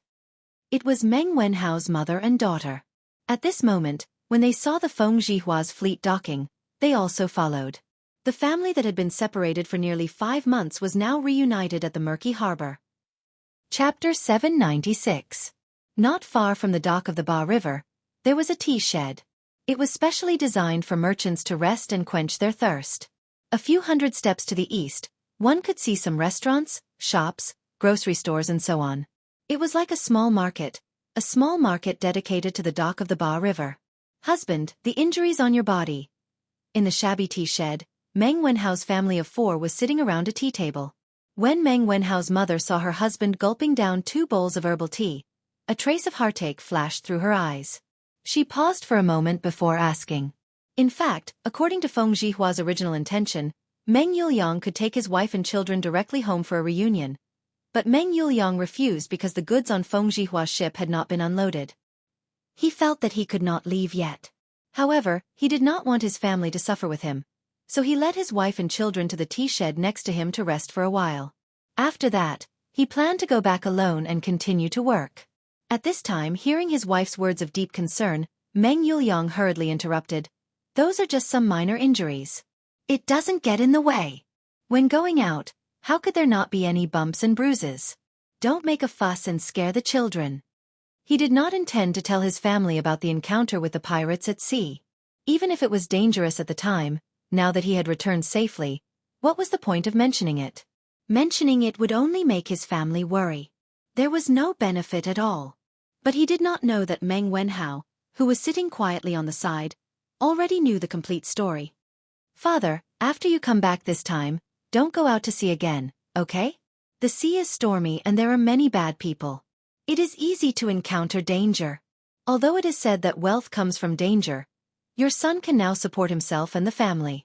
Don't take the risk of going out to sea again, okay?" When Meng Wenhao saw that his father was deliberately covering up the scars on his body, he instantly understood what his father was planning. Considering his mother and sister's tolerance, he didn't expose his father's lie on the spot. However, what he said hinted at something. Meng Yuliang heard this and looked at his son with some uncertainty. What did he mean by, "the sea is stormy and there are many bad people"? Did his son know about the pirate attack that night? That was impossible. Logically speaking, his son was just a commoner. How could he receive news from the sea? "All right, I promise you." Looking deeply at Meng Wenhao, Meng Yuliang replied with a firm expression. He had just escaped death not long ago, so he knew better than anyone else the dangers of the sea. To be honest, after experiencing this life and death crisis, he didn't want to go out to sea again. It wasn't that he was afraid of death, but he was afraid that no one would take care of his wife and children after he died. "Oh, great. That's great. Daddy finally doesn't have to be away from home for so long in the future. Otherwise, Yaya will think badly of you." Of course, Yaya couldn't understand the code between her brother and her father, but she could understand that her father would never go out to sea again. Just this point alone was enough to make the little girl happy for a long time. "Haha, is that so? Yaya misses Daddy that much?" Hearing his daughter's innocent words, Meng Yuliang laughed in a carefree mood. Yes.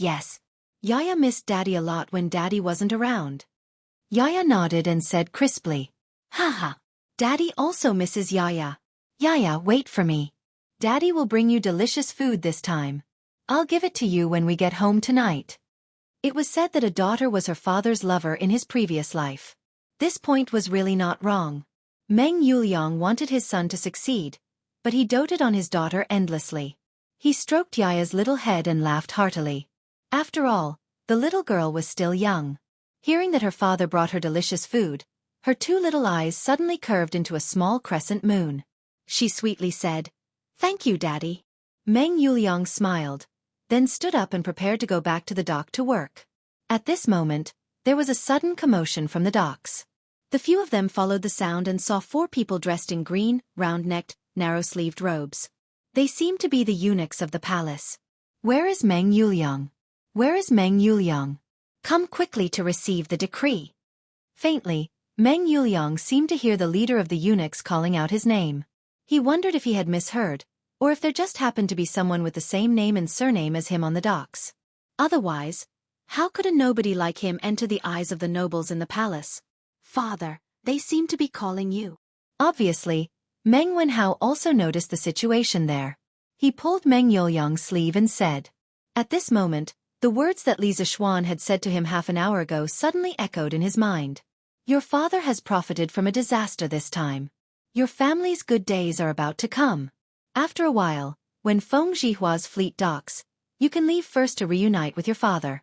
But don't forget to return to the academy before dark. Profited from this disaster?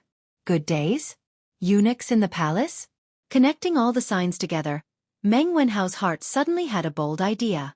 Oh no, it should be a bold guess. How is this possible? I guess they are not calling me father.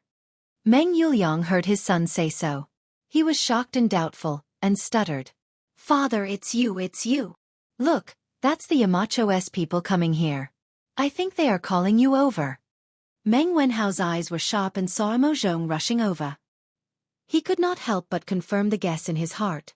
Master Meng, the angels are coming. Quickly go and receive the edict. Just as they were talking, Emozhong had already run over and said in a hurried tone. Meng Yuliang trembled and quickly waved his hand. I am not a master. You can just call me Yuliang. But when he heard the second half of Emozhong's sentence, he could not help but be stunned. Those eunuchs were really here to find him? And they were going to give him an imperial edict? A peasant like him was going to receive an imperial edict one day? Why did it feel like a dream?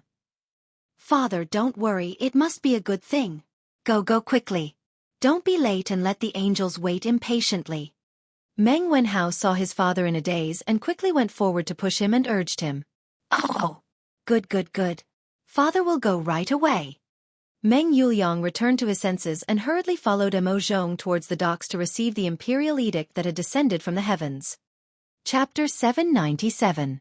Oh, Marquis. Why are you still here? Meng Yuliang and Meng Wenhao had just walked to the dock when they heard the eunuch shouting at Li Zixuan. Marquis? When Meng Yuliang and Meng Wenhao heard how the eunuch addressed Li Zixuan, they couldn't help but be surprised. They secretly wondered when Li Zixuan became Marquis.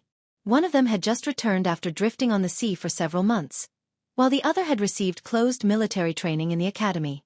They had no way to know about the news from the outside world, so they didn't know that Li Zixuan had been conferred the title of Marquis today. His Majesty conferred Yamacho the title of Marquis of Yong'an in the morning court. This news had already spread by noon. Although the father and son of the Meng family spoke softly, Emozhong was a martial arts expert in the Qi transformation realm, so he naturally heard it clearly. Therefore, he explained to the two in a low voice. Yamacho has been conferred the title of Marquis? That's really great. Meng Wenhao was sincerely happy. Although Li Zixuan was strict with his students, he was always full of kindness behind his sternness. The other students of Yanhuang College might not know this, but the group of students who used to study in the mathematics school all wanted Li Zixuan to be well. At this time, Li Zixuan asked, "What does this little eunuch mean? If I'm not here, where should I go?" The little eunuch hurriedly trotted to Li Zixuan's side with a flattering face and said, "Marquis, Steward Zhao left the palace with us to deliver the decree. He's probably looking for you all over the Yunshan mountain right now. Quickly go back and receive the decree." Li Zixuan suddenly realized that the official decree to confer him the title of Marquis of Yong and hadn't been issued yet. Therefore, he bid farewell to Yan Lide and Xiao Yu, and told Li Tai and the rest to work hard and not be lazy. Only then did he get on his horse and gallop towards the Yunshan mountain. The crowd at the dock all knew that Li Zixuan had been conferred the title of Marquis after hearing the explanations of some insiders. Heartfelt congratulations immediately filled the air. Li Xiannan has been conferred the title of Marquis. This is really great. Yes, Li Xian. Oh no, it should be Marquis. Marquis of Yong. And so kind and considerate of the common people should be conferred the title of Marquis and have a long life. Yes. With Marquis Yong the Marquis? Who knows? Maybe it will be our family's turn. Look, compared to our village's Marquis compared to heaven and earth. Yes. It's just that I don't know how big Marquis Yong'an's fief is. It would be great if my family could become one of his farmers. What this person said was exactly what the others were hoping for. Li Zixuan was already famous for treating the people of his fief well. The Marquis of the Han village and Marquis of Plum village were now rich and had become the model villages of the villages near Chong and City. They were often talked about with great interest, and of course were also the targets of envy. Heh, I know this. Marquis Yong'an's fief is in Lontian County, and there are 600 households living there. Our Lu village is definitely in there. Haha. In the future, the farmers of the Lu village will also be able to live good lives. 600 households? His Majesty is truly generous to Marquis Yong'an. One must know that Duke of Lu Chengyaojin only had 700 households living in his fief. Duke of Yi Qinqiong also had 700 households living in his fief. Duke of Wei Lijing only had 400 households living in his fief, and Li Zixuan as a marquis actually had 600 households living in his fief. Among the marquises of the Great Tang Empire, Li Zixuan's fief was definitely at the forefront. One must know that it was 600 households living there. What did 600 households mean? It meant that in the future, Li Zixuan would truly be sitting on thousands of acres of fertile land and become a super landlord. In the future, even if he didn't do anything, he would still be able to live a life of extravagance. Why is it in Lontian County and not in Xinfeng County? There is no hope for our stone village now. Instantly, there were sounds of regret from the surroundings. Meng Yuliang, listen to the imperial edict. After seeing Li Zixuan leave, the little eunuch looked at the father and son of the Meng family standing at the side and then shouted with a sharp voice. Meng Yuliang's father was so excited that he almost knelt down. Fortunately, Meng Wenhao knew the rules and knew that he didn't need to kneel down to receive the imperial edict. He quickly pulled his father and the two of them faced the direction of the imperial palace and bowed. Meng Yuliang said in a trembling voice, Meng Yuliang respectfully listens to the imperial edict. The surrounding people turned their attention back to the two of them. They looked at Meng Yuliang and his father with a trace of doubt in their eyes. Obviously, they didn't understand why Li Er would give an imperial edict to a commoner. The Emperor of the Great Tang Empire decrees. Meng Yuliang, the crew member of the southbound fleet, loudly warned at the critical moment when the fleet was attacked and prevented the merchant ship from falling into the hands of the bandits. Moreover, your loyalty and bravery are unparalleled. At the moment of life and death, you forcefully changed the direction of the burning ship and saved the main fleet. I have decided to confer you the title of Xianxia Commandant of the 8th rank and reward you with 100,000 yuan and 100 bolts of silk and satin. Imperial Edict. As the little eunuch's voice fell, the crowd was in an uproar. The man in front of them, who looked incomparably humble, was actually conferred the title of Xianxia Commandant of the 8th rank by the emperor. This made countless people envious and jealous. The person involved, Meng Yuliang, was a little dumbfounded. He didn't expect that he would be conferred the title of an official. Official for the previous Meng Yuliang was so far away. He only hoped that his son would study hard and in the future, he would be able to enter the imperial court as an official. He never thought that he would be one step ahead of his son to become an official. How is this possible? He is just a peasant who doesn't know how to read and write. Meng Yuliang's mother, who was worried about her husband, came to observe. At this moment, after hearing the imperial edict, on one hand, she was shocked that her husband was conferred the title of an official. On the other hand, she was frightened and sad because the imperial edict mentioned the bandits and the words of life and death. Meng Yuliang's mother instantly understood how those scars on Meng Yuliang's body came about. Almost subconsciously, The image of a fierce battle in the sea appeared in her mind. Her husband was seriously injured and on the verge of death.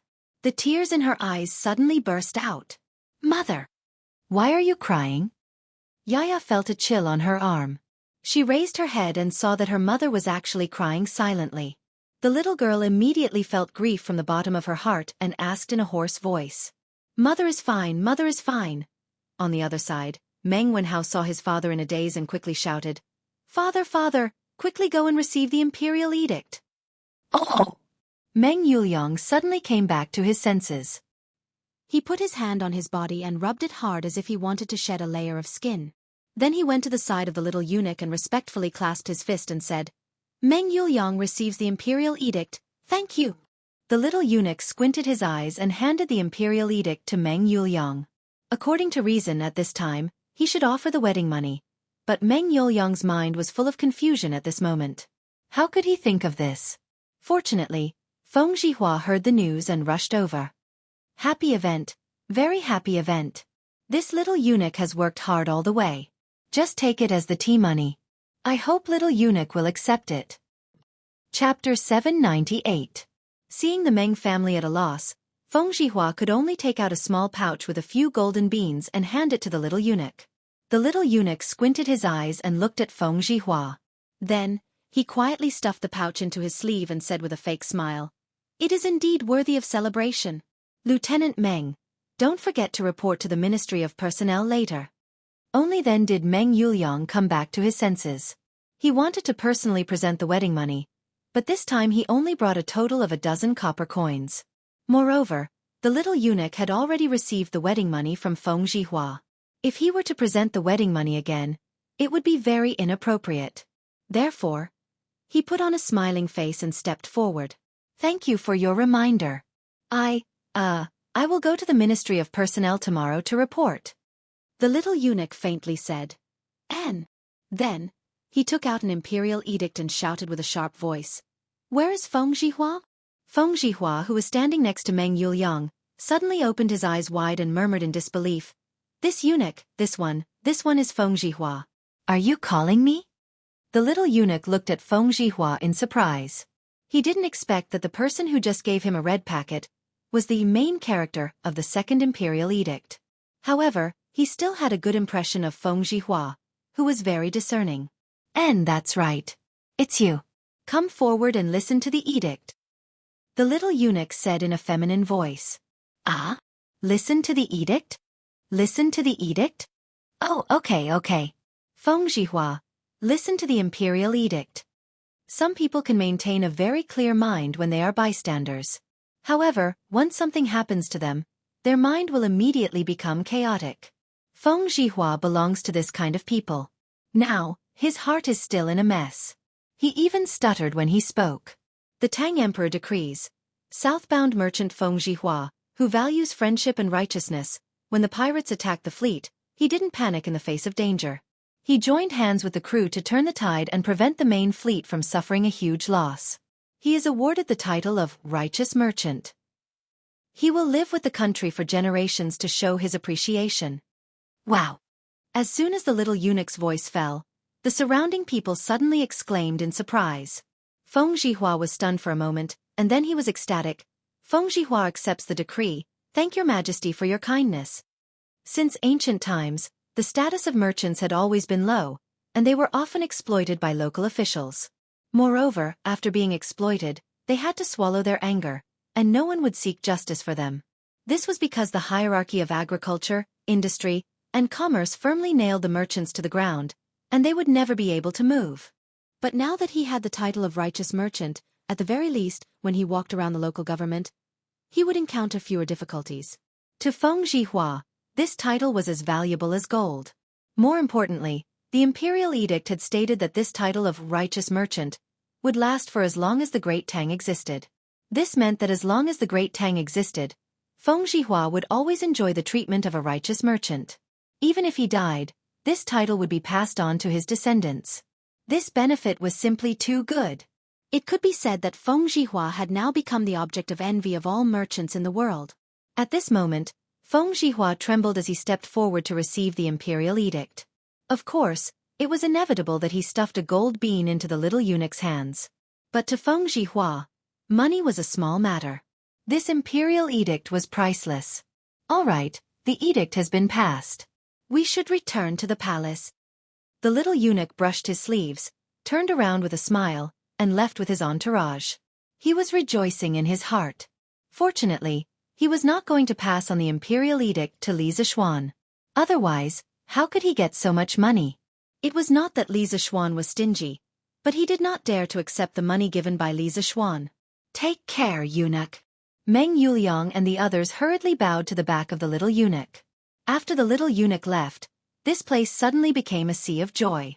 Boss Feng, thank you for just now. I will return the money to you later. Meng Yuliang said. Feng Zhihua was obviously very happy. His old face was smiling like a chrysanthemum. He waved his hands and said, "Ha ha. You don't need to return it? How much money can it be? It's not a problem. Yuliang, now that you have an official position, this is the most joyous thing. I didn't expect that you would be an official one step ahead of your family's Wenhao. This is really beyond my expectations." In the end, without waiting for Meng Yuliang to object, he continued with a smile and said, "Oh, let's quickly finish unloading the goods. After unloading, this old man will treat all of you to wine to celebrate for you, Yuliang, and of course for me." How can this be? How can I let Boss Feng spend money? Feng Zhihua pretended to be angry and said, "Hey, why can't this be? Yuliang, now that you have an official position, you don't want to have any dealings with this old man?"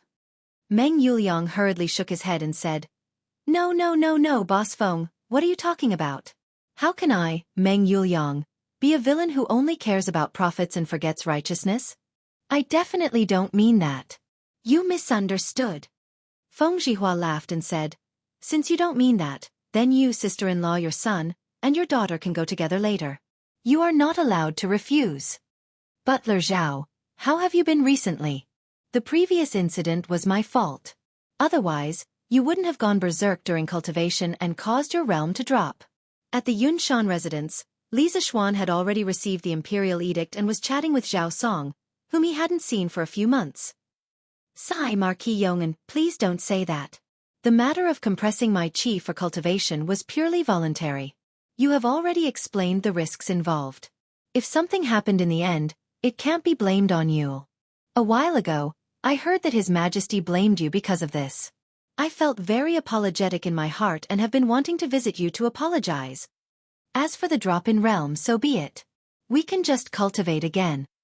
Zhao Song was drinking tea. When he heard Li Zixuan say this, he hurriedly put down his teacup and said. Li Zixuan smiled knowingly. He thought to himself that Zhao Song was an open-minded and straightforward person. One had to know that the realm of martial arts was the lifeblood of many martial artists. A drop in realm was equivalent to taking away one's life. If this happened to others, it was hard to guarantee that they wouldn't resent it. Hee. With Butler Zhao's state of mind, it's only a matter of time before you break through to the great Grandmaster realm. Let's not blame this and that. If Butler Zhao is free in the future, I will treat you to wine. More haste, less speed. In order to break through to the great Grandmaster realm, not only did one need to make a breakthrough in strength, one also needed to make a breakthrough in one's state of mind. Li Zixuan felt that the current Zhao Song looked more mature and reserved than before. In such a state, the chances of him breaking through to the great Grandmaster realm were undoubtedly higher. "Thank you for your auspicious words." Zhao Song pursed his lips and smiled faintly. Chapter 799. We haven't seen each other for a few months, but I feel that Duke Yong'an's martial arts have improved again. In the Yunshan residence, Zhao Song could not help but squint his eyes at the mention of the realm of martial arts. He took a good look at Li Zixuan and was immediately surprised. He could vaguely feel that the sword will on Li Zixuan's body was sharper than before. This was hard for him to accept. The young man in front of him had just broken through to the guru realm. "Oh, really? I've been thinking about a new sword technique recently, and I haven't been practicing it deliberately." Li Zixuan hadn't paid much attention to his own realm. He just combined it with the Dugu family's solitary wind swordsmanship to improve the 9 strategies beyond the swords in his free time. To him, improving his martial arts realm wasn't the most important thing. He didn't want to improve his realm too quickly and cause his foundation to be unstable. Zhao Song was speechless. He hadn't practiced much, but his martial arts had improved so quickly. How could he, who had been practicing hard every day, endure this?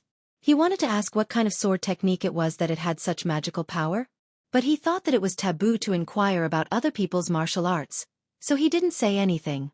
Duke Yong'an is really talented. No wonder he was valued by spiritual master Lingshu and accepted into the sect. Zhao Song sighed and then got up to leave. It's getting late. We have to go back to the palace. If we have time in the future, we'll talk about old times with Duke Yong'an. Li Zishuan got up and said, "Take care, Butler Zhao." "Hey, Wen Hao, I heard that your father was promoted to an official. Congratulations." With the help of Class 1 of Yanhuang College's students, the ships at the dock were finally unloaded before dark. Meng Wenhao didn't go to the banquet with his family because he had to rush back to the academy before dark. In the Yanhuang College's cafeteria, Li Tai, Sun Zifan, Cheng Chumo, and the others all congratulated Meng Wenhao. Although they were busy with the accounts in the afternoon, they had also noticed the movement over there. It was just that they didn't have time to care about it at that time. "Thank you." In the face of these congratulatory words from his classmates, Meng Wenhao politely responded with a forced smile. However, in his heart, he was bitterly laughing. Was this really worth congratulating? Meng Wenhao felt that this was not worth congratulating. He even felt that if he could, he would rather not have the Xianxia chaplain as long as his father was safe and sound. Haha. Tomorrow is Friday. It's finally the holidays again. Wenhao, you've become a rich man now. You have to treat us to a meal when the time comes. Cheng Chumo laughed heartily. This time, Li Er not only rewarded the Meng family with a Xianxia commandant, but also a lot of money. That was why he said that Meng Wenhao was now a rich man. That's how it should be. In the past, Wenhao has received a lot of care from all of you. It's time to treat all of you to a drink. Although Meng Wenhao's mind wasn't here, he still replied. The sharp-eyed Li Tai noticed the change in Meng Wenhao's emotions, but he didn't say anything. Hey! Speaking of which, this is the 3rd week, right? The 1-month military training period is about to end. We can finally relax. Now, I finally understand how blissful it is to sit in the classroom and listen to lectures. Sun Zifan, the little fatty, said with a face full of emotion. Calling him a little fatty now wasn't very appropriate. After such a long period of military training, his physique was now at an average level. He couldn't be considered fat at all. At most, he was a little sturdy. As for Li Tai, he had also lost a lot of fat. However, Li Tai was much fatter than Sun Zifan before, so he still looked a little fat now. However, it was much better than his previous round appearance. Sigh, Sun Zifan, I say, let's think about how we're going to spend tomorrow. This afternoon, because we helped the Ministry of Civil Affairs settle the score, we escaped a calamity. However, we can't escape the calamity forever. I heard that this afternoon, the people of Class 2 were badly scolded by Lu Guogong. Now, they're all lying on the sports field. Wang Meng, who was sitting at the next table, glanced at Sun Zifan, who was in a happy mood, and said mercilessly, That's true. When Sun Zifan heard this, he immediately lost his spirit like a frosted eggplant. He muttered in a melancholy mood. When we left in the afternoon, I felt that Lu Guogong was not in a good mood. We are bound to be unlucky tomorrow. I say, Chon Yo, can you ask your father not to come tomorrow? It's not so bad for the academy. We can have a break every 5 days, but the ministers only have 1 break every 10 days. It's not easy. Your father should be resting at home while the imperial court is on holiday. Yes, Zifan is right. Chon Yo, you have to persuade Lu Guogong. Li Tai also voiced his agreement. Cheng Chumo said with a bitter face, Do you think I don't want to persuade him? But my father is so stubborn. How can I persuade him? In fact, Cheng Chumo knew that the reason why his father came to the academy as a military training instructor, other than helping Li Zishuan train the students, was to help him improve his state through military training. But now that more than half of the military training was over, his martial arts state was like Mount Tai, not moving at all. So compared to Li Tai and the rest, he was the one who was under a lot of pressure. That's right. This prince can still take leave. Today, Lu Guogong wanted to scold us, but because of the fleet from the imperial court, it was all for naught. Tomorrow, he will definitely reprimand us even harder, so tomorrow won't be easy. This prince must take leave tomorrow. Li Tai's mind suddenly flashed. He remembered that before school started, Li Zishuan had asked him for help twice. In return, he had given him 3 days of leave. But it had been so long that he had forgotten. Thinking of this, he immediately smiled proudly. Hee, tomorrow you guys go and accept the training. I'm not feeling well, so I'll ask for a few days of leave from the Yamacho. Sun Zifan stared and carefully looked at Li Tai, then said in disbelief, I say, Qingke, aren't you overthinking it? Looking at you now, who would believe that you're sick? Even if you're pretending to be sick, you should at least pretend. If you go to the Yamacho, you'll definitely be seen through by the Yamacho. It'll be a miracle if you can take leave. Chung Chumo echoed, Zifan is right. Qingke, you should save it. Xiaoxian will definitely not allow you to take leave. He might even punish you for lying. Li Tai smiled mysteriously and said, Hee, Zifan, do you dare to make a bet with me? Let's bet on whether the Yamacho will agree to my request for leave. Sun Zifan said without thinking, Okay. Let's bet. Qingke, just tell me how you want to bet and what you want to bet on. The world was ignorant. They always thought that they were the smartest, so there was gambling in the world. Chapter 800. Neither of us is short of money, so gambling is boring. How about this, if I can really apply for leave from Yamacho tomorrow, you help me wash footwear for a month. If I can't apply for leave, then I'll help you wash footwear for a month. How about that? In the Yanhuang College cafeteria, Li Tai's eyes rolled twice, and then he looked at Sun Zifan and said, the so-called footwear was the socks worn by ancient people, also known as footbags. It first appeared in the form of laced socks during the Xia, Shang, and Zhou dynasties. During the Qin, Han, Three Kingdoms and Wei and Jin dynasties, the form of socks also changed a lot. The form was more and more similar to modern socks. Of course, until the Tang dynasty, the word socks had not officially appeared.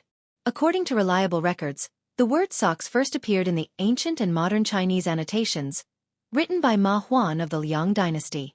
F***CK. Qingke, you win. But who's afraid of who? I'll take this bet. Sun Zifan's appetite suddenly became bad when he thought about washing someone's smelly socks on a hot day. But how could he be afraid at such a critical time? Moreover, in his opinion, Li Zishuan would never agree to Li Tai's request for leave. So he looked at Li Tai and agreed decisively. Okay. Then it's a deal. The little fatty was suddenly happy. He thought to himself, hee, there's really someone who isn't afraid of death. For the next month, I won't have to wash footwear at all. It's a deal. Sun Zifan also said loudly. He didn't think he would lose. Husband, what are you busy with? After receiving the imperial edict in the afternoon, you've been hiding in the house and didn't come out for dinner. Mother even asked about you. At night, Yunshan Villa. Han Yushi walked into the bedroom on the 3rd floor with a wooden food box in her left hand and a candle in her right hand. She put the food box next to Li Zishuan, who was hunched over the desk, and then turned to change the candle on the candlestick that was about to burn out. She asked Li Zishuan softly while changing the candle. Oh, nothing.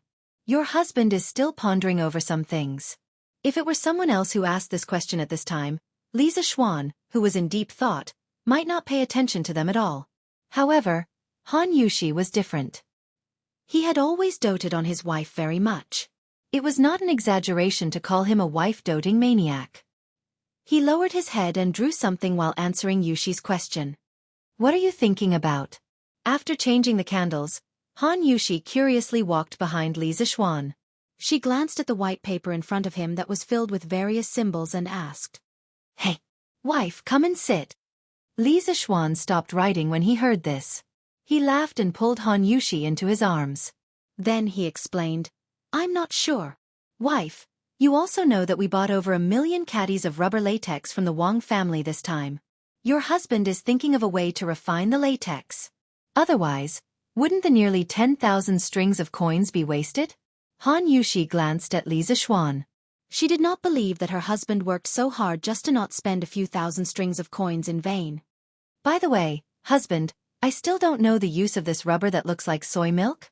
The ancients also drank soy milk. The inventor of soy milk was Lu En, the king of Huainan in the Western Han dynasty. It was said that Lu En was a filial son. When his mother was ill, Lu En would make soy milk with soaked soybeans every day for his mother to drink. Mother Lu's illness quickly recovered. Since then, soy milk gradually became popular among the people. Hey, this rubber has too many uses. Let me tell you, although this rubber latex looks like soy milk, once it is refined, it will become something soft and elastic. The simplest use is to use it on wheels. The outer wheels made of rubber are much faster than wooden ones. Of course, this is only the simplest use. Your husband still has some complicated tools that must use rubber. Oh, by the way, rubber can also be used to make a very interesting thing. In the future, your husband may be able to discuss it with my wife. Li Zishuan was still serious when he said the first few words, but in the end, his tone suddenly became extremely wretched, and his hands began to become dishonest. He was grabbing at a certain part of Han Yushi's body. Ah, husband, you can slowly think about it. I won't disturb you anymore. The weather was hot now, and Han Yushi was wearing thin clothes. How could she withstand such teasing? She was so scared that she quickly stood up and retreated far away in an instant. She wasn't the least bit interested in the interesting thing that Li Zishuan had mentioned. Although they had been married for so long and had experienced a lot of things in bed, Han Yushi still couldn't help but be shy when it came to it. Moreover, she didn't want Li Zishuan to be obsessed with these things and neglect the proper business. Therefore, except for the first few days after they got married, she had always been extremely restrained in this aspect. Li Zishuan touched his nose gloomily when he grabbed nothing. However, the fragrance of Han Yushi's body inevitably came from his hand, which made his heart restless again. But when he saw his wife retreating far away as if she was guarding against a pervert, walking to the bedside and beginning to embroider, he knew that now was not the time to do that kind of thing. Thus, he dispelled the evil thoughts and began to work honestly. After about an hour, Li Zishuan finally stopped writing. He raised his head and stretched lazily. He looked at the food box that Han Yushi had just brought over. He shook his head and did not touch the food.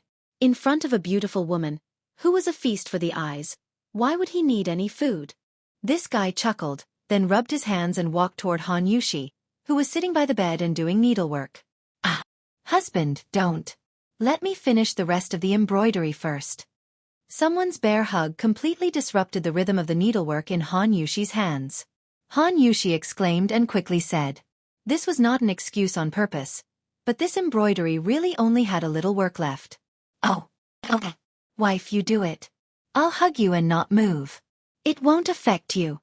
Li Zishuan responded in a muffled voice. Then, he wrapped his arms around Han Yushi's waist from behind and buried his head in her neck. Feeling the hot breath on her neck, Han Yushi suddenly blushed. She thought to herself, how can I do it with peace of mind when you are like this? After sighing helplessly, Han Yushi forced herself to calm down and began to do the unfinished work. Ah, wife, this won't do. The light at night is too dim. Needlework hurts the eyes. Let's not do it. Let's sleep. After a while, Li Zishuan felt that it was still difficult to do embroidery with the weak candlelight in the room, so he spoke up. At the same time, he wondered if he should find a way to install electric lights in the courtyard. Otherwise, it would be inconvenient. Chapter 801. Once a person's dream was achieved, it was easy to become lazy, and this laziness would continue until a new goal appeared. Li Zishuan was like this. When he first came to this dynasty, he dreamed of becoming a marquis and then waiting for death to come. Life was short, and he still had a wealthy family and a beautiful wife. He had to enjoy it as soon as possible. So the next day, Li Zishuan slept very late and didn't wake up. Of course, part of the reason was because he had slept rather late last night. In any case, his habit of getting up early for the past half a month was suddenly interrupted. However, this made someone suffer. Bang bang bang. Bang bang bang. Yanhuang College, Guanghua Building, 10th floor of the Central Twin Towers. Li Tai did not go to the cafeteria after finishing his morning run as usual. Instead, he went straight to Li Zishuan's office and banged on the door with all his might. However, there was still no movement after banging on it for more than 10 times. Li Tai's heart skipped a beat, and he had a bad feeling. Qing Ke, are you looking for Xiaoxian? At this moment, someone suddenly walked out from the staircase.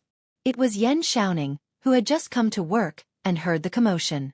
Li Tai was quite familiar with Xianxia in the past. He quickly said, "That's right, brother Xiaoning. Do you know where Yamacho is?" In the past, Xiaoxian would have already arrived at this time. However, you still haven't opened the door after banging on it for so long. This means that he didn't come today. Yan Xiaoning thought for a moment and replied. Li Tai panicked when he heard this. Then, brother Xiaoning, do you know where Yamacho is now? Yan Xiaoning said helplessly. How would I know? Qingke, if you have something urgent to look for him, you can ask Mo Zhong. He should know. As soon as Yan Xiaoning finished speaking, Li Tai disappeared in an instant. He was so fast that even Yan Xiaoning was a little surprised. Seems like this military training is still useful. Yan Xiaoning muttered softly as he looked at Li Tai's back, which was obviously much thinner than before, and his vigorous steps. Mo Zhong, where's Yamacho? Li Tai ran to the gate of the academy, found Mo Zhong, and asked. When Mo Zhong saw that the person asking the question was Li Tai, he hurriedly replied, Yamacho hasn't come today. He must have something to do, or he's still at home. Li Tai widened his eyes. How could he do that? If he couldn't get leave soon, he would have to continue the military training with Sun Zifen and the others. Then he would lose the bet. According to the agreement, he had to wash Sun Zifen's footwear for a month. Wasn't this asking for his old life? Hey. Your Highness, what are you trying to do? You cannot go out. This is the academy's rule. Li Tai was anxious and wanted to go out to find Li Zishuan. Mo Zhong would not let him go and quickly stopped him. Out of the way. I really have something urgent to talk to Yamacho about. Fortunately, this was the academy. If someone dared to stop him in any other place, Li Tai would definitely be angry. Even so, the little fatty's tone was impatient. Mo Zhong knew that this young master in front of him was not an easy person to deal with. He was so anxious that he was sweating profusely. He was still thinking of a countermeasure. When he saw that Li Tai was about to explode, he hurriedly said, How about this? Your Highness, please calm down first. I will help you find Yamacho. You cannot go out. The Academy's rules cannot be broken. When I find Yamacho, you can talk to him face to face if you have something to say. Li Tai thought about it and felt that it was feasible. He waved his hand impatiently and said, Okay. Go and come back quickly. I will wait here. After saying that, Li Tai did not even go to the cafeteria. He went straight to the guard booth at the academy's entrance and sat in Mo Zhong's seat. Mo Yun was shocked and did not dare to sit with Li Tai. He quickly came out to stand guard. Mo Zhong, on the other hand, ran in the direction of the Cloud Mountain Resort. About half an hour later, the little fatty was anxiously waiting because there was only a little more than 15 minutes left before the morning military training. At this time, he finally saw Mo Zhong and Li Zishuan coming back. Qingke, I heard that you have something urgent to talk to me about. What is it? Do you have to say it now? Li Zishuan looked at Li Tai and asked expressionlessly. In fact, he was very unhappy. No one would be in a good mood if they were woken up by a shout downstairs while holding their wife in their dreams. After waking up, he heard Mo Zhong say that Li Tai had something urgent to talk to him about. Li Zishuan snorted and thought, what kind of business could this little fatty have? So he came over very reluctantly. Yamacho, let's talk as we walk. Li Tai quickly walked out of the guard booth and said. The two walked on the cement road of the academy. Li Tai continued, Yamacho, I want to ask for a 3-day leave from you. You promised me that you would allow me to take a 3-day leave during the military training period. Plus the 2 days of rest during the weekend, I can take a total of 5 days off. Damn, this little fatty woke me up early in the morning just to ask for a leave? Li Zishuan's face suddenly looked like he had been hit by a dog. After thinking about it, he decided to tease this little fatty. Ah? When did I promise you? I didn't. Don't talk nonsense. Li Zishuan pretended to be surprised and then threw a set of 3 consecutive denials at Li Tai. Li Tai was waiting for Li Zishuan to agree so that he could announce the victory of the bet to Sun Zifen. In the end, he was stunned by Li Zishuan's 3 consecutive denials. But after being stunned, he panicked. He immediately became anxious when he thought of the consequences of losing the bet. Hey! Xiaoxian, as a Yamacho of Yanhuang College, you can't go back on your words. You allowed me to take a 3-day leave when I helped compile the geography textbook and asked my father to give you a plaque for the academy. Did you forget? You can't go back on your words. Li Zishuan found it funny when he saw Li Tai so anxious that his face was flushed red, looking like he was about to fight to the death with someone. However, he pretended to be enlightened. Oh, I remember now, it seems like there was such a thing. But, when Li Tai heard that Li Zishuan remembered, he immediately let out a sigh of relief. However, when he heard the damn turn of events, his heart immediately jumped to his throat. But what? You can take a leave if you want, but not today. Lu Guogong wanted to come over yesterday to give you extra training, but because of the fleet, he made a wasted trip. So the students of Class 1 can't be absent today. Although Li Zishuan didn't know about the bet, he could guess that Li Tai wanted to take a leave at this critical moment to avoid being tortured by Demon King Cheng, so he immediately refused. Li Tai was dumbfounded when he heard this. He was King done for. Chapter 802. Yamacho, when you promised me 3 days of leave, you didn't say when I could ask for leave and when I couldn't. Now there are so many additional conditions. You're going back on your word. Li Tai said unwillingly on the cement road in the academy. Li Zishuan spread his hands and pretended to be helpless. Qing Ke, when I made the promise to you, how could I have expected this situation? Anyway, no means no. Even if I agree, Lu Guogong won't agree. If you really want to ask for leave, then delay it for a few days. I can't delay it. I have to ask for leave today. Li Tai couldn't accept the suggestion of delaying it for a few days. He shook his head like a rattle drum. Yamacho, is there really no room for negotiation? No. Qing Ke, do you have to go this far? Lu Guogong will at most increase your training load by 40%. Look at how scared you are. It's not like you haven't experienced it before. Seeing Li Tai's unrelenting attitude, Li Zishuan glanced at the little fatty and said with a strange expression. At the same time, a trace of suspicion arose in his heart. Logically speaking, Li Tai wouldn't force himself to do it even though he knew it was impossible. Li Tai wanted to say that if he didn't ask for leave today, he would have to wash Sun Zifen's feet for a month. However, he swallowed the words back down because he felt that if Li Zishuan knew the truth, then it would be even more impossible for him to ask for leave. After interacting with Li Zishuan for so long, he knew that Li Zishuan liked to trick him the most. I'm not feeling well today. I have to ask for leave. After hemming and hawing for a long time, Li Tai finally made up an excuse. However, he forgot that this excuse was the worst excuse for Li Zishuan. Li Zishuan narrowed his eyes and looked Li Tai up and down. Li Tai suddenly felt uncomfortable being looked at. Li Zishuan saw this and knew that things weren't as simple as he thought. Qing Ke, you're not feeling well? Where are you? It just so happens that I know a little about medicine. Come, let me take your pulse. To be honest, how could this guy know how to take a pulse? He was just bluffing. However, Li Tai was really bluffed. After all, Li Zishuan's medical skills were well known. No, Hee, Qing Ke, are you hiding something from me? Li Zishuan's eyes were fixed on Li Tai as he indifferently said. I'm not Yamacho, don't talk nonsense. Li Tai felt guilty under Li Zishuan's penetrating gaze. In a moment of desperation, the little fatty actually used Li Zishuan's 3 consecutive denials and threw them back at Li Zishuan. Li Zishuan was speechless when he heard this. Speaking of the 3 consecutive denials, the I'm not, don't talk nonsense emoji from his previous life subconsciously appeared in his mind. It was really funny. At first, he wanted to tease the little fatty, but he didn't expect that he would be the one being teased in the end. Thinking of this, he suddenly became angry out of humiliation. All right, don't talk nonsense with me, there's no room for discussion. It's almost time. Why aren't you going to military training? If you're late, you'll be punished again. Li Tai looked at Li Zishuan with a tragic expression. Suddenly, he had an idea and said, can't you make an exception? I can use those 3 days of leave in exchange for today's day. Is that okay? Li Zishuan hesitated when the little fatty said this. But why was this kid willing to put in so much effort? Was there something fishy about this? Then tell me first, are you hiding something from me? Otherwise, there's no need to talk about any conditions.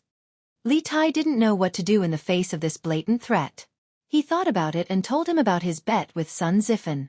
It's like this, Yamacho. If you don't agree to my request for leave, I'll have to wash that kid's feet for a month. When Li Zishuan heard this, 10,000 alpacas ran through his heart. These two little bastards really knew how to play. One was the son of the emperor, and the other was the son of the top scholar. No matter who lost the bet, they would have to wash each other's smelly socks. If this spread out, Li Er and Sun Fujia's old faces would not look good. However, even though Sun Fujia was unhappy, she didn't dare to blame Li Tai and Li Er. She only pulled the hatred onto Sun Zifen. In this way, that little idiot would be in trouble. I say, did you and Sun Zifen eat too much and have nothing to do, so you're messing around every day? Was it because I didn't let you go to military training yesterday afternoon that caused you to be so energetic and have the leisure to gamble? Li Zishuan reprimanded with a straight face. Li Tai looked at the time, then he ignored Li Zishuan's reprimand and said anxiously, Yes, Yamacho, we know that we were wrong. The problem now is that you have to quickly agree to my request for leave. Didn't you just say that as long as I tell you the truth, you'll allow me to take leave? Li Zishuan rolled his eyes and said unhappily, When did I say that?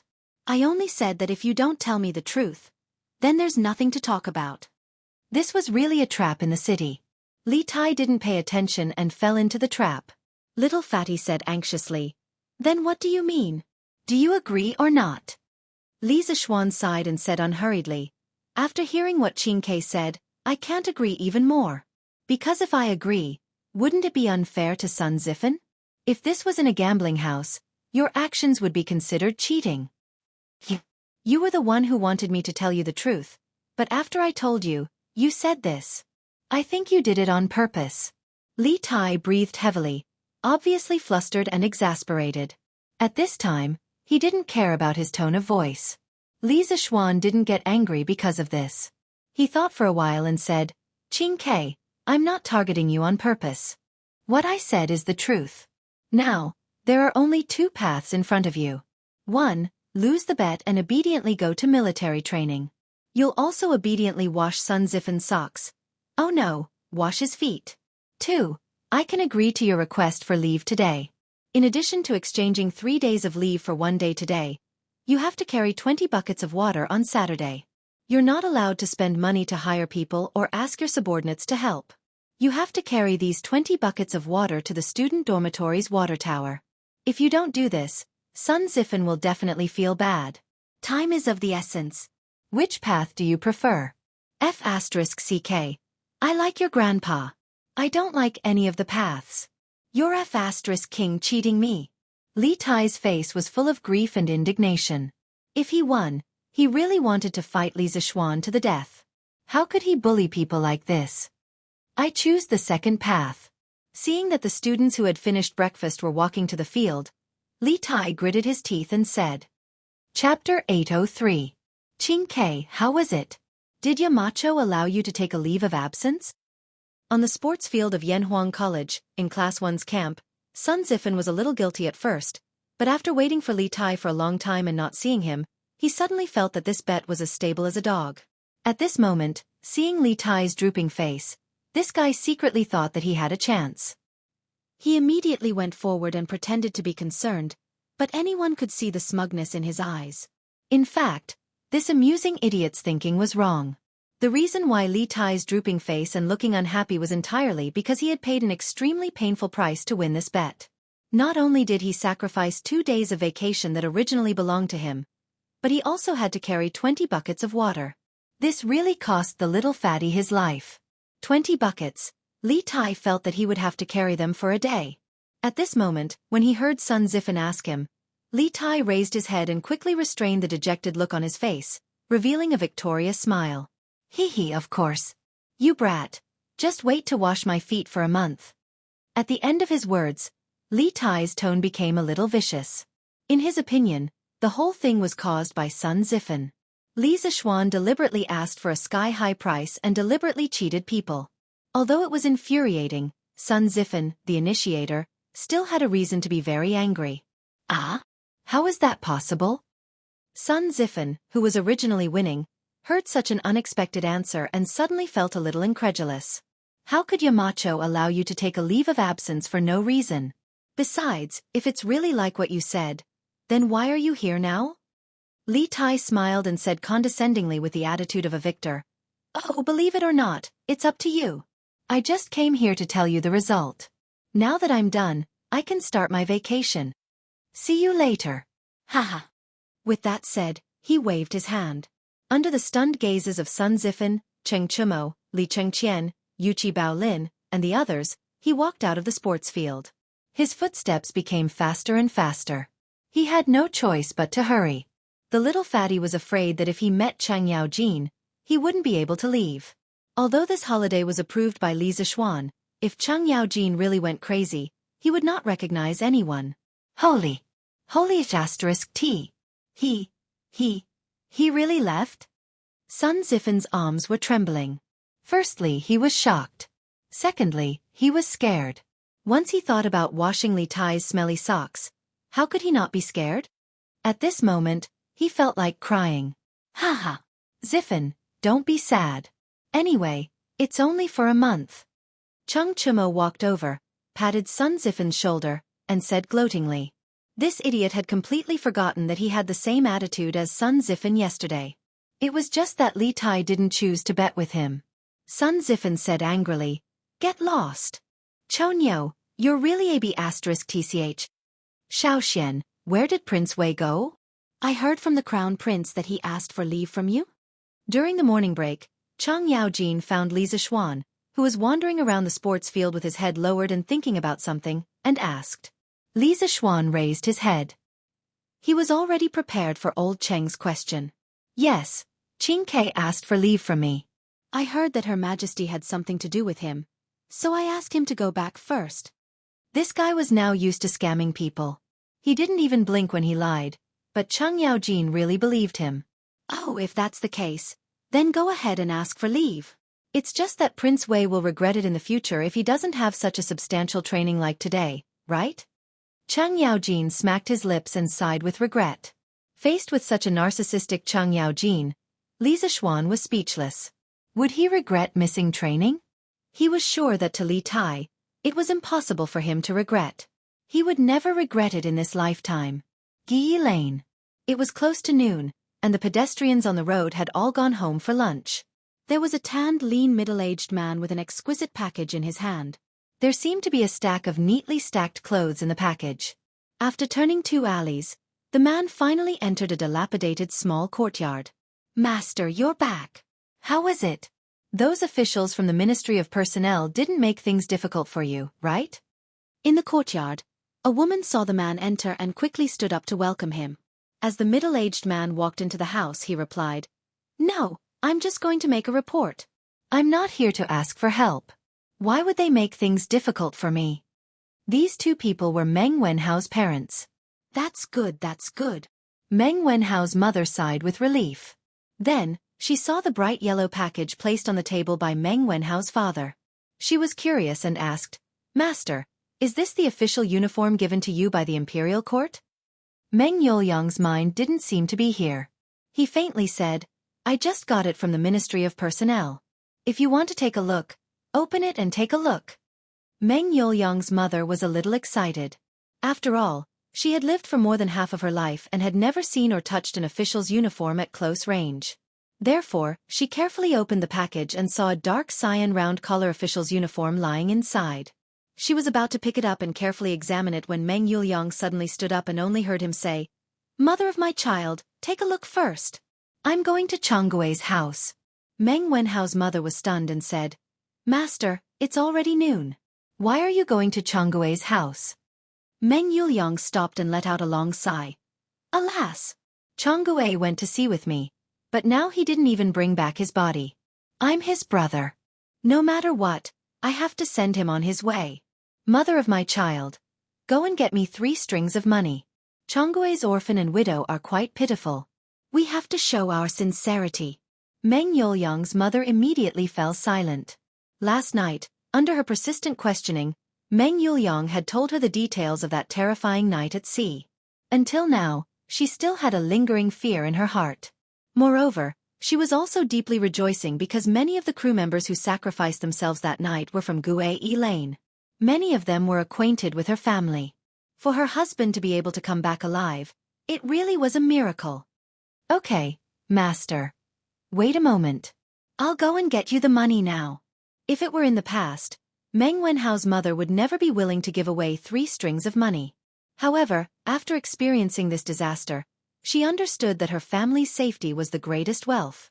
Moreover, to some extent, the sacrifice of those crew members also bought time for Meng Yuliang. She felt guilty and grateful in her heart. Chapter 804. Young master, you're finally here. The Odd Interest Pavilion's new workshop in Plum Village finally welcomed its new owner today. Speaking of which, Li Zixuan really wasn't qualified to be the boss at all. From the beginning to the end, he hadn't asked about the expansion of the workshop at all. He had given full authority to Uncle Fu. Moreover, after the new factory was built, he hadn't come to visit at all. Therefore, when Uncle Fu saw Li Zixuan suddenly show up in the afternoon, he was both resentful and surprised. Li Zixuan looked slightly embarrassed. Obviously, he understood the meaning behind Faubert's words.